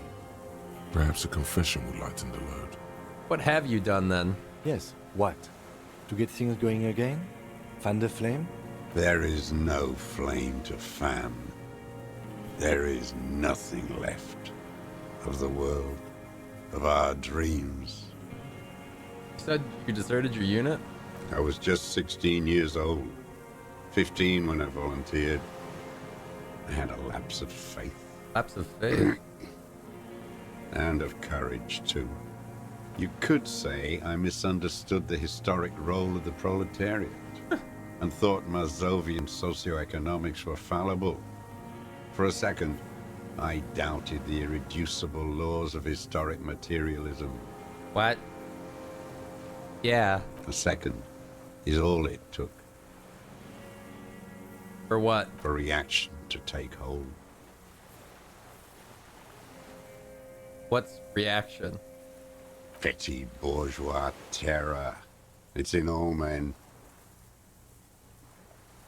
It wasn't reaction. We were just afraid. It's the same thing. Material conditions, G-Mart. It's very important to it. politics. Not really. Not naked. Have you guys figured out from It's watching me play this for the impossible past not to week be afraid. that I don't know anything about politics? I don't understand what an ultra-liberal is. I don't really grasp what a fascist is. Communism, I sort of vaguely understand. And this was when? I think I'm a moralist. May the 13th, 08, 44 years ago. The horizon was black with coalition airships. Their petroleum rose to the sky, and it looked like it formed the clouds. Storm clouds. When they started shelling, it was dark magic. A moralist. You know, I'm something. Dark magic. The combined might of international capital. All at once, all the greed and terror in the world tore into Revachol. It lifted streets from the ground and turned houses into ghosts. We were in the flak tower.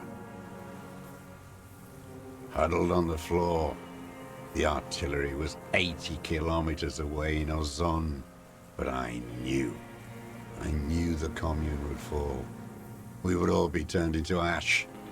So I said I was going to the map room. You know, this guy's story's interesting and all, but like, are you the killer? If not, what are we doing here? Still within him. The lobes of his ears. Are you the sniper from this island that shot them through the window for some reason? You better be. If not, I don't know why I'm here. Didn't go to the map room? No.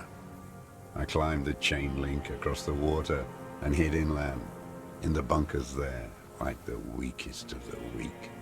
A mouse, frightened at the ordnance all night, and the sound of the rotors in the morning, whirring. That was a good sound effect, man. What was that? Airships. I climbed out into hell. The landing was complete. The chain was submerged.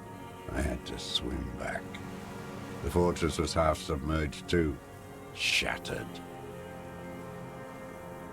They'd all drowned in the lower levels, or got torn to shreds above. The anti-aircraft gun had malfunctioned. So had I. I left them without ideological direction. It was real. I'd seen it. I'd seen it in reality. Seen what? The mask of humanity fall from capital. It has to take it off to kill everyone, everything you love. All the hope and tenderness in the world. It has to take it off just for 1 second. Is it weird that... look, I'll be honest. I'm kind of listening to what this guy's saying, but like, I'm doing that thing where I'm like nodding along and listening to the words, but I'm kind of half zoning out. And I've just been kind of staring at these plants. And I'm kind of just like looking around for that one cryptid. And then you see it. It's got to be in the reeds, right? Strangles and beats your friends to death. The sweetest, most courageous people in the world. You see the fear and power in its eyes. Then you know. What? That the bourgeois are not human. I've always suspected the same. That's definitely enough for now. The old man does not say more. Those black eyes of his keep piercing you as he looks to some great distance and shakes his head slowly, retreating from it. How have you survived all this time? How does anyone survive? I steal. What do you steal? Supplies, vegetables. I collect rainwater. It's the life of a dog, not a human being. How is your health, Mr. Dross? I've been throwing up blood since winter. Red, like beetroot. Been passing it in stool, too. I didn't need to know that. The RCM can provide medical services. You need to be looked over. I need to die. Okay.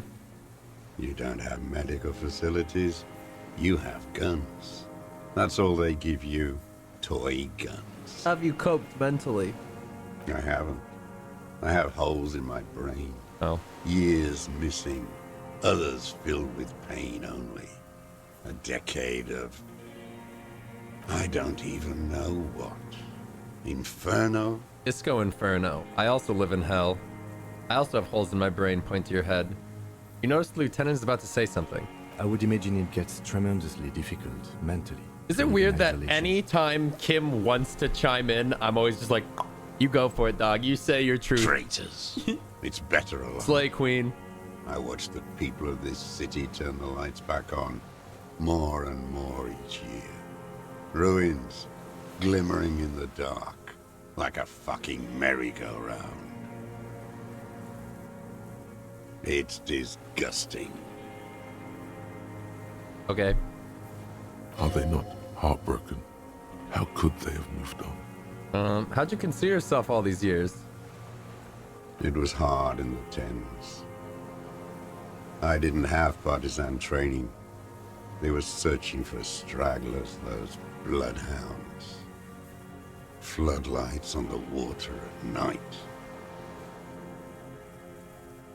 There were posters, campaigns. We communards still hoped, and they needed to snuff that hope out. The East capitulated. Martinez and Cold City were turned to dust. But Jamrock, Forburg, even Coron, and Boogie Street, of course. Those fucking kips had Marsov coursing through their veins. And others too. Some cordons of Revachol was still fighting. There were cells. I tried to contact them. Soon they all went silent. The frequencies dead. How'd you get between here and the mainland? At night, I used a dinghy. I only went after dark then. When I got to the city, I stayed underground. Patrols. You Oh my lot, god, the madman's the commons finishing it. too. It's, They started snitching. It's a lot longer than I thought. In the city, you move underground? And it's mostly because these motherfuckers have realized speak slow as hell. From bunker to bunker. I like finish reading what they're saying and then I anymore. have to lean back No and go one like, no, cares now. say your piece, King. I We don't paid for your even voice have to acting. hide. They think I'm another antisocial vagrant. I could walk straight into that town if I wanted. I just... The weapons cache under St. Ghislaine. Point to it. In the basement. Have you been there? So you finally found it. Ah. There must have been a small squadron's worth of arms in there. Elmer Graves, right? They were. They were damaged beyond use. I know. Oh. So you've been there? Sleeping. Some nights. Ammo scrounging on others. Those McGraves were shit, even before they corroded. Some had bullets in the chamber, however. There's a small bunker under the Feld building. Have you stayed there? The propaganda bunker. I used to, but not anymore. Propaganda bunker? They stored leaflets there. Broadcasting equipment, too. Made broadcasts, I think. Propaganda officers. I buried them with their leaflets. They killed themselves. 2 young boys. Wait, so 3 people have killed themselves in that basement? Okay. A lot of our boys did. What a coincidence. Spent some winters there. Never liked it. Kept thinking of them. No need to go underground anymore. It's better in the ruins, on the ground. Tell me another thing. The old man looks across the water, at the city, the ruins, the motorways rising above it. You said this is your termless surrender? You're with the RCM. Yeah. The coalition-appointed mob that enforces bourgeois morals in Revachol. Yup. That's right, we're the good guys. We enforce the law. We keep those animals from killing each other. I know what it looks like, but I have secret plans to turn the RCM into a Mazovian revolutionary unit. Shh. Trust me, I'm a secret communist. We're not coalition appointed. We just try to help people. You're the RCM. You represent the Moralist International, the enemies of humanity who took this city. I represent their adversary, le Parti Communiste dans le Monde. Yeah. Take me to them as a prisoner of war. I have relinquished my weapon. I can no longer serve. No superiors can relieve me of my duty. You bulldoze them all to a mass grave for trying to free humanity. Okay, man. All right, Grandpa. You're getting a little overzealous again. A spray of blood from his mouth on the black charcoal in the fire pit. Rene, the royalist on the coast, said, The Communards signed the Revacholian Instrument of Surrender. Liberal reactionaries signed that instrument. Traitors who should have been burned alive. I answer to the Communist Party. Is that part of why you've been here all this time? Because the party didn't surrender? He just wipes the blood from his chin. That's insane. You're insane. I mean, that's neither here nor there. That's speed racing. Both can be true. Sporting goods. None of it is real. You're a communist soldier from the Communist Army? No, I am not a soldier. I am an ideological officer. I belong to the party, not You said the you were army. trained and assigned to the Defense Corps. Trained in historical materialism, then assigned as a political commissar by the party. Wait, what These does the things political used to commissar mean do? something.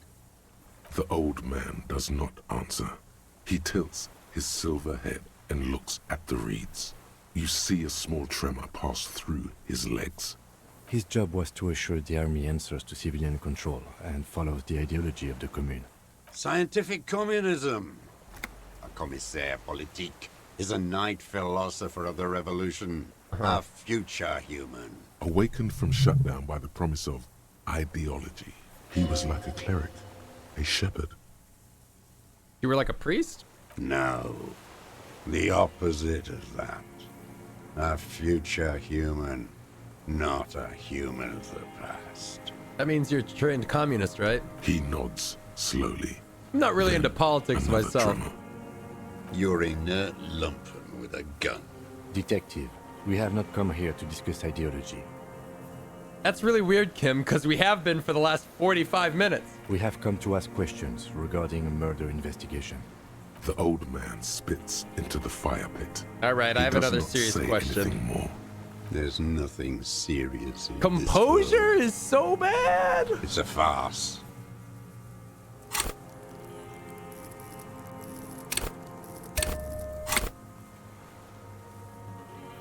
Hold that thought. That's it for now, old man. Stay put. I ain't going. Put on my composure pants. Put on my composure shoes.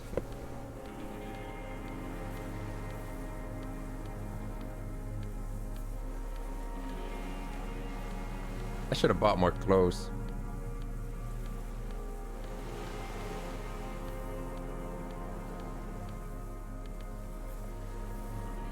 Take off this.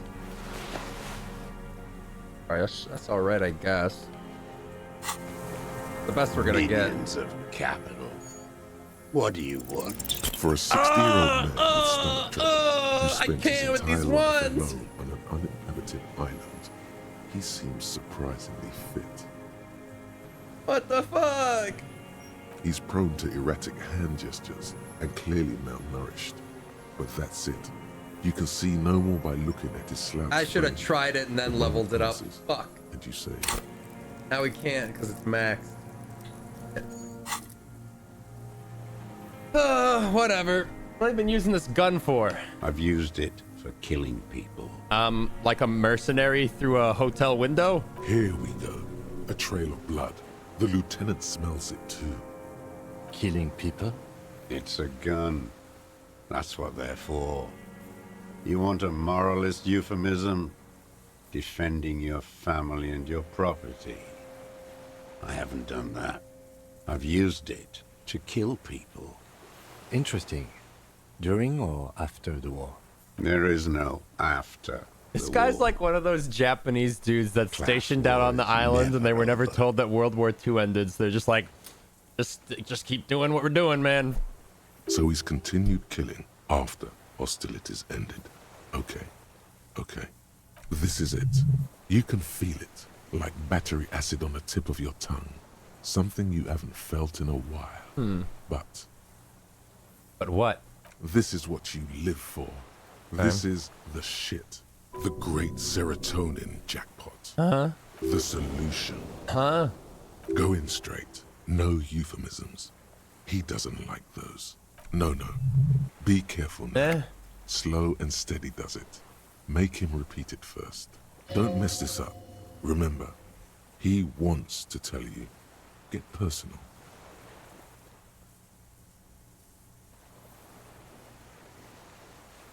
Wait, so which one do I say then? Nothing comes to you. Silence. His black eyes look at you. And in them, a chill, like electricity running up your spine, crawling into your skull. What? All is not as it seems. Huh? Detective. Damn it. Ask it already, he wants to say.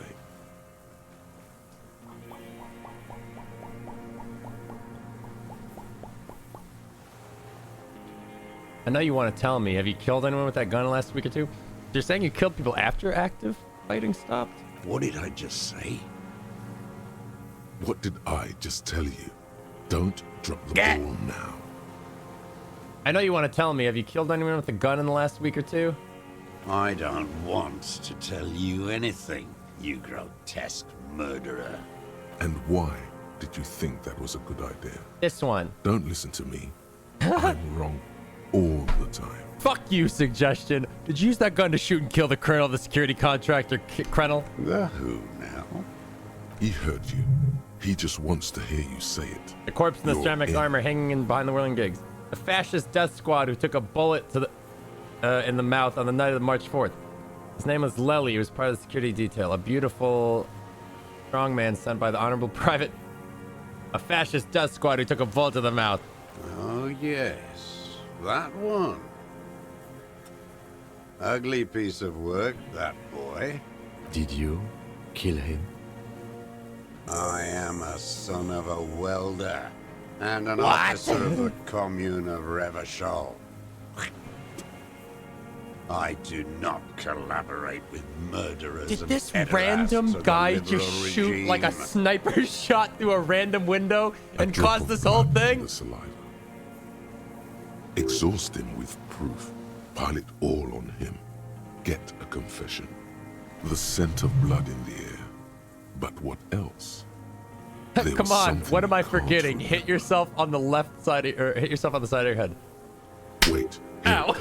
The goddamn Maybells. The dried Maybells on Clausia's roof. Oh, yes! There were Maybells in the grass when you got here. And Maybells on Clausia's balcony. Yeah! And nowhere else. Nowhere in all of Martinez have you seen them. Wait. Ow. Don't forget the footprints. The diagonal prints in the dust in the secret space behind Clausia's bedroom. Now, they're gonna come up. Of course, thank you, Head, thank you. You got it. Remember? The boot prints were like no modern soul. Nothing else comes up. You see the lieutenant shit. watch you. That's not a lot of trying to evidence. stimulate thought processes by hitting yourself. Officer, a word? No, I'm almost there. Just let me have a few more punches. Almost where? Almost ready to bleed to death. No, come on. A word. Let's go. Okay. Can I look around first? Okay, what do you want? I think we may have this. Mm-hmm. You think he did it? From nothing to this in a day. This is good, Lieutenant Gefreiter. We just need a confession first, and then maybe a solid motive later. I'm slapping myself to get ideas. I can see that, yes. I'm not judging. I'm trying to get him to confess. How do you think the questioning's going? What am I missing? What have I done? I'm trying to get him to confess. Yes, good going. That should be our first priority. What am I missing? What haven't I done? Ballistics. Let him cook here for a minute or two. Okay. We can have another look around the island for a sniper's nest. I think we should check out the post. Okay. He doesn't have to hold in court. Just establish a line of sight and he'll do the rest himself. Also, the gun. We should pick it up and discuss it in front of him. Make a show of it. How do you think the questioning is going? Good. We are doing very good. He wants to confess, I can see that. We just need to pile it on a little more. The more we have on him, the closer he is. You hear that? Nice. He thinks you're this close. Okay, let's do this. Remember, he wants to tell us, but he doesn't want to help us. It needs to look like we already have everything. There is palpable excitement in his tone. He likes him for this. A lot. But there's something more, too. He thinks the deserter has more than just this case in him. 44 years here. You think he has more than this case? Oh, yes. You think And this he random hasn't spoken sniper's to been out anybody here in on a this long island time. just shooting If people? we get him open, who knows what will pour out. What? Has this just guy just been sitting out here just like popping random civvies over the past like 40 years? Hold on, I gotta look around some more.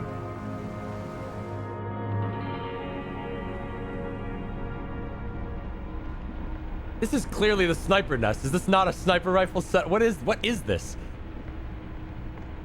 Soft covers. I wonder if there's anything else on this beach.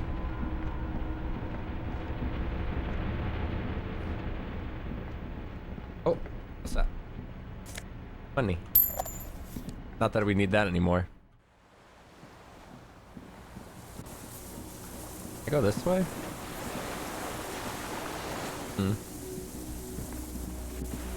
Oh. The reeds sway strangely. No, it's nothing. No, it's not nothing. It's a fucking cryptid.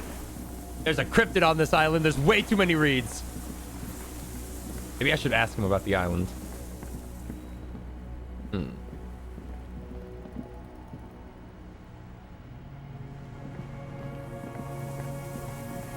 I get up there? Ooh.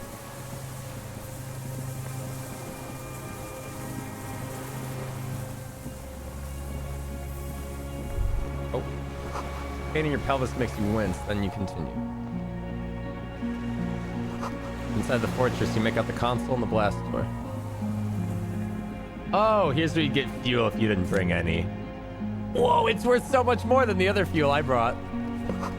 Weathered artillery map showing coordinates in the Bay of Revachol. Ordinary medicine cabinet newly stocked with, bromine. Boink. There's a rain-soaked mattress on a concrete slab, only half covered by the crumbling roof. This is the spot. This At is where he the head of lays it, down to shoot. Double embrasures, firing slits, like two eyes in the wall. This is where he lays down to B snipe. triple prime. This looks like a good place to shoot from. A single-person mattress, modern, civilian use. Brand name, Marjorie. There's a fuel stain on the cover, along with cigarette burns. And an empty can of beans on the ground next to it, filled to the brim with cigarette butts. Pick one out of the can. The silhouette of a tobacco picker adorns the paper filter. Huh. The brand, Tio Moteri. Like the ones we found at Land's End, remember? Yes, this guy gets around. Huh. There's a firing slit in the wall in front of you, like a little window. Wait, what did somebody ask? Did y'all just leave him alone on the beach? Yeah? And he's gonna wait there for us to come back and accuse him, right? Quite old and grimy from years without cleaning by anything. You think our other key than witness rain. would just leave? Look through the hole in the concrete. The springs screech as you lean on the mattress, and crane your neck to look out. Trepidation, a tingling feeling. There really should have been like a, hey, Kim, you stay here with the witness. I'm gonna go poke around just to double check. A small piece of Martinez coastline opens up in the square in front of you. I should have put on my 1 kilometer across special glasses. The water. The ruins look familiar. On the left. A towering skyscraper, its top floors shaved off by artillery fire. Capeside apartments. Rue de Saint-Gislain, 33A and 33B. On the right. The red chimney and collapsed back of the 4-story tenement in front of the whirling in rags. Rue de Saint-Gislain, 10. The doomed commercial area. In between the two? The box-shaped silhouette of the whirling in rags. Its sloped roof, a tiny fleck of light catches your eye on the rooftop. Sunlight reflecting off the upstairs window of Clausia's room. Motherfucker. What does that mean? Do you have line of sight to the window? More than that. Kim, with a pair of binoculars, I'd be able to see inside the room. A pair of binoculars? Or a scope of a rifle? You'd be prone, lying on a mattress, barrel resting on the embrasure. Cheek against the cheek rest, hand on the hair trigger. On a calm day like this. Kim, I could make it. I could make the shot. Good. I think we have it, Detective. The origin of the shot. This is the sniper's nest. Better late than never. Nothing pointed here. Many leads pointed elsewhere. 6 people are dead. We could have prevented it. Don't beat yourself up, officer. We did not put guns in their hands or get them drunk. The lieutenant pauses. Regret comes over him. We will make up for it. Here. I feel it. Okay. So, we've got pretty much... How do I get up there? Oh no, is that where we came in? I'm getting disoriented. So, Ruby didn't need to die. Hold on. She wasn't exactly innocent. She covered up the murder with a lynching, and she was heavily involved in a drug trade. It didn't have to go down like that, but it did. You know, it is what it is. And if you ask me, I think it's that bunker that's cursed. Did you hear how many other people killed themselves there? 2. That's way too many to be a coincidence.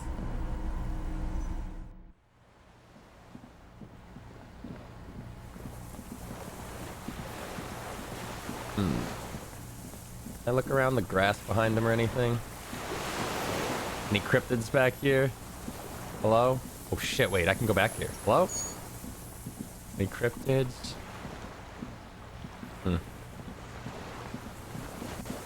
Hey. Minions of capital. Hold what that do thought. you want? Oh, we maxed out composure. Fuck. Can I add a point to this?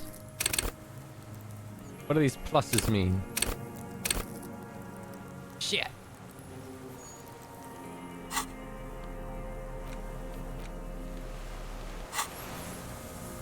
Minions of capital. What do you want? Hold on. Who are My you? name, I am the commune of Revachol. Hold on. I was an resurrection. What is this place? This island? Turned it into a spa. Is this where the cryptids live? Then it's not an island, Dwat. It's a defensive fortification of the commune of Revachol. And I am its last surviving defender. What was it used for?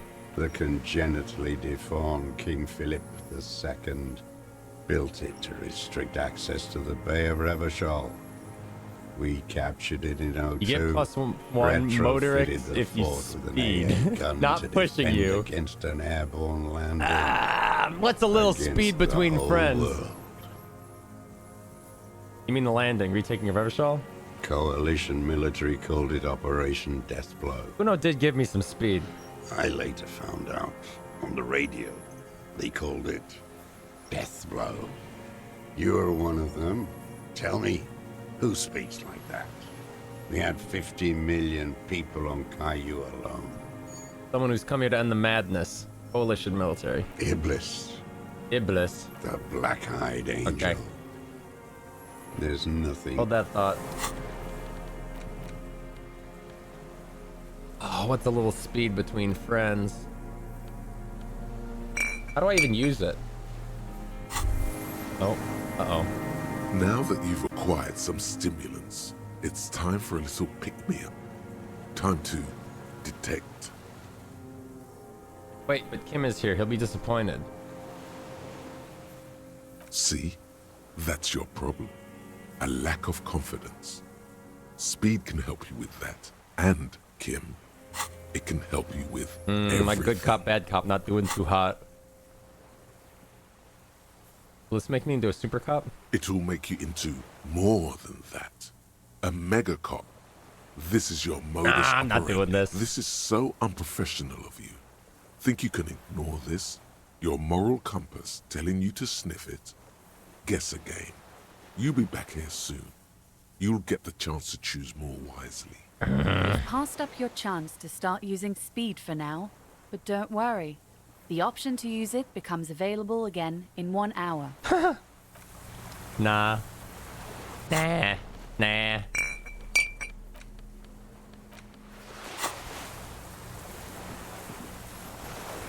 Anyway. Minions of capital. What do you want? Yeah, I can't unlock this anyway, right? Pick up the gun lying in the sand. His gaze follows your motions. The rifle feels surprisingly light in your hand. Frame stocked and patched in places with tape and wire. Press it closer. The rifle's in a shabby state, like a crutch that's seen too much travel. Hieroglyphs are embossed into the forearm, made of walnut. On the butt, you see Vespertine writing, burnt into the wood. Triangong, 4.46mm, made in Sinyao. It's as he said. Worn, personalized even. Looks like this weapon has seen a lot of use, hasn't it, sir? No response from the old man. The plastic cape around his shoulders This uses jacketed ammunition, 4.46. Jacketed, military-grade ammunition. Stable in flight. Good for hitting something that's very, very far away. As he speaks, he stresses every word. He's liking this. The old man keeps following My the gun. motion with Your gun? his gaze. My gun. His right arm twitches suddenly. This looked very much like the murder weapon. It can be used against him later. One more thing, Mr. Jost. The Colonel, we need to talk about you killing him. Petty bourgeois law. This is all you care about, right? The only thing in the world for you types. A drop of blood in the saliva. Tear into him again. No. Pile it on him. I don't need your cooperation. I've got this. We've done ballistics. The shot came from this island. Maybells behind the victim's window. I saw them growing here. Wait. Nah, whatever. Let's try it. Damn Maybells. The whole island is turning white with them. He seems tender suddenly. Nostalgic even. A strange mood swing. So many this year, too? The spring is coming. No, it's already here. Wash the filth away. I haven't seen these flowers anywhere else in Martinique, only here. They blossom on the islets before. We fertilize them with our blood. Resurrection was snow white in May, before they ruined it. South, the Bay of Martinaise is dotted with little freckles of islets, turning green, with white flowers in white snow. The coast, too, before they piled their containers on top of it, filled What with is that broken, sound? useless trash for fat-fingered What is that squeaking? bourgeois children to play with. You must get around a lot to stay undetected all these years. Do you know any secret paths? Pinball workshops? I may. Young woman named Claudia. Ring any bells? Flowers like these were behind her window. Claudia. You know her, right? She had intimate relations with the victim, the mercenary. With the victim? There is a small tremble. Looks like a smile. A crooked smile. yet isn't quite voluntary. He's about to burst. Almost. But you need one more. Just one. Okay. Or maybe two. I wonder what brand of boots you're wearing. Everything is brands with you individualists. Who cares what brand my shoes are? Sansa? Some shit. Show me the soles, please, Mr. Dross. Fucking imbecile. The old man stretches his leg out. A black and white spiral pattern covers the sole of his worn-out old running shoes on his feet. The maker is Sensorique. Whoa. The model is Perception Cordovan, chill. and the size is 43. Size 43, those shoes are huge! These are not the unusual horizontal patterned soles Ah. you saw in the dust on the floor of the hidden room. They do, however, seem to be about the same size. Okay. The size fits, but not the sole.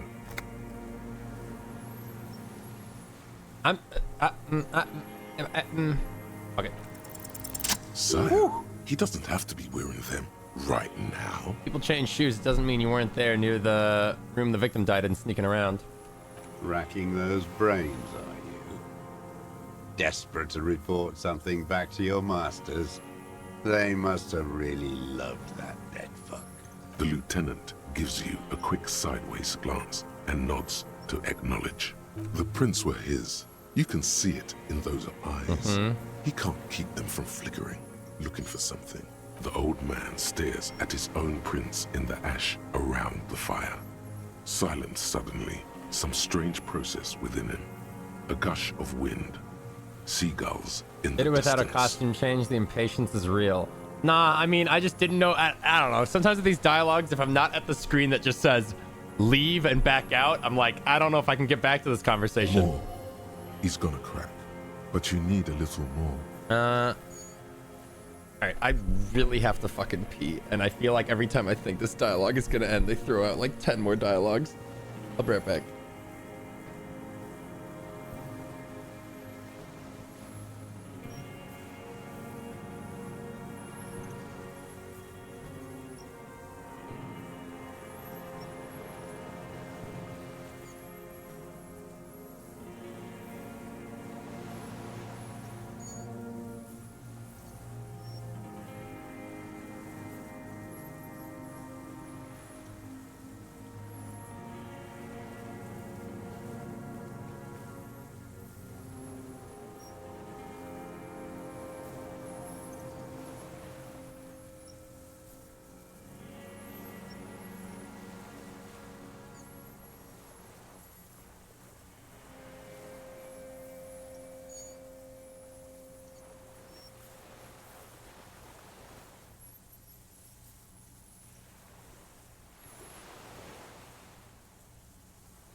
Okay.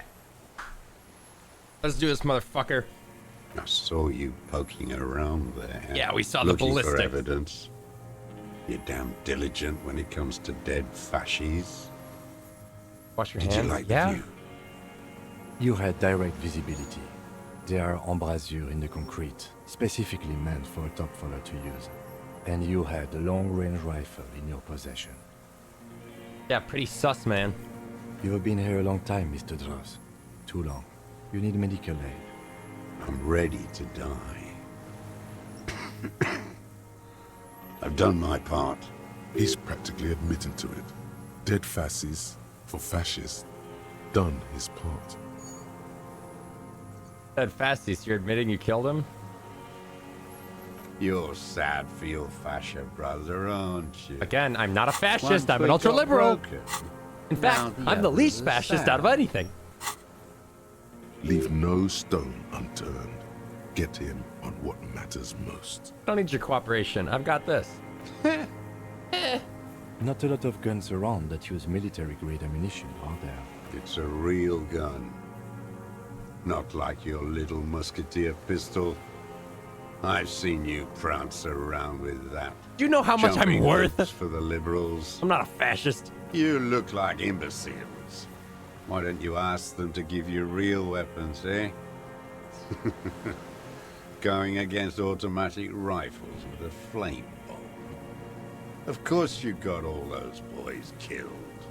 You don't talk about them. Damn, he saw you. He's watched it happen. So he saw you. Okay. So what? Don't We let it saved a divert lot you. of them. Elaine, and that musician, we handled it. Stop changing the subject. We have the murder weapon. Point to it. We saved a lot of them. Like, Ow. fuck you did. You didn't handle anything. I watched it happen. You let those beasts rip right into them. Got the fat kid killed. The old man, too. I really tried to throw the Molotov. None of those people mean anything to you. The vultures feed on this city, and you prepare the meal for them. You're getting diverted. Push the gun. Only the gun matters. So you watched the fight? Did you like what you saw? The mayhem. It was all your doing, your plan. You got them killed. You don't know anything. Stop changing the subject. Give the murder weapon. Point to it. You know what? You're right. I'm convinced this made the shot. Should we call it? Grammatically ask. You think we have the murder weapon? 4.46 jacketed ammunition, modified for range. We have it. This is it. I'm calling it. We have the murder weapon. Good. Ding.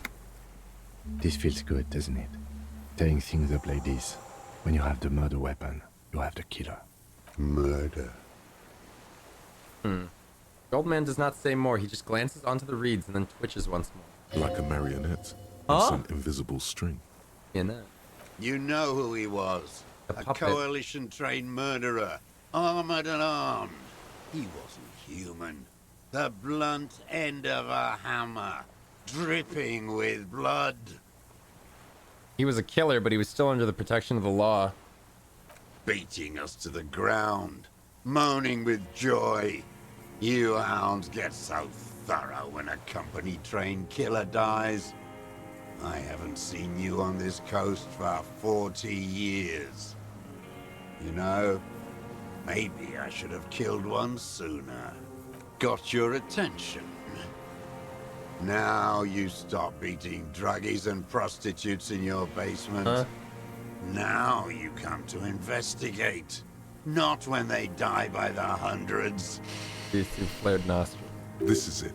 Shot him. Shot him. Say shot him, not killed him. But you shot him? Oh, the inhumanity.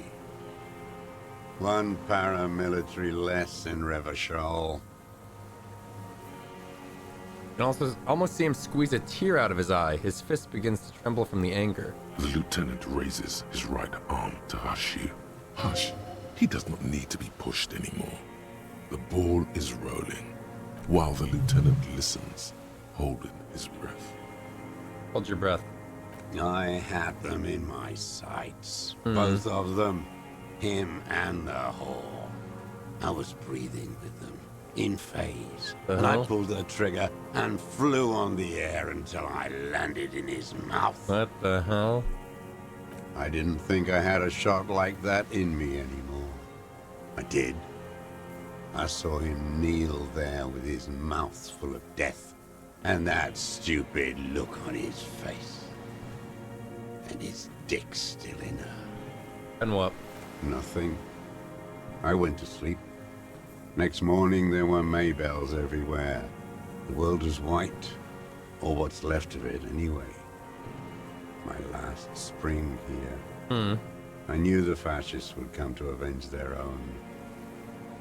And so they did. I'm not a fascist! Mr. Dross, Are you aware you're confessing to murder? Yes. Oh, okay. And you were looking at them, the victim and a young woman, having sex, through the scope of your rifle that night, before you shot him? The old man nods. Why? Because that's what they were doing. Huh? The motive. This is where the motive is going to come from. You can coax it out of him. The lieutenant's preparing the ground. I don't understand. Do you, detective? I don't understand this part. Why were you looking at them that night? I'm always looking. I like to watch. He cocks his head to the side, then turns his eyes to the city. Another tremor passes his right side, lower in intensity. Are you always looking through the scope of a rifle? I'm just trying to understand. A rifle scope has the best magnification. Helps him see all the shit. Uh-huh. And if you don't like it? Click. Oh. If it's the part of the shit you see? Then you pull the trigger? Yes. Think of it as a form of critique. You got him going. Connect every little piece now. Wrap this up like a gift. Start with when he first saw him. It will give him a chance to ramble. Man, I want to assess his body language. When did you first see deceased? 3 weeks ago, when the rich hag came in on her galley. Her honor guard came in tow. Joyce. He means Joyce. Does that mean Joyce Messier, the wild reptile? Wrinkled up whore. Oh. Whore, good strong word. I use it often myself. What is it with these whores and pederasts? Aren't you a communist? Cough. Moving on. The victim arrived sometime after her. They moved into a deserted apartment above the roundabout. Radio equipment out for all to see. Reactionary radio playing. Sloppy and drunk. I've seen their kind during the landing. Those Occidental and Mest phalangs weren't conscripts. Boys like us. They were whites. All they know is to destroy and hurt. Barely alive. They like to kill while they're on their drugs. After the landing, in the burning years, I would take shots at them. What? End them. Eh? The worst ones, if I had a bullet to spare. I could see they've returned now to show their real face. The face they don't dare show their bourgeois voters back on Mundi with their families and polyester clothes.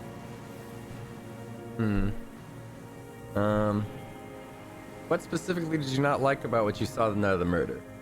Them. Fucking. I didn't like that. You were jealous? Jealousy is a reactionary concept. I didn't like the Reaver enjoying himself. Drugged out, soothed in the arms of a young woman. I wanted him to die so he could not enjoy life anymore. And I wanted to see his head explode. That too. She should know better than to hold a child murderer between her thighs. I knew he'd be there for one more second, writhing. So this really was just caused by some crotchety old man with a sniper rifle. That's all it takes for the bullet to reach his head. Huh. Now that I think of it, I wasn't aiming for his mouth. I wanted his brains to spill out on her. But you can't have everything. He wants to see her covered in blood. To punish her. How long have you been watching her? Since she came to Martinez.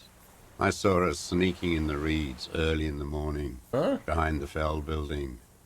It was dark, still winter. She didn't have a skimpy outfit on then, just a spot in the night, moving. Past the Fell building on the coast? What was she doing there? Hiding something in the water. Huh? She had a fag after she'd done it. I was up in the ruins there. She couldn't see me, but I could see her smoking. She was nervous, hid there? but not scared. Her passport Oh, and tickets to be here. right. And from there, She did mention that. Brut. We should have arrested her. Yes, after she'd gone. It was a submersible. Well made, actually. Sloppy. We should have gotten her to tell us about this. Did you take the documents? He did tell us about this a little bit. No, I put them back. Why would I take them? I'm not going to phone. Oh, I mean... Moving on, did you continue watching her after this? I did. She had a face like an archipelago with those birthmarks. And a body hard and lean and bruised all over. Black and yellow. I could see she's taken a beating. I could see who she was, too. A spook. On the run. Revachol's the cloaca of capital now. All the bagmen and arms dealers end up here to do drugs and have sex like animals. You could tell she was a spook from the documents? She had different color hair on the photo and glasses. Forged. Some sordid bourgeois affair. I've heard about this kind of thing on the radio. How did you see all this, the bruises that she was beaten? I'm not blind, am I? Ooh. How does he know those minute details about her body? It quickly comes to you. Bruises on her body. Any chance you've seen them through the hole in the wall? Oh, yes. Ah! Cutting those drugs of hers into little lines with a knife. Masturbating. What the fuck? Did you make that hole? With a clip point knife. Oh my god. Good for listening in, too. For hearing the moaning and the This snorts. guy is a fucking freak.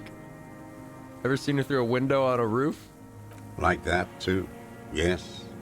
Bending like a bow against the glass. You've been through the secret route behind the whirling rags. Those were your footprints there. You just changed your shoes. I've been through all of Martinez. Every nook and cranny. And that too? Yes, that too. The things they did in that little room. What she'd do to feel good. Funny the way light works. You turn it on inside, and it gets so dark out, you can't see a man looking in. Oh God. I learned that in the 20s, when they were still hunting me. I've seen people do some shit, but... Those two took the cake. You hear the familiar scribble of the lieutenant's pen. A quick glance at you.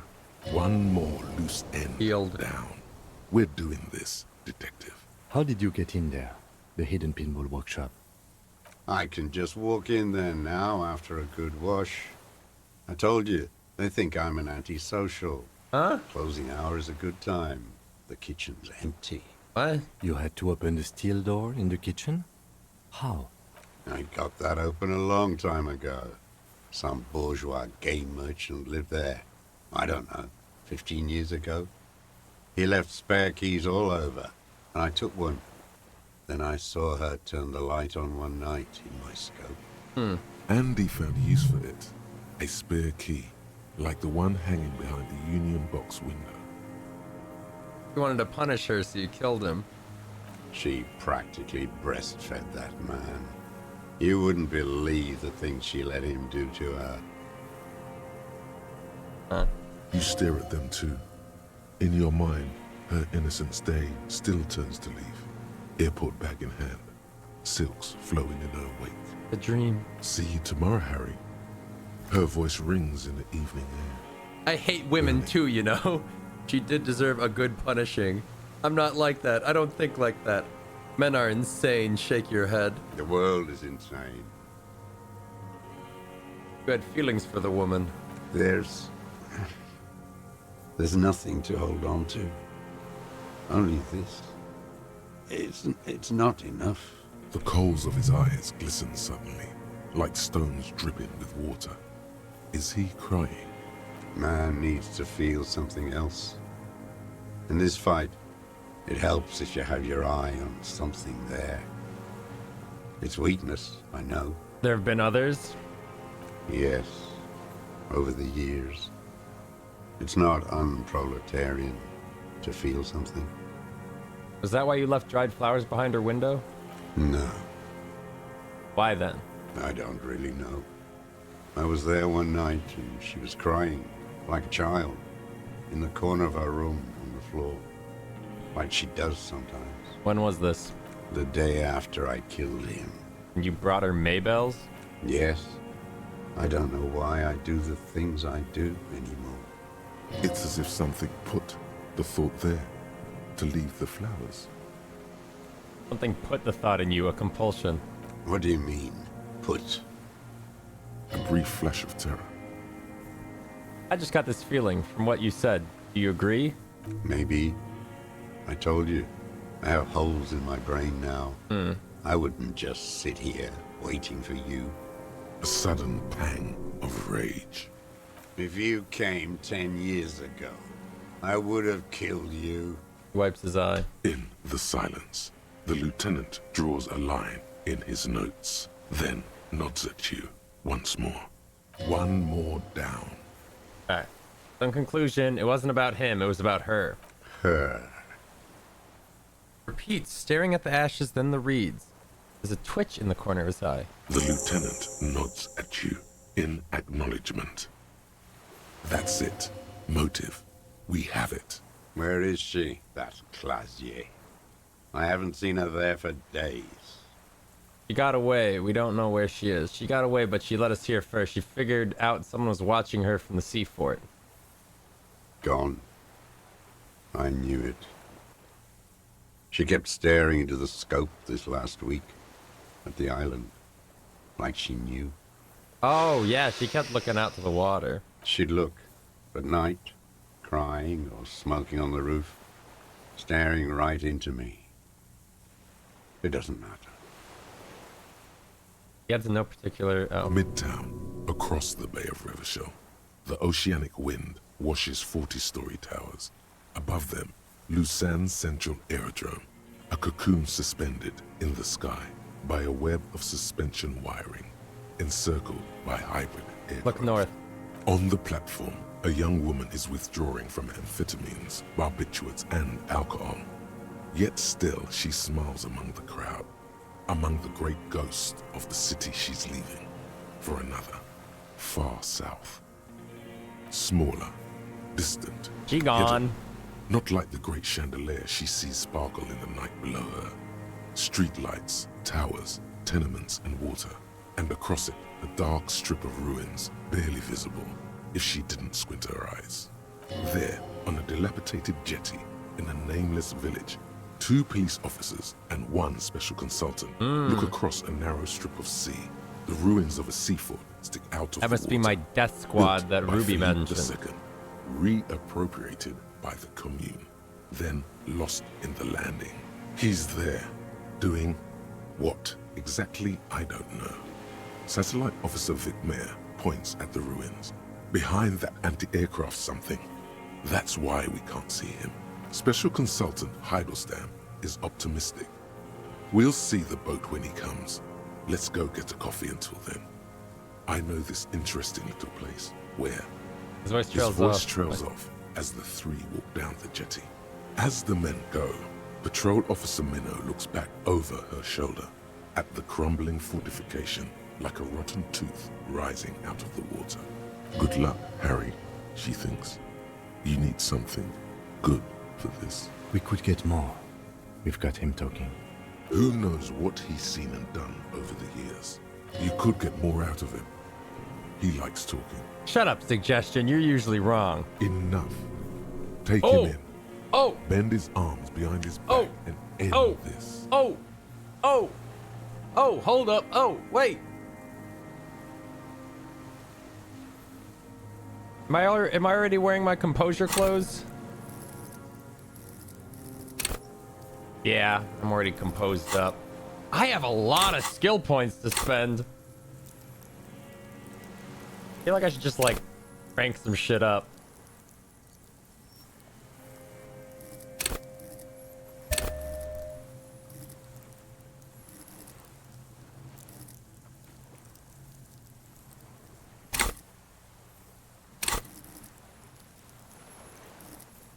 Or I save in case I need. Send it. Aside from the rare, erratic hand gesture, smacking his lips and despondently staring into the fire, you can only see that he is old. Been looking at anything else you haven't liked? A tragic comedy. Druggies, prostitutes, and rentiers. A strange little engine seems to fire up in him again. It straightens his back. More specifically? Specifically, the whole city is a charnel house. Stripped clean and draped in neon. But Martinez is the worst. How come? Because of the racists. Oh. Everyone is a racist in Martinez. It's their favorite thing to do in the whole world. Listening to race-themed radio shows. In the ruins, in their lorries. Pumped full of steroids and Radio Revachol 92. Race this, race that. It's all sanctioned by that Social Democratic Union and the farce of a Social Democrat who I look runs at the it. stream time. We've been talking to this old guy for like, I think 2 hours. Yes, the fly larva in his container. He let some nihilistic advertising yuppies erect a statue of Philippe III, a syphilitic murderer, on the town square. How long have we been here? To spit on the working What's class. happening? Anything more? Let him finish. Don't interrupt. Not since the serfs of ancient Pericarnassus has history produced a more inert social class than the Martinez proletariat. The rest of Revachol at least pretends to rebuild. These people still live in ruins. Intense, like animals, like those boom morons on the ice. A pity they didn't drown in that tent of theirs. Oh, don't say that about them. That's all? The worst of them is the blood-drenched Sucrion on her yacht. Licking Don't talk her about lips. Egghead like that. The old whore's gone now. Mhm. The gun-toting porcelain men are dead. Mhm. So, actually, no. The worst is that old cop parading around in his uniform, throwing balls all day. It's not enough that the racists and liberals are dancing on our graves. Don't say that about Renee. The old loyalist ghouls still parade the ruins too. Every morning he's there, while the parasites he fought to protect are off in Ozon, or Quayamoran, or some other island they built their palaces on, feeding on drugs and having sex. Guy sounds like a with their QAnon own children. subscriber. Like, say nothing. That's all the rich really want. Sex with their own children. Throughout history, even the royal bloodline of the suzerain, it's all just an excuse for them to have sordid sex. At least that old cunt, Frisell, is now dead. Now I have some questions about this. We did good when we He's pushed him rambling. under the horse car. Until, in the 30s, those disco whores. Uh-huh. The disco whores are too much. Hatred shuts down his brain's language center, leaving only a nonsensical sputter. Ask about that cock on parade, too. Make sure you get everything here. By cock parading in his colorful uniform, you mean Renee? Every fucking morning for 34 years. Throwing that ball. One ball against the other. I've always loathed that game. That is not a working class game. I don't care what they say on Radio June. Uh-huh. Royalist ghouls played like it was life itself. Click, clack, across the water each day. And that uniform, like a parrot plumage. I won't even mention that he's a traitor to his race. I want to pick this guy's brain for everything he knows, but God, I've been talking to him for so long. No, I don't know about that. I remember him. I remember him from Lanos. Not him, personally. His make and model. There were tens of thousands of them. I thought we took them all out before the liberals came to their rescue. We missed one. That one. Can always complete this game tomorrow. Dog, I'm not streaming tomorrow. There doesn't seem to be a single person under the pine today. Not even Gaston. There's no one there. Fat and plump.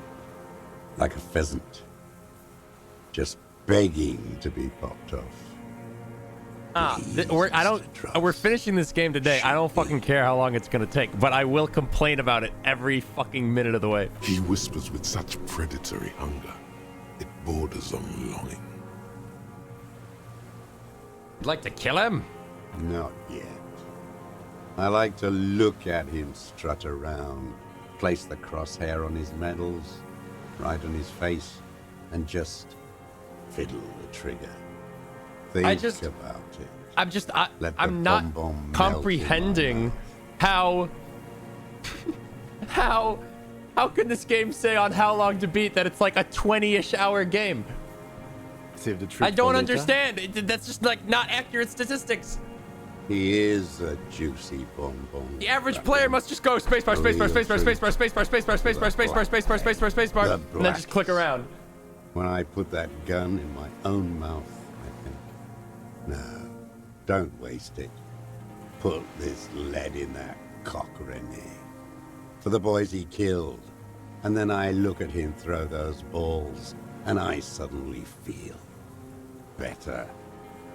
I even hid one bullet, so I'd always have one for him. Hearing it may destabilize him.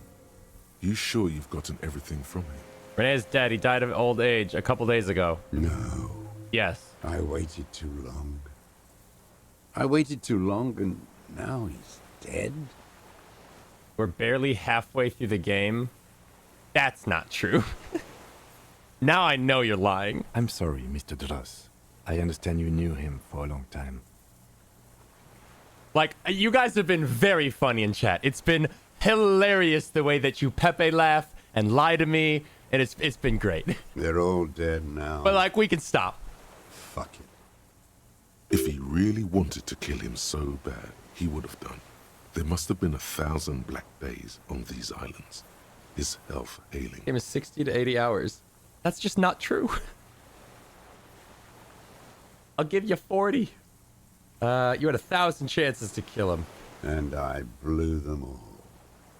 What does it matter now? He's gone. Ancient dust. He reminded him of himself. The same hatred. The same. You try to think of something else. But no. It's just hatred. You cared about him? All human beings care about each other. I cared for seeing his head explode. And now, God damn this world. Fuck you. Okay. Fuck you. You think I haven't seen people die? It's all I've seen them do. Fuck and die. All the other plans we had. To love. To colonize the Pale. It's all fucked. He's not okay. This is just another black day in a row of black days. Something strange is keeping him together, making him endure. Something strange. Disco whores? I don't even care about those whores anymore. Get it over with. Take me in. René must have been quite. If you are rushing, you can get it in like 30 hours, but you're not rushing pace, my man. Nothing you say in chat is gonna convince me otherwise, when in the actual video game they went, hey, this is the point of no return. Do any side content you want to do now, because this is the point of no return. Like, who are you? Who are you fucking with? I don't want to talk about goddamn social democrats. Traitors is all they are. Brain dead. Rene still presses on his mind. Okay. Glad we talked about this. Glad we talked about. Shit! I thought that would unlock his composure.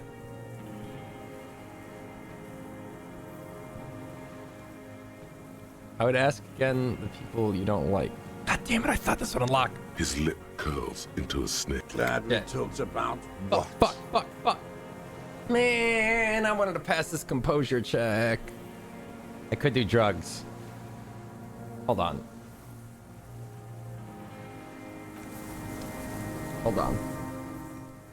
I'm going to save. And I'm going to do drugs. But just to see if they'll reopen the option, because I don't think they will.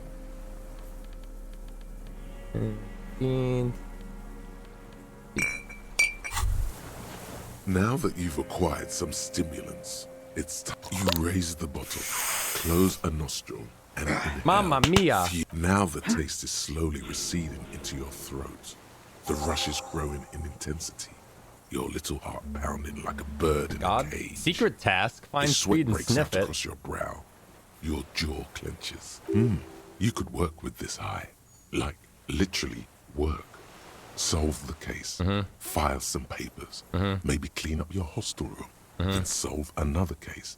Then start a side investigation into the paranatural. Then build a radio computer. Whoa, this shit is strong. This shit is disco. Time for a little truth. Tell the lieutenant you did some. Clear the air. Tim, I did a little speed. I hope you don't mind. It was for professional reasons. I'm not your mother. I don't care. Do what you have to do. As long as you remain functional. Cool, let's boogie. Spring. Everything is clear around you. You're ready to concentrate on the next task in a task chain. In the bottom right corner of the screen, there's a speed button. Huh? Speed gives +1 Where? to motoric skills. Perception, reaction speed. Right. The old man stares despondently. Cool. Anyway.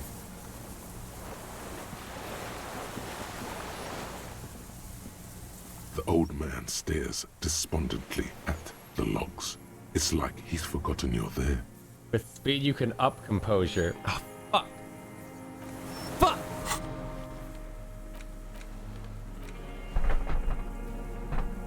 Just a little. Kim would understand. Just a little.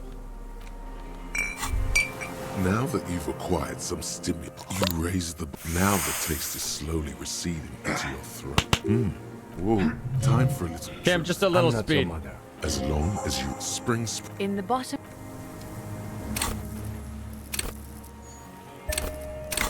Just a little drug. The old man stares despondently at... What strikes you Holy about this fuck! continent is It not was the so stomach close to ache, failing! Or the cough, or the malnutrition. Is precisely what you could not see before. For a man who spent 44 years in the urban wild. Indeed, he speaks fluidly. His movements are rapid, if erratic. His voice, despite the cough, is there. It is capable of expressing complicated ideas. Above all, he seems animated. Animated? By what? It's a mystery.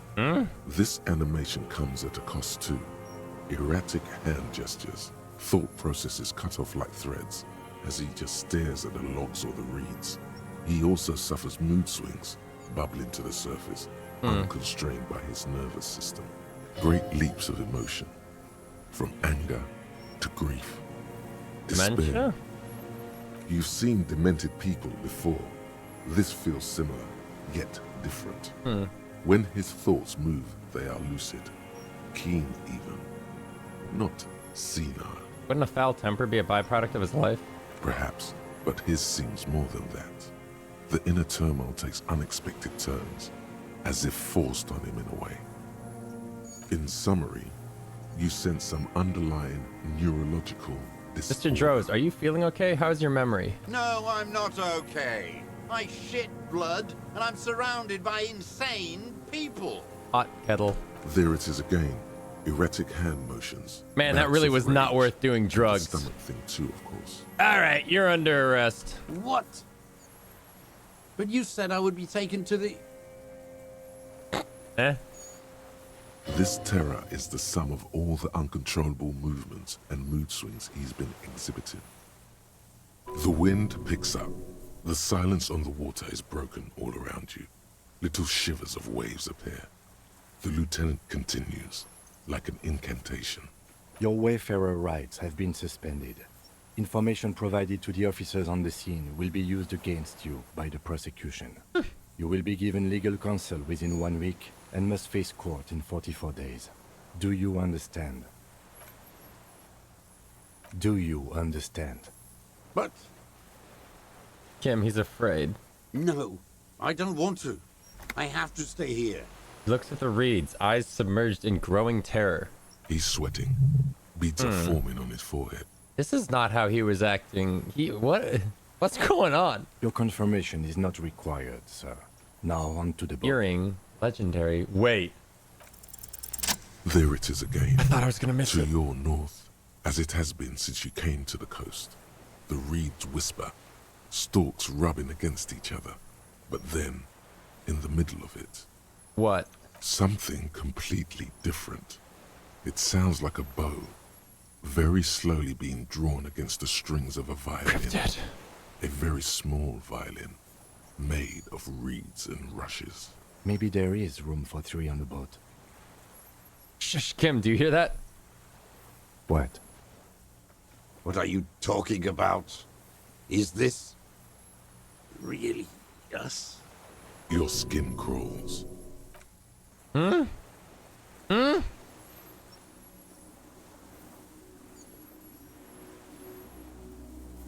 Wait, something's moving in the reeds. What?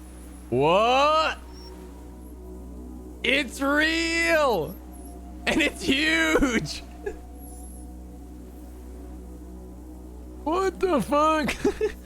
A delicate tangle of arms and legs unfolds from the reeds, limb by limb, to then just stand there, moving its scythe-like arms in ghostly silence. Link. It's still there, an unfolding mechanism of reed-like chitin, hovering in place. What is that? What are you talking about? The giant stick insect. There's nothing there. What? The stick insect is over 3 meters tall. It looks straight at you with its tiny pinprick eyes and its grotesquely small head. You feel your legs shaking under you and your gun hand rise instinctively. There is. I see it. Tell me what you see, damn it. I can't make out one small thing in the reeds. Kim, can you see it? I can see it. Whoa, it's real. 4 simple words, thank God. If he can see, then you're not insane. But that means it's really there, spinning slowly, in absolute silence.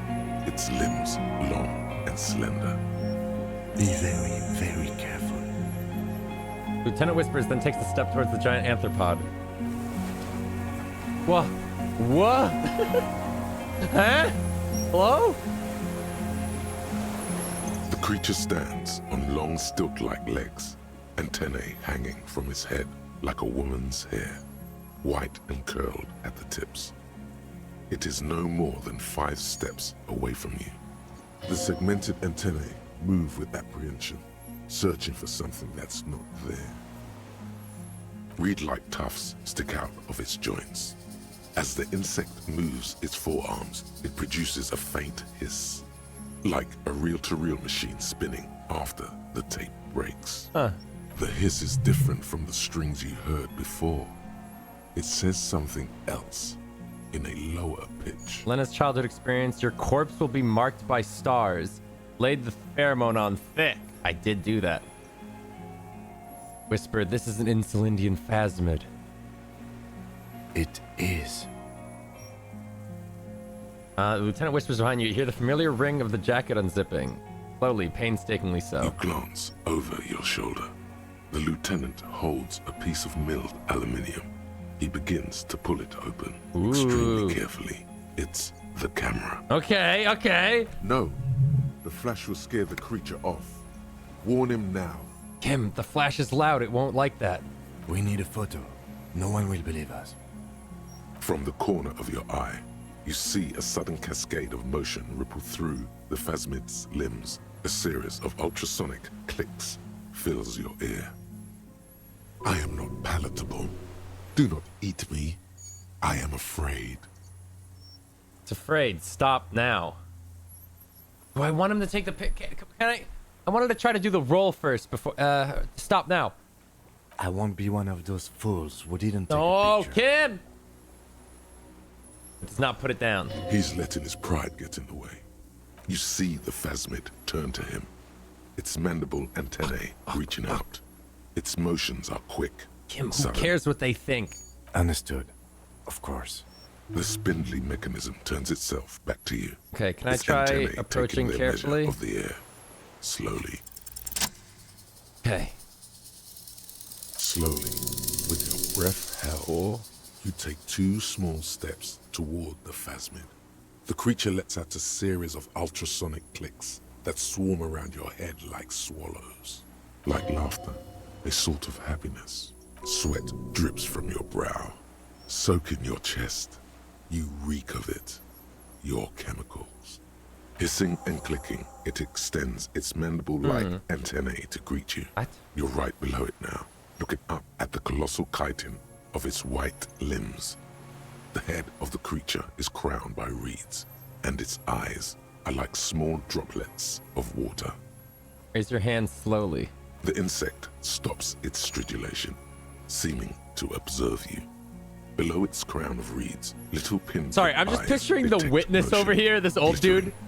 Thank God we took his gun. But like, I'm just picturing him just like getting up and being like, all right, I'm just gonna.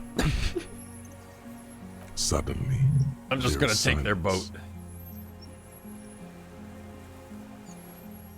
No, stop. Be afraid. Put your hand down. The invertebrate comes back to life, stridulating.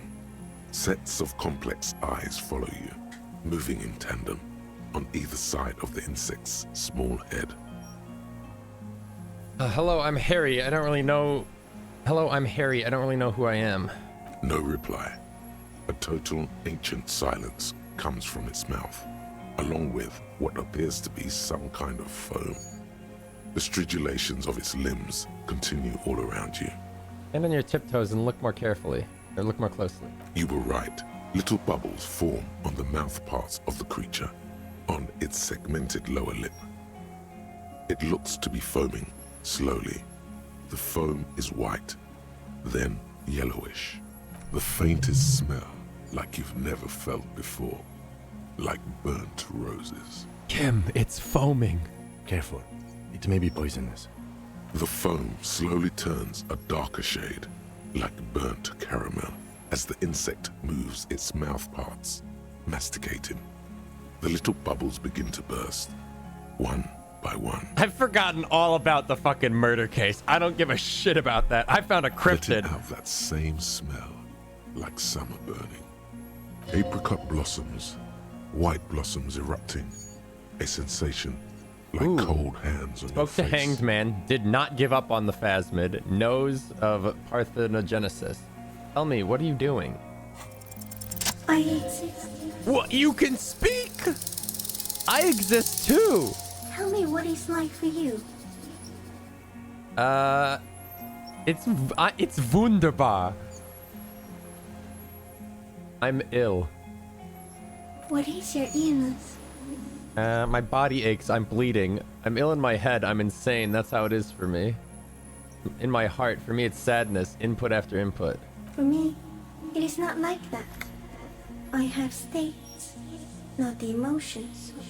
For example, I experience excitement at unexpected sugar rewards.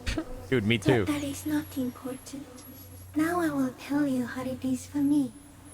For me, it is a series of half-lit images, a kind of darkness, being intruded upon, transient, Steam. Moist. Intruded upon by what? Shapes of plants and animals. And internal sensations. A swarm of sounds. Tiny vibrations on the inside of my forearms. All speak of complexities totally beyond my understanding. That speed was some strong shit. I am at the end of a narrow funnel. Weightless. So light. It only feels like something to be me. In truth, perhaps I'm nothing. I certainly do not have a soul. And if I did, it would never ache. You're the type of animal I would like to be. I'm glad to be me, an incredibly sensitive instrument.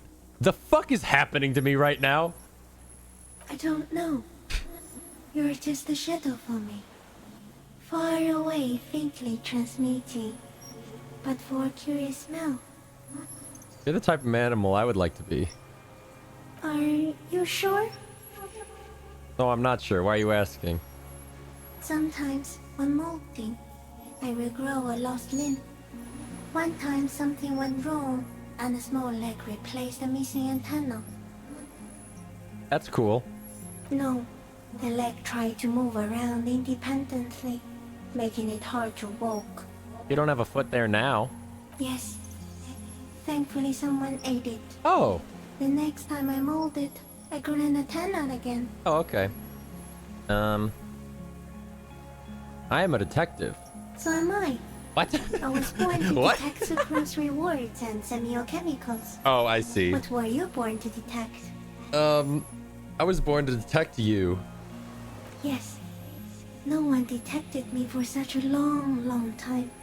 For thousands of years. I dithered, out of sight. Trapped myself in greenery. This is my masterpiece. No one believed I exist. Almost no one. Until you came, detective. Dripping off blood that smells like strawberries. Across the calm sea. The first in 1,000 years. Is this a dream? What is happening? No. You're awake. I am real. Light is forming me. This is real. Where does this come from? All this around us, the world. Not even the birds know that. Not even the water lily. We need to know. Perhaps it's sent to us by a god? And all we can do is beat our fists against it day after day with no answer. You can also eat it. If it's a leaf, you can put it in your mouth. Oh. Yum yum. Or read. Oh, okay. Wait, so... Do you look like a reed and you eat reeds? Yes, they don't mind. Have you accidentally eaten another reed phasmid? Yes. I once cloned myself and ate the little ones. Huh? It was winter, and I woke up at the wrong time. It was an accident. That happens to the best of us. What exactly are you?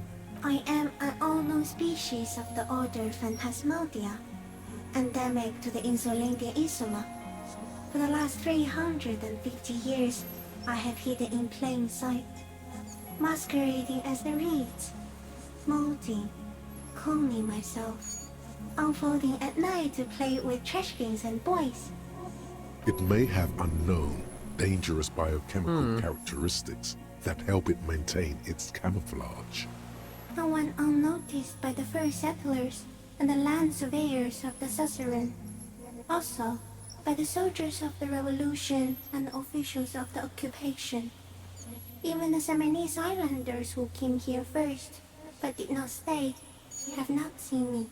I have stayed hidden through 4 forms of government and 2 scientific revolutions, until I was accidentally discovered by a detective of the citizen militia in Revershaw, district of Martinez, March 51.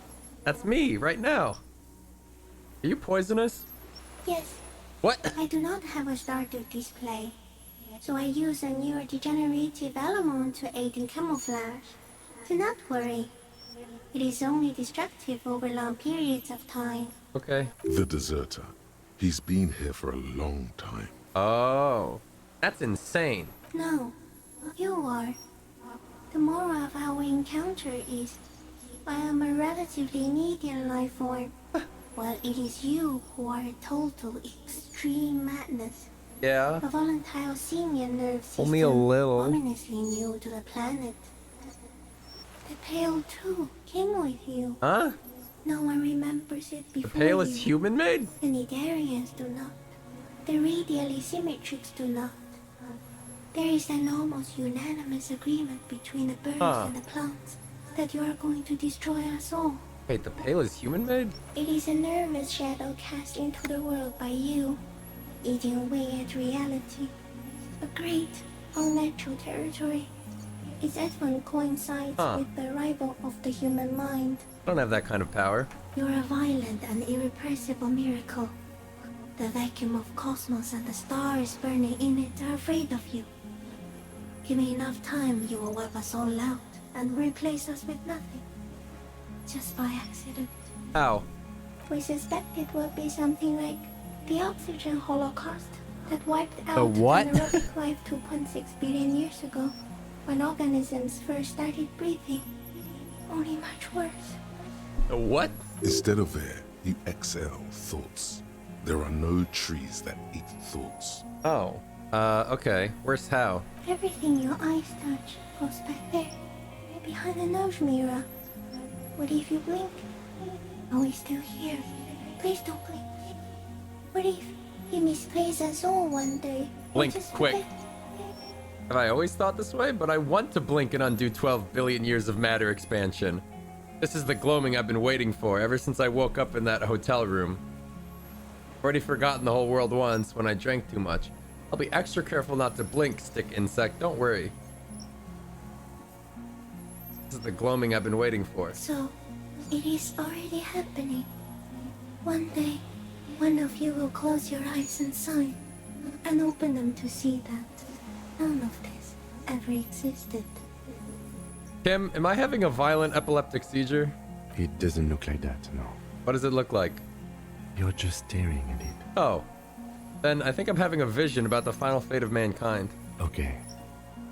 Is it somehow related to the case? The case? The case is meaningless compared to this. I have totally transcended the case. I think we should take the picture, and then you should back away from the unstudied species. I have to say goodbye now. I have no more thoughts. That was all. No, there is one more. No, there are no more thoughts. Of all the creatures I have met, you are the kindest. Of all the creatures I have met, you are the scariest. Of all the creatures I've met, you are the most beautiful. Yeah, you're pretty kind. Thank you. I also have one more thing to say to you before you go. That woman, turn from the ruin. Turn and go forward. I will try. For freedom. She was hell on earth. It doesn't take a 3-meter stick insect to tell you that. Okay, Kim, take the picture. Okay. There is no change in the insect's motion while it's being aimed by the camera. It remains fixated on you. In 3. If it moves, you jump back. I'll shoot. Here we go. 3, 2, 1. The shrill flash of the camera cuts the air Yo, like that the blade looks of a sword. crazy. The phasmid freezes in its bright light. Head turned toward the lieutenant, hypnotized by the flash. It stands frozen before you. I got it.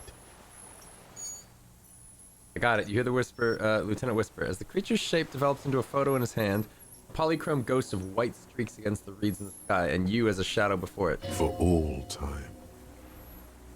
Slowly reach out and touch the creature's whisker. Carefully pet its scythe-like forearms. Slowly reach out and touch the creature. The antennae hang from a great height. With your hand shaking, you barely touch the tip of the left whisker. On contact, the chitin curls into a spiral, like the tip of a poison ivy. Its touch on your fingertip feels cold, ticklish. It is surprisingly delicate, the curly end of the whisker, like a young vine. It's even a bit wet. Looks like someone's got hurt in a fight. This antennae is much smaller than the other one. Be careful, detective. It's moving. Look at your finger. You were right. It glistens with some kind of moisture. What? The creature in front of you stays frozen. Wait. Lick the finger. It tastes like sugar. Oh. Very faint. The anthropod towers above you, tufts of reeds pointing from limb and head alike. Odorless, mostly comprised of water. Carefully pet its scythe-like forearms. The limb before you is incredibly light, like eggshell. It's much lighter than a reed. You feel a soft push could tip the creature over. Its hollow exoskeleton collapsing. Warning! Warning! Pull your hand away. A sudden shiver passes the limb. Looks like I don't want to like kill it. I don't is like break its leg. Wave by wave from its stupor. We got it. Back off. Another shudder pulses through the creature's limbs. It jolts back to life, like a record continuing where it left off, in a swaying, praying motion. Even the small black pearls of its eyes do not stray from you. Alright, we're done here. Disengage slowly. As you're turning away, the phasmid mirrors your movements, stepping on the water, the long limbs carrying its feather weight without breaking its surface. Okay, goodbye. Now, cracks knuckles. Back to you, communist fucker. You're under arrest for murder. And just like that, it's gone, skating away across the sea's calm mirror like a skipping stone, leaving nothing but circles on the water. And something under it. Oh! In the place it stood, bobbing there, among the reeds, a collection of items. Collection of items? It's gone. Eh? What did it leave, though? Can walk on water? Apparently, yes. Like a water strider. Only, I've never seen anything What's like that in the my reeds? life. Looks like a nest of some sort. Eh? We should have a look. What now? What now? Oh, you. In some kind of strange, semi-catatonic state. Our suspect is not looking so good. We need to check on him. Huh. But what did he... Oh, what's this? A helmet! And a gun! Is it a gun or just a scope? That's just the scope. Hmm. Neat. What is the it? Phasmid sniped him. What do you want from me? I can't go. Eh? Something is very wrong with him now. Sir, how could you not see the Phasmid? See. Here's the reads and falls silent. Mr. Doras? The man does not respond. He keeps staring, black eyes glazed over and bulging from their sockets. His gap-toothed mouth shaking with fear and longing. Tap your finger under his nose. A light shiver passes him, followed by nothing. His hands are trembling, and he breathes slowly. He's going into some kind of psychomotor immobility. The good news is, this solves our transportation problem. Doesn't it, Mr. Doras? Does it? The trembling mouth appears to sigh. Between this and the broken tire he's used for a boat, I think it's safe to leave him here. Oh. While we go and get help. It will need to be medical first, I'm afraid. What has happened to this man? Old age and shock. I think it's the Phasmid. Yes, the arrest and the appearance of the Phasmid. The combined stress. But you think it's something more than that, don't you? There's much more. Remember what it said when it spoke? Quite a few things about that health check you did on him make sense now. Before, when I evaluated his state, he seemed strangely animated. He was energetic and articulate. After all these years alone, with little hygiene or medication, I would expect worse. Perhaps this animation is induced by something in the Phasmid. It does not seem to be animated now it's left. Huh. Honestly, I'm ready to believe anything at this point. Maybe it is psychoactive. I mean, why not? It's 3 meters tall. Couldn't see it, Kim. Just the reeds for him. That could be part of the shock. But you're right, something is off here. Mr. Dross. No response. Maybe this is how the Phasmid's been staying hidden for all these. Then how did we see it? Oh, you mean, whatever does this, does it over time? Teenagers, kids, drunks, sightings are brief, and hence not credible. But anyone who spends a long time with it. Yeah, you forget it's there. Mm-hmm. Huh. Mr. Dross, have you ever seen a stick insect pretending to be the reeds? The doctors will have to look at this. Huh. I hope your station has better medical personnel than 57. This is a little advanced for a nurse. It's definitely toxic. The Phasmid, it told me it is. Told you? Yes, good. Yeah, we talked. During your long staring match. I understand. Been for a long time. Who knows how much of it is in his company? He did seem distressed when it finally came to arresting him. Like he didn't want to leave this place. And the insect, maybe. Huh. I have absolutely forgotten to take notes. I hope I remember all of this. This will be one hell of a report. Thank God we have the photo. We found some things in the Phasmid's nest, Mr. Dross. He stares into the reeds. Your words don't stir anything in him. Show him the Perhaps ceramic you helmet. should. Nothing. Just dull staring. Not even rage left. Wherever he is. The last embers have gone out. The war is over. If Kuno kicked it into the sea, as he said he did, the ebb would put it back here. Ah. This makes sense. Mr. Dross could have picked it up. Or the Phasmid even. If it did, this is incredible. Show him the detached scope. I lost. You lost it? He turns his eyes to the reeds again, as he's done so many times. Beige and white stripes. He lost the scope. Then it somehow made its way over there. With the help of a magpie Phasmid.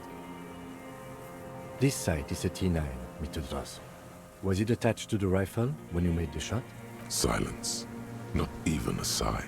You've gotten all you will out of this poor being. I'm going to let you rest now, Mr. Dross. The plastic cape flaps around his face in a gust of wind.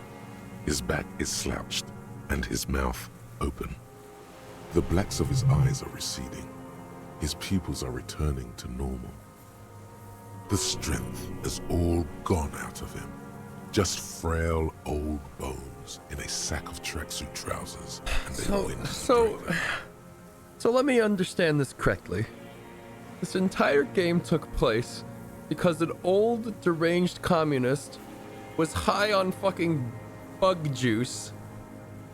We should think about getting back to the mainland. To get and help. sniping random He'll be people. safer here, if we don't take too long. Huh.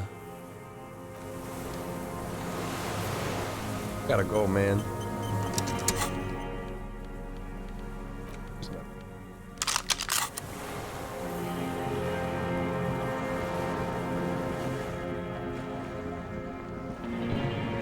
What the fuck? Hardcore.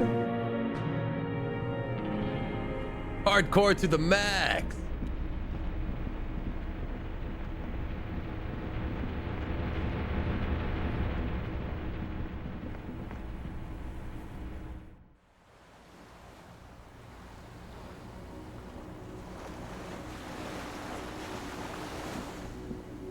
Yeah.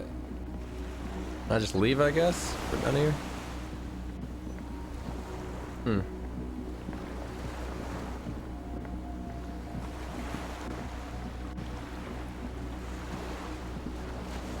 The skiff is swaying on the waves by the dock.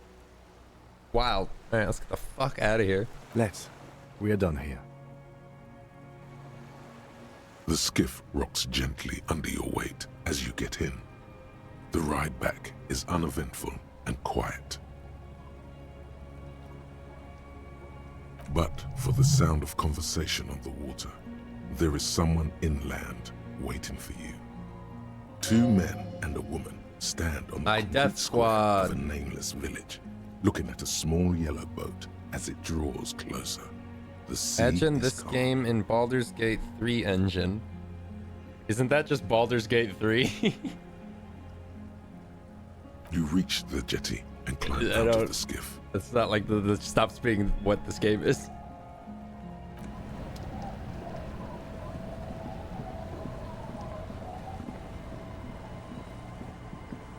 Yeah. Okay. Look what the tide brought him. Hello.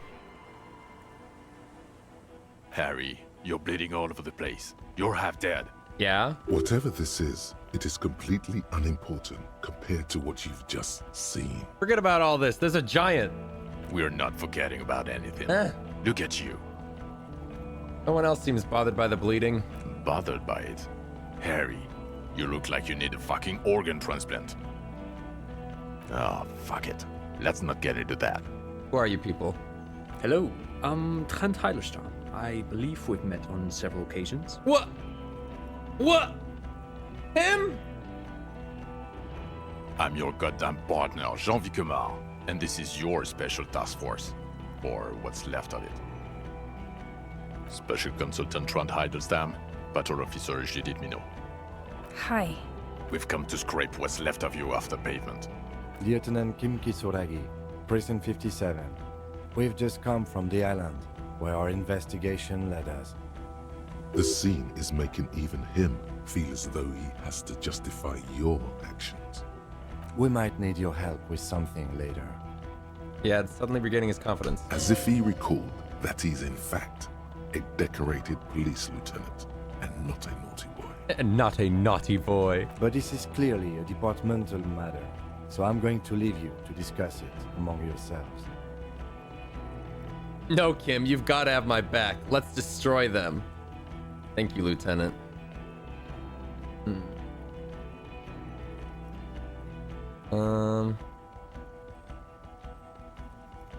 Let's destroy them. It's good to meet you, Lieutenant Kitsuhagi. Letting the lieutenant know he shouldn't feel embarrassed over the shitstorm that's about to befall you. What's this about? Ari, we want to help you. Trent, I believe this is where you come in? Is this an intervention? The horse-faced woman. I don't know why you named her that, but it was beyond idiotic. You should never address her using those words again. I don't quite know what I'm doing here. I was asked to participate as an expert. I think I need to manage your expectations a little. I'm at best an enthusiast in cognitive science. My background is in something else entirely. I engage in neurology on a merely theoretical level. In fact, I should probably get going. Okay, game over for fuck's sakes, Gmart. You did everything to make it Kuno and did not. Kuno becomes okay. I don't need just like casual spoilers right when I'm at the end of the game. Like I'm good. No, Trent, it's too late. You're part of this shit now. What have you got to say? I'm not at the yourself, point in the game where you guys can start be going like, oh, dude, if you did this, this would have been different. Dude, if you did this, this would have been different. What does he have to say for himself? He left you to catch the bullets. How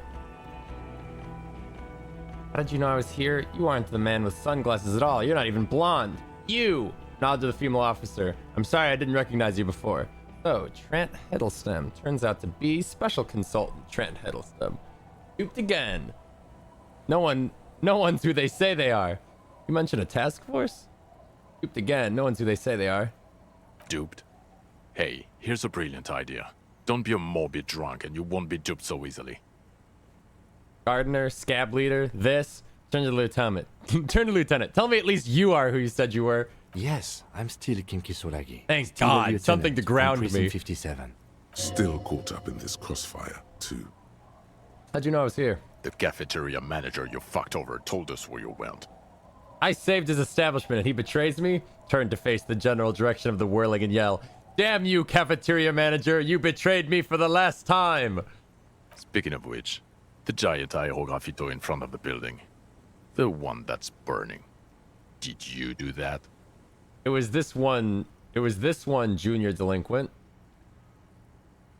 What? Yeah, I lit it on fire. It was a poetic gesture. I knew it. Did you get the Didn't swing I tell set you, scene? Trent? Okay, I so told you it no, was a I shit went to yet. my car alone without Kim that day, and then I sat on the swing by myself for like an hour. And just like looked at the ocean and thought about stuff. The line is from Lu Jiatun's Mirova 82, isn't it? About girl-child communism, the titular returning character to ghost the apparition of... Good choice, Harry. What? Don't encourage him, Trent. Okay. You aren't the man with sunglasses at all. You're not even blonde. Guilty as charged. I heard you'd lost your mind and your memory. I wanted to see if it was true, and it was. Good work, Harry. You're insane now. There's one less person for me and everyone else to rely on. He was too sarcastic for you to realize who he was. Actually, I suspected something was off. Did you? Or did you literally not recognize my face? We've been partners for how long, Harry? Don't answer that. You don't remember. Judging by the familiarity you feel toward him, 2 years minimum? Or maybe a short but close stint on the task force. He's right. Don't start guessing. Now's not a good time. I'm sorry I didn't recognize you before. It's okay. I didn't come here to gloat or to fool you. Neither did he, actually. We're just worried. That's right. Worried. I'm always worried about you. Every time you don't show up to work, or when you do but stink. You're a worry fest.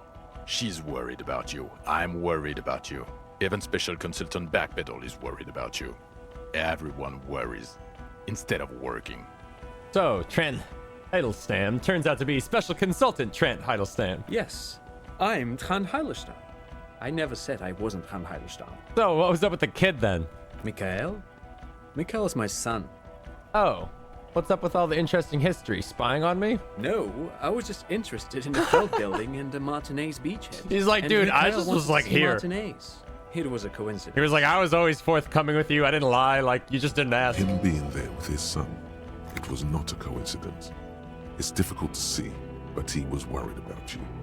And also interested in the Fell building. What are you special consulting here? What indeed?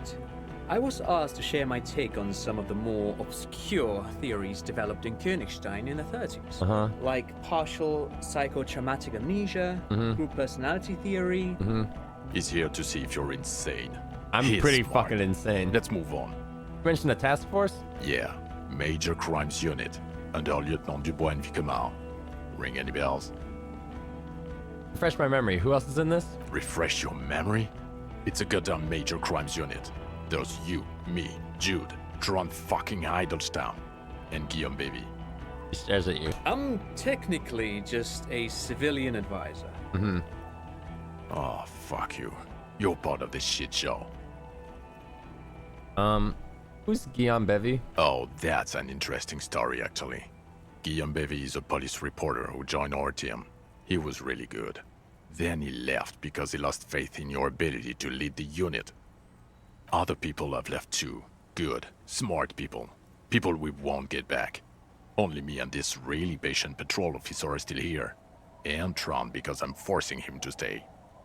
Okay, so what does this unit do? It's a major crimes unit. We clear the desk of cases so Precinct 41 doesn't look like the worst station in town. We are shit tier now, Harry. Dude, I'm looking at the clock and I'm realizing I'm gonna maybe beat this game tonight and then I'm just gonna go right to bed. I'm not gonna do anything today. They're your posse, or what remains of it. Hand-picked, hand-lost. The 41st isn't... Where have you been all this time? There was a mercenary tribunal. God damn it, Harry. Chips his right, crosses his arms, and looks you in the eye. You told us to fuck off. You said we're cramping your style. Your detective god. Fuck everything. All will burn. Detect or die. Wait, so you let me face a squad of trained killers alone just to teach me a lesson? It wasn't like that. Fuck you, Harry. We didn't know there was gonna be a tribunal, did we? All will burn, Satellite Officer Vicomar. Make no mistake about it.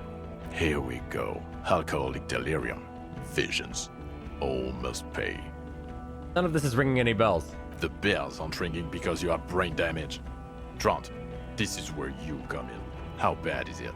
Well, he doesn't have visible tremors. He talks without slurring. He can drive a boat. He's standing, reasoning. All good signs, but complete retrograde amnesia. Episodic and semantic. Meaning, you forgot both who you are and the definitions of money, ESO. Yeah, I forgot like fucking keywords. As displayed in the station call, our interactions with him and I don't want to be a snitch, but also mine with him before when Harry did not seem to know who I was. It's all very interesting. Interesting? Yes, interesting. Oh God. I have my theories, but I would like to hear Harry's thoughts first. Harry, what do you think happened to you? Neurologically, psychologically, and why not socioeconomically? Wait, socioeconomically? You think I'm so poor I lost my memory? I drank so much I lost my memory, and now I'm slowly recovering it. I made it all up. It was a fantasy, a stupid joke. I know who I am. Might have something to do with the anomaly in the church, a 2mm hole in the world. I'm a highly experimental detective. This is a method I use to solve the case. I'm going with the millimeter, man. Corresponding to the 20cm hole in your brain. Sure. This theory has great symmetry. I see how it folds into itself neatly. Precisely, Satellite Officer Vicmere. It's Martinez. Take this seriously. I suspect there might be something wrong with Martinet. I'll explain later, but there's another man who lost his memory. A crab man. I knew you'd be too closed-minded to understand the anomaly. Take this seriously. I suspect there might be something wrong with Martinet. This sounds odd, but I was there. The church on the coast was shaking from an audio-spatial anomaly. It may have been anthroponetic or perhaps related to radio waves. Either way, it was real. I've even put it in my report. You should read it. I do not, however, think it has anything to do with him drinking himself to the point of brain damage. Thank you, Lieutenant Kitsuragi. Just to clarify, I do not think his other anthroponetics are a hoax. Pale produces global phenomena. It's proven. However, what has not been proven is total memory loss after drinking too much Komodo Red. Right. Honestly, I think he's just lying to us. But Detective Vicmere, he has blanked out before. I have? Yes, a couple of times. After some of the more serious benders. One was after the two drunks case, the other when we looked into that mural. The two cases in your ledger. The unsolvable case and the Next World mural. Those were recent. Those cases were hard on you. Interesting. So at first he dipped his toes into it, prepared. That's where he would have gotten the idea, yes. Practice. And then he used alcohol to get there, so to speak. What do you mean? Well, here's my theory. What if this is an absolutely normal reaction to the world we're living in?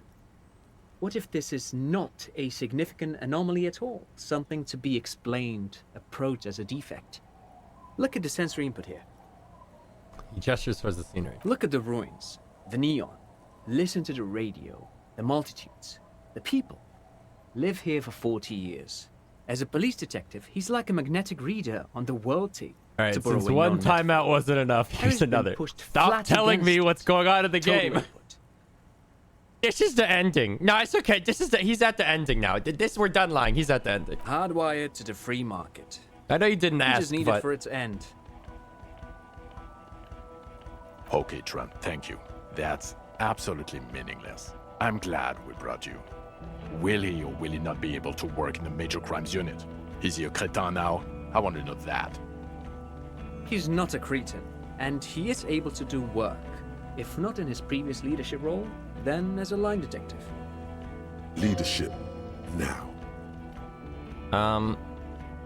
He's able to do work if not previous leadership role, line detective. I'm ready to lead again. Fuck all of you. I don't want to be in your unit. I'm ready to lead again.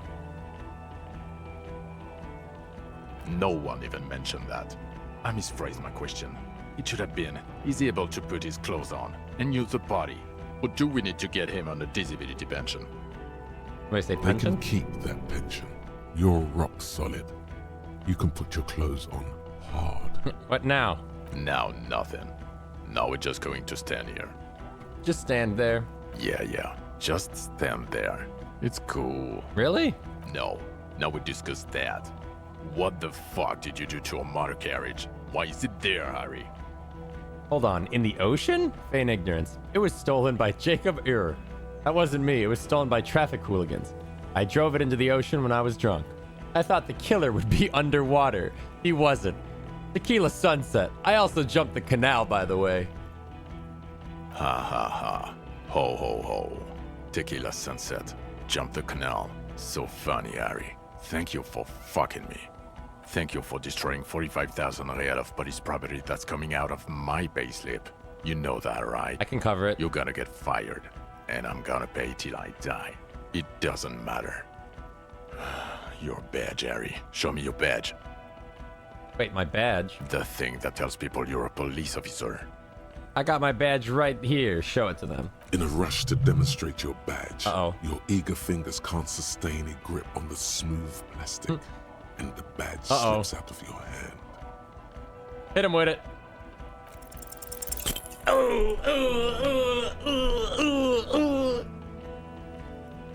You juggle the badge for a second, unsuccessfully, and it lands on the ground, some 2 meters away. Ouch! You strained your elbow trying to catch that stupid thing. Damn it. He found it. He found it, Jean. It's his badge. See? And your gun? Yeah, I got my gun. As if having your badge and gun are natural states, not achievements. Imagine dying. Imagine being on 1 health and fumbling the card and just dying in front of them. Here we go again. Lost gun, trying to terrorize you.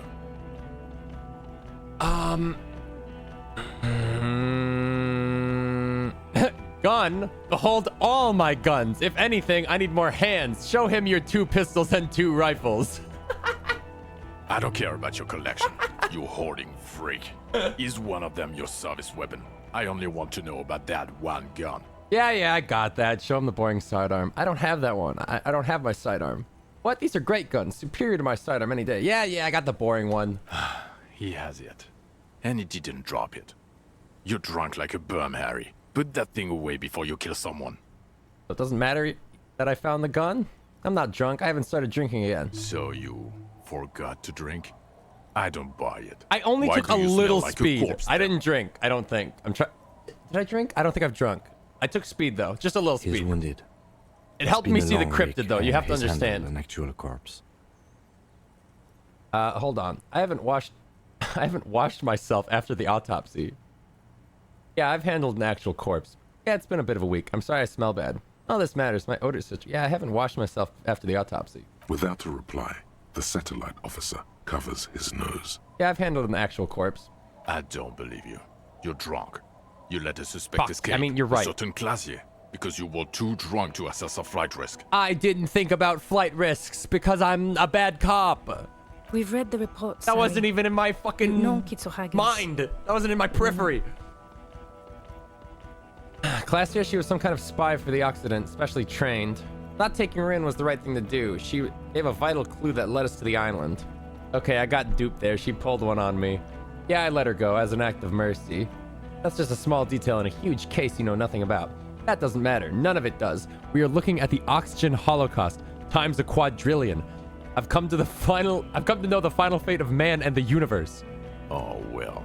If you got really high, then I guess it's okay. Then it's all been worth it. Let's not even get into the other suspect, who shot herself in the head. Dude, I rolled 4 ones in a row. I've been having a day. Peony now, doing I don't know what for him. That's small-time stuff. That's nothing. That's a humorous anecdote. Compared to the 8 people who were gunned down, the streets are literally red with blood, Harry. It was fucking mass murder. He did everything he could. We did everything we could. The company hired unvetted mercenaries. Lieutenant Dubois got between them and the locals. Here comes the cavalry. He did so at considerable risk to his person. Remember, he was shot. We stopped an execution, not a negotiation. The loss of life was minimal compared to what it could have been. The firefight is a trivial matter compared to the the greatest discovery of this century. True. Yeah, what he said. Thank you for the input, Lieutenant Kitsuragi. I didn't mean to suggest you didn't handle the situation. Seems like you did. He thinks of apologizing, but decides against it. You've spent the week with him on this case. What is your take? Alright, Kim, come on. We're like best friends. On the case? Dude, we've done so much good for the world, Kim. On Lieutenant Geoffrey Dubois. Well, the drinking, the gun losing, also losing the badge. Yeah? That's all true. although he has not been drinking on the job this year. Yeah, I've not been drinking. I did a little speed. Don't tell them about the speed. Please don't tell them about the speed. It was like a last-second lapse in judgment. See? 1 week. Then there's the apocalypse thing. At first I thought it was a joke, but it's not. He actually thinks the world is about to end, in a bloodletting or gloaming. We're about to become vapor, even. It's odd, especially in light of his political views. Detective Dubois is, as you may know, a hustler. He recently commissioned a monument to his own grind in the middle of the roundabout, which is just...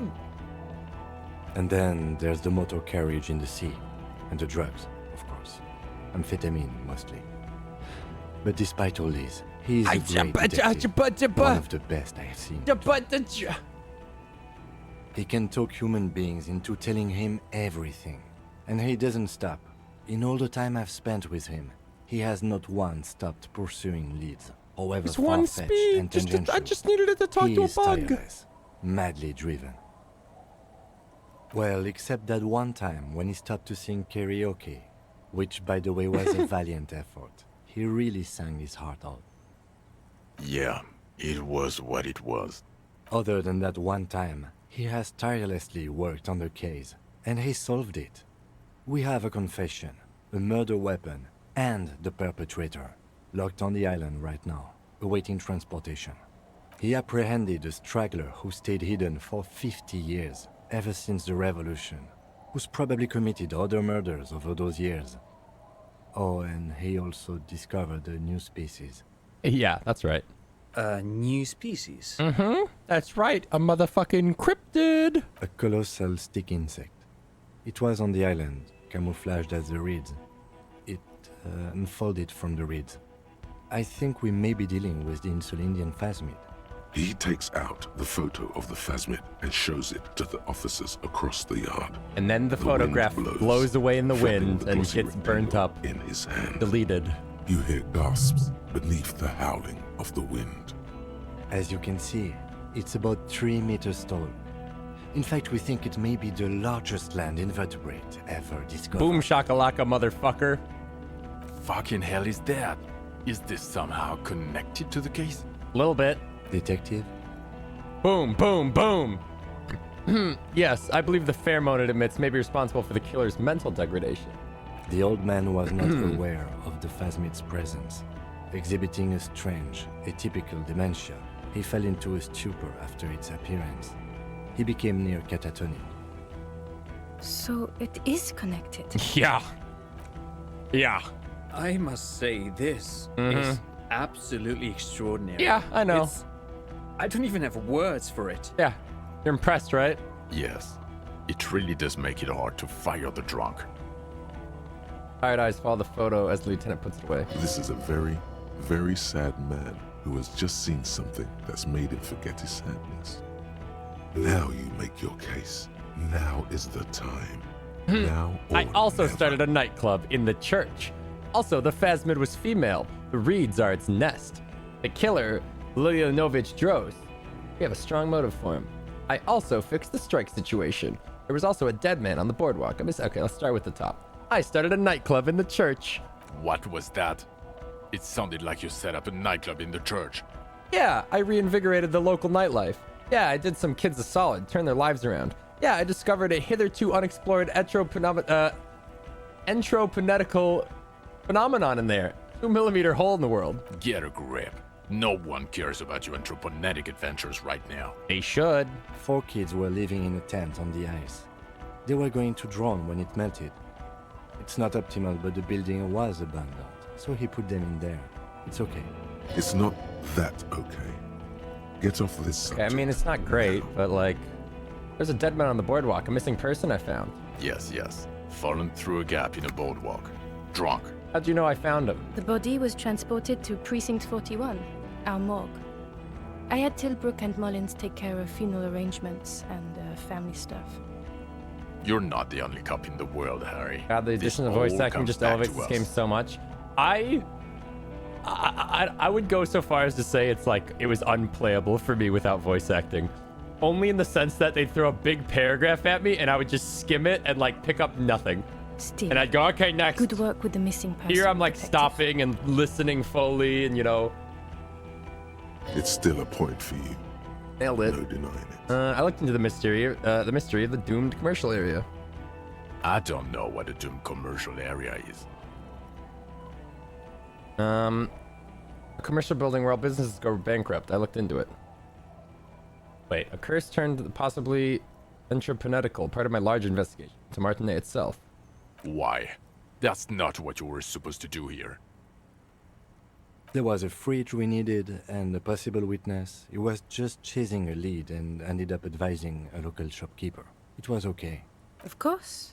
Call it community outreach, Really right? like how every character felt real, like they're just reading like they're not just reading lines. Yeah, I think all the voice acting in this is really good. It's not like, it's not over the top and it's not like super like expressive or anything. It's just like people talking. But like, at least it's not like fucking Matt Mercer. Dodged the bullet there. For a moment, it seemed like you were just wasting time. No, I wasn't wasting time. I confiscated drugs from Kuno's dad. Who's Kuno? Who's Kuno? You don't want to know. You're right, Lieutenant. I don't. You snorted the drugs. I know you did. Okay. It's all right. I did snort the drugs. Point, anything is but the drink. But it's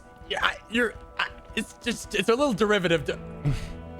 The Phasma was female. The reeds are its nest. Female? What makes you think so? You had to see it. It had the subdued colors of a female. And the nesting behavior too, I think. Incredible. Were there eggs in the nest? Not as far as I could see. There were other things there, though. I think it reproduces by parthenogenesis. As in cloning itself? What makes you think so? It told me. Interesting. Then it is especially vulnerable to disease. A single strain of bacteria could wipe out the entire species. We're probably talking conservation efforts here. It gathered items in its nest, a helmet and scope. Actually, you know, this would indicate it was a male. This is far from anything in my field, but I think such nests are called bowers. No, I think it's Therefore female. attracting mates. I think it was female. Of course, as I said, I'm only guessing. I didn't see it. It must be robust. It's if a it can move chemical a that whole makes it look helmet even with its more legs. like reeds. Yes. That would be a chiromone. A pheromone that's seemingly beneficial to the host. It usually stimulates the affected nervous system. Not a human's, of course, but perhaps a predator's? If I only had one... This is such a minor complaint right at the end of the game. Is I realized I've spent like 95% of this game staring at this square in the like on the screen, and I just don't... I forget that there's like stuff to the left to look at. Like we're still standing over here, like standing around like doing animations and stuff. But I'm just so focused on like the text that like this might as well not exist. The perpetrator seemed intoxicated somehow, like an addict. It's just a hunch, but... There are species of bees that, under the influence of chiromones, take wasp larvae to their hives. Ants do the same with aphids, thinking they're... Do you think this is how it stayed hidden? Yeah. Nothing is off the table. But I want to stress this. The find does not have to be connected to the case. The case is 100% prosecutable. The fact that the without text makes you any forget everything else is a chiromone. testament to the quality of the writing? I wouldn't go that far. I wouldn't go that far. It's just where my eyes are always locked. Of course, Lieutenant. Of course. We should treat the case and the Phasmid as completely separate from each other. People are not going to... They're not going to go for this speculation in the constabulary. It had mandibles like that looked like hair. It was completely white on the inside. Yes, but also reed-colored, beige and brown, a little green on the outside. After unfolding from a single stalk, it still retained parts that looked like reed tufts on its limbs. Incredible. The PR value of this is exceptional. Carp discovers new species. Wait, but what Maybe about... even discovers the Insulindian What about phasmid? the cryptozoologists? I gotta credit them. This Maybe would I don't. react with some of the I found this. problems we've been having. They gave up. Absolutely, this is great. This does not say vigilante murderers to me at all. This says science, news, human interest. You know, it's a really good thing you have that photo. Yeah, thank God. They wouldn't have believed me otherwise. Without it. Yeah, they wouldn't have believed me otherwise. You're doing good here. Perhaps only for a moment, but still. Quit while you're ahead? Or no? The killer, we have a strong motive for him. Lilianovich. A revolutionary matronym. Revolutionary matronym? The custom started in Grad, where they have patronyms. Krasovich, Lasovich, etc.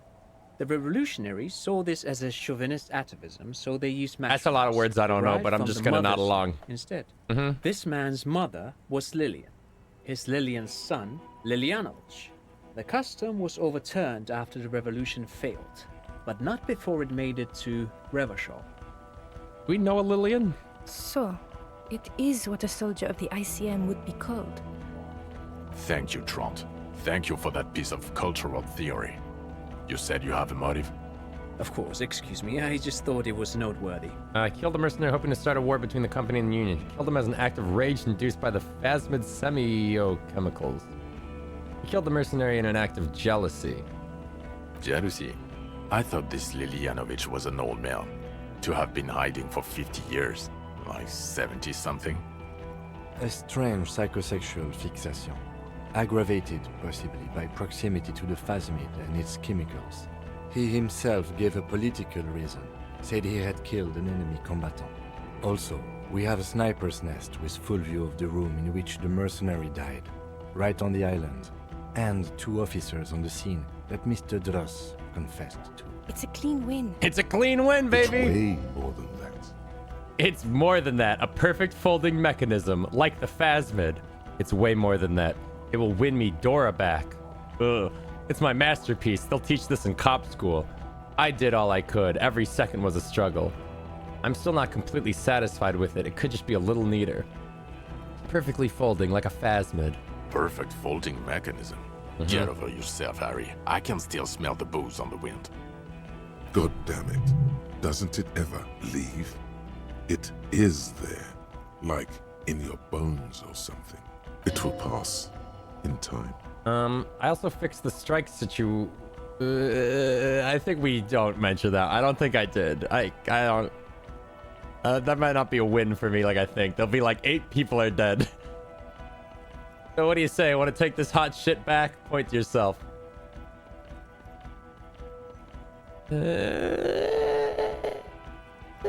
I don't want to, but you discovered a new species and solved the murder. Mm-hmm.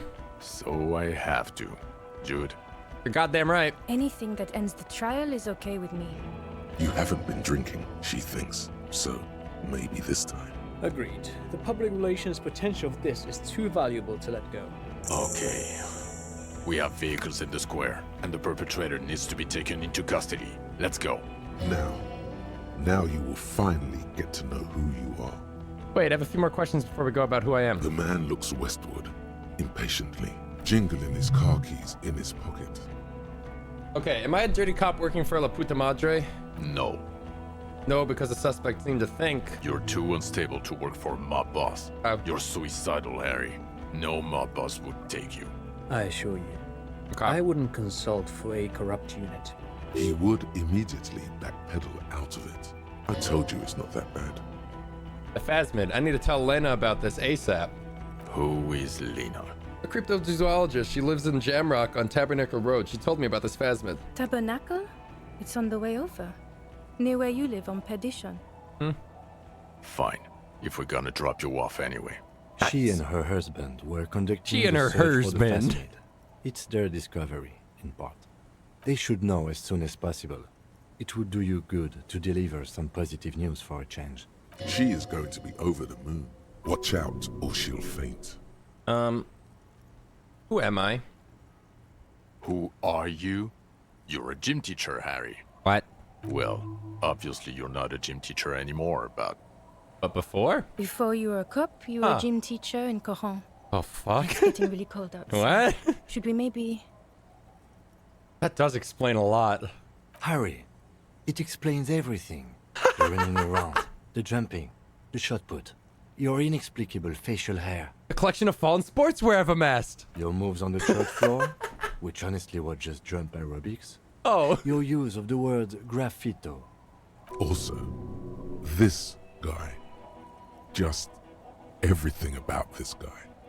When was this? When was I a gym teacher? In your 20s or late 20s. You've really let yourself go since then. You said in Quran I was a gym teacher there? Yes, you taught gym in Gaul. I believe that's the term. Taught gym at a high school. You were a high school gym teacher. The smell of sweat and glue.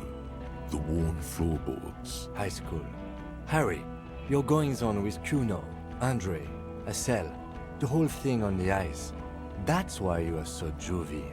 Ah. His smirk suggests barely contained laughter. Why did I join the RCM then? The regular. You found some chick. She inspired you to fight the big fight. Be more than you are. All that.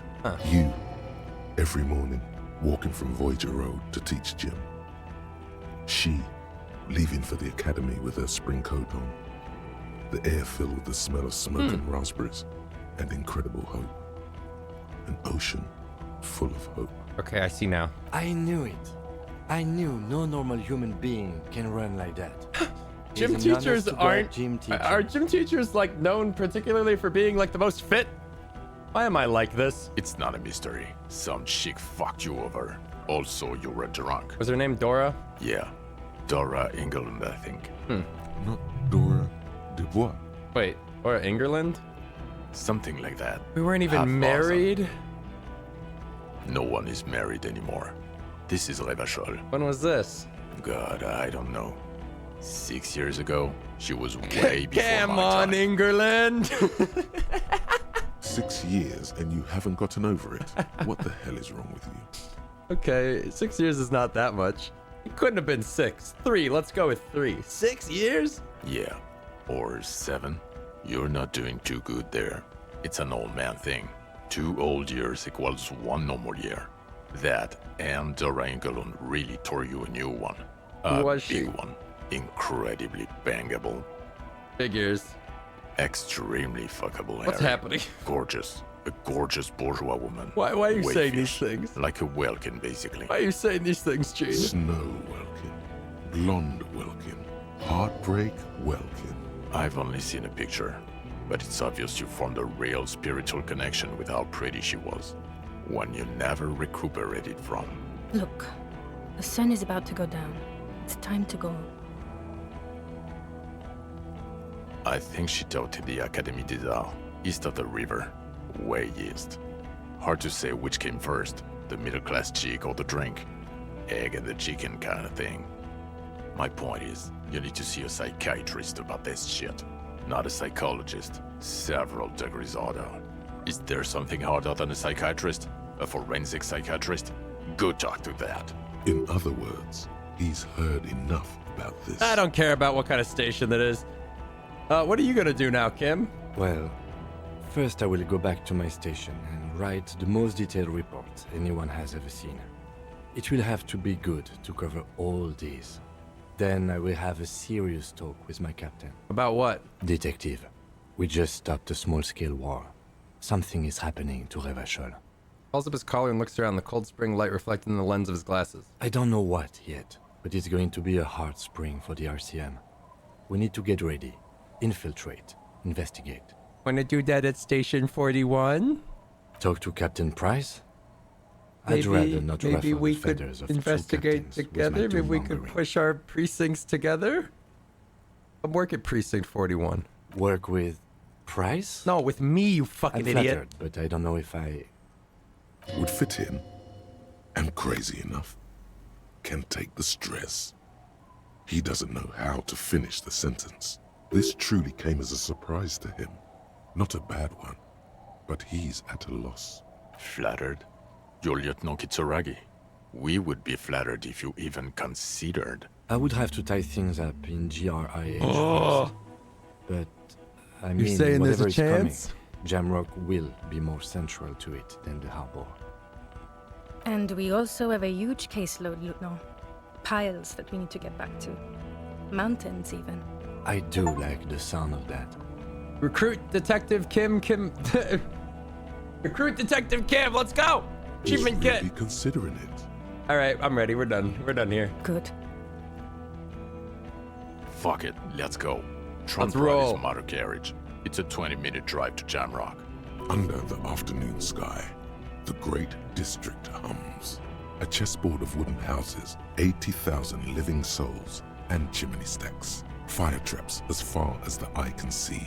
From Main Street to Precinct 41, to Boogie Street, forking into the snow-swept horizon. You close your eyes and hear the dogs bark. A lone woman sits by a factory window, dreaming of meteorite strikes. On Rue de Saint-Jérôme, a square bullet slides into a square-shaped chamber. In Old South, a man without eyelids smiles. Spring has come. It's time. Dawson? Yes. McLean? Yes. Heidelstein? No. Vicmere? Yes. Dubois? Of course. Really? Nick Gottlieb looks up from the list. I hear he's quite unstable. You say that like it's a bad thing. Captain Ptolemy Price points his pen at the doctor. It's dim in his office, and the curtains are drawn. Harry's our man. He'll pull through, and when he does, he'll side with Revachol. Understood. Gottlieb returns to the list. Minot? Of course. Wonderful. Then can we please just go back to Jamrock now? Ah. Whew. What a fucking day.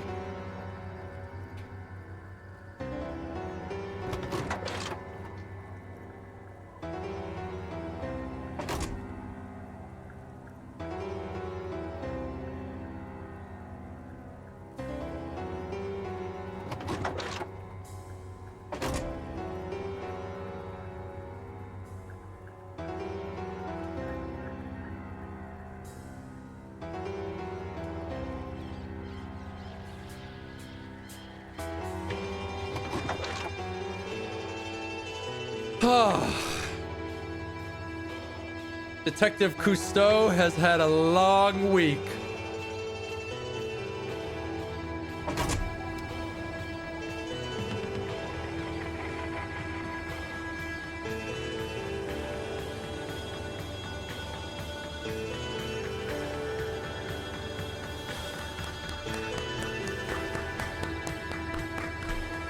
Great game.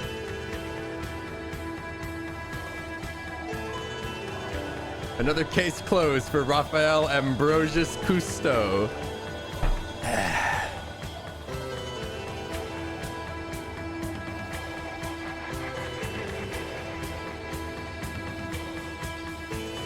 You want to know about the coulda wouldas that you missed out on?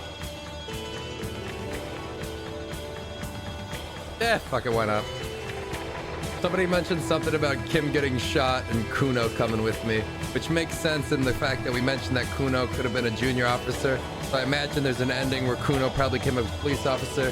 There's also probably an ending where Titus had a good ending, but you know, Titus got fucking shot.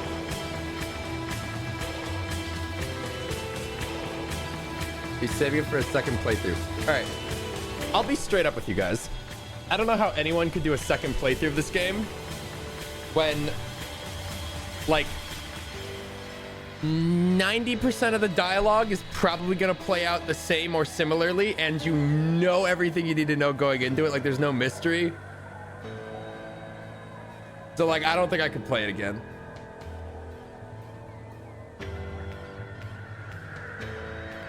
You pass the first authority check against Titus, you can shoot yourself through the roof of your mouth. I did see, I actually looked that up yesterday. I went like, what happens if you put the gun in your mouth and then they just you just shoot yourself, and then the newspaper report just says like, crazy cop shot himself in whirling rags. Everybody freaked out.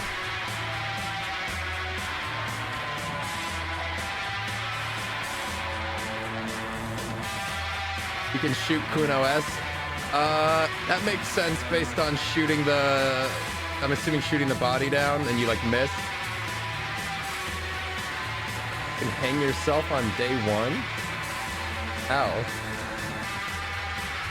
seems like there's a lot of like, not like endings, but like, well, endings. They're like near endings.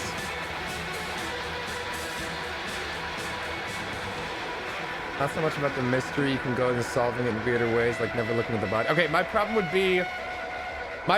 be knowing what threads connect to each other and then trying to go to places early and connect on those threads, and then my character in universe wouldn't have those connections, so I'd have to go run around and make those connections again. Like, I feel like this works really well for like a once through playthrough where you're just really thorough and do like everything and try to find everything. Like,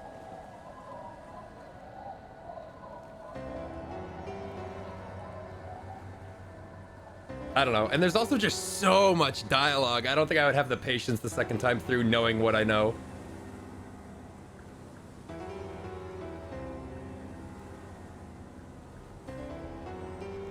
What a fucking wild game.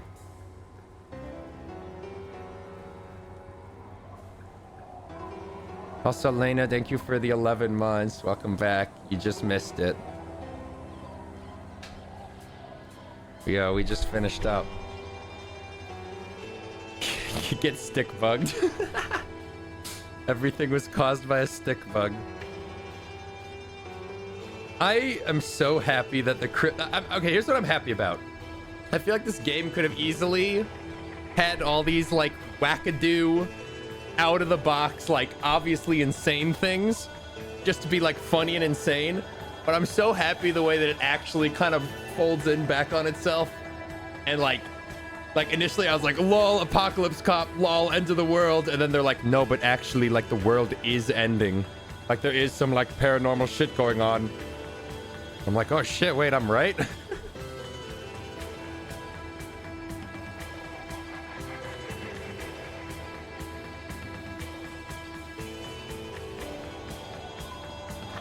The world lore of this game is really cool. Going into it, I was like, oh, it's just our world, but they swapped all the names out for all the countries and races and stuff. But nah, very cool world, and now we'll probably never see any more of it, right? That sucks.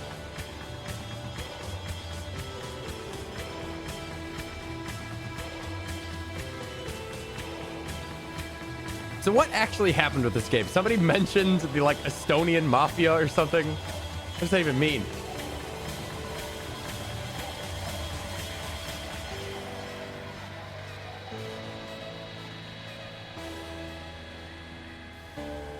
I remember well, the creator wanted to make a game where you play it not to escape reality, but to put a scope on it.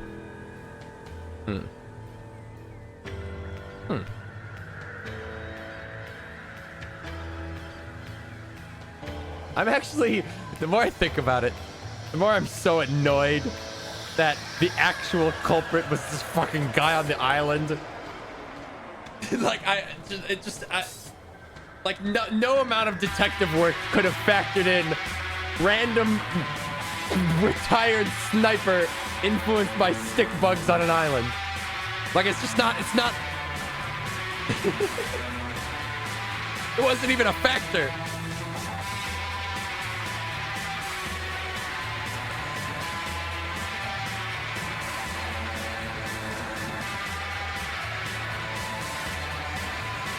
I really wish I'd landed that Molotov cocktail. I think that's the biggest... That's gonna, like, sit with me for a while.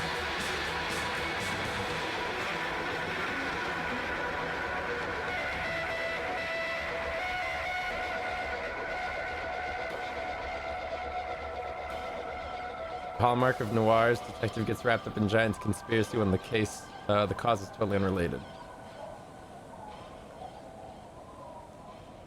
Sag. Necktie was disappointed. Yeah, no, Necktie was just like, this is fucked, and then died.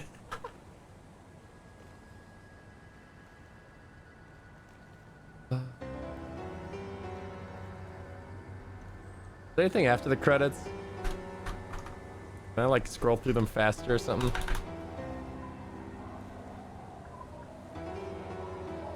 There's 45 minutes worth of dialogue with the mercs. What, in the shootout? I'm not gonna stand around and talk with people in a shootout. I'm gonna throw a Molotov cocktail at the first guy I can and miss.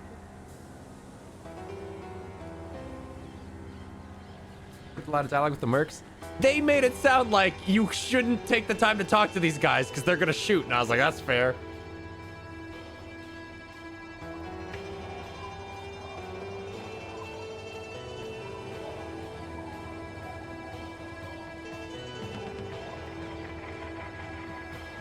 Dude, I'm so tired.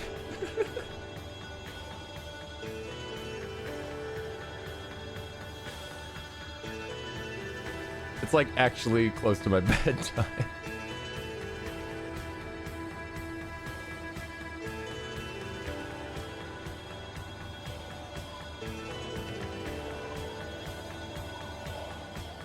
If I have one thing to say about this game, it's so long when you listen to all the dialogue. When you listen to everybody speak about everything they got to get off their chest.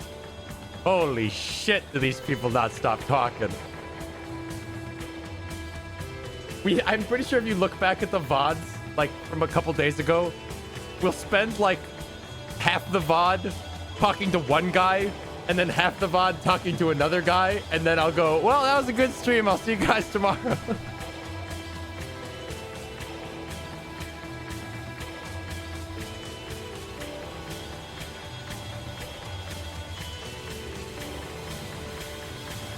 By the way, I was right. You did play this for 40 hours.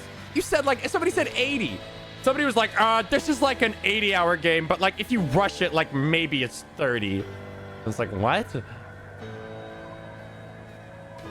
Like, nah, that's nah. Look this up. How long to beat? Elena, thank you for gifting a sub. This one. 20 Disco Elysium, 23 hours on average to beat, 32 on average if you do all side missions and main. So that was a fucking lie. Lena, thank you for the 20 gifted. You're too kind. Please stop. You're smothering me. Oh, that's it? I watched the credits for nothing? What's collage?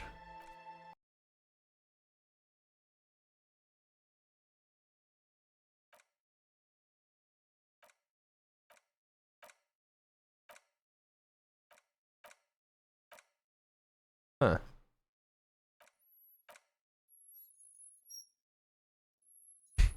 What? What it looks like? Hold on. Get out of here. Here's Kim. Just me, Kim, and my stick bug friend.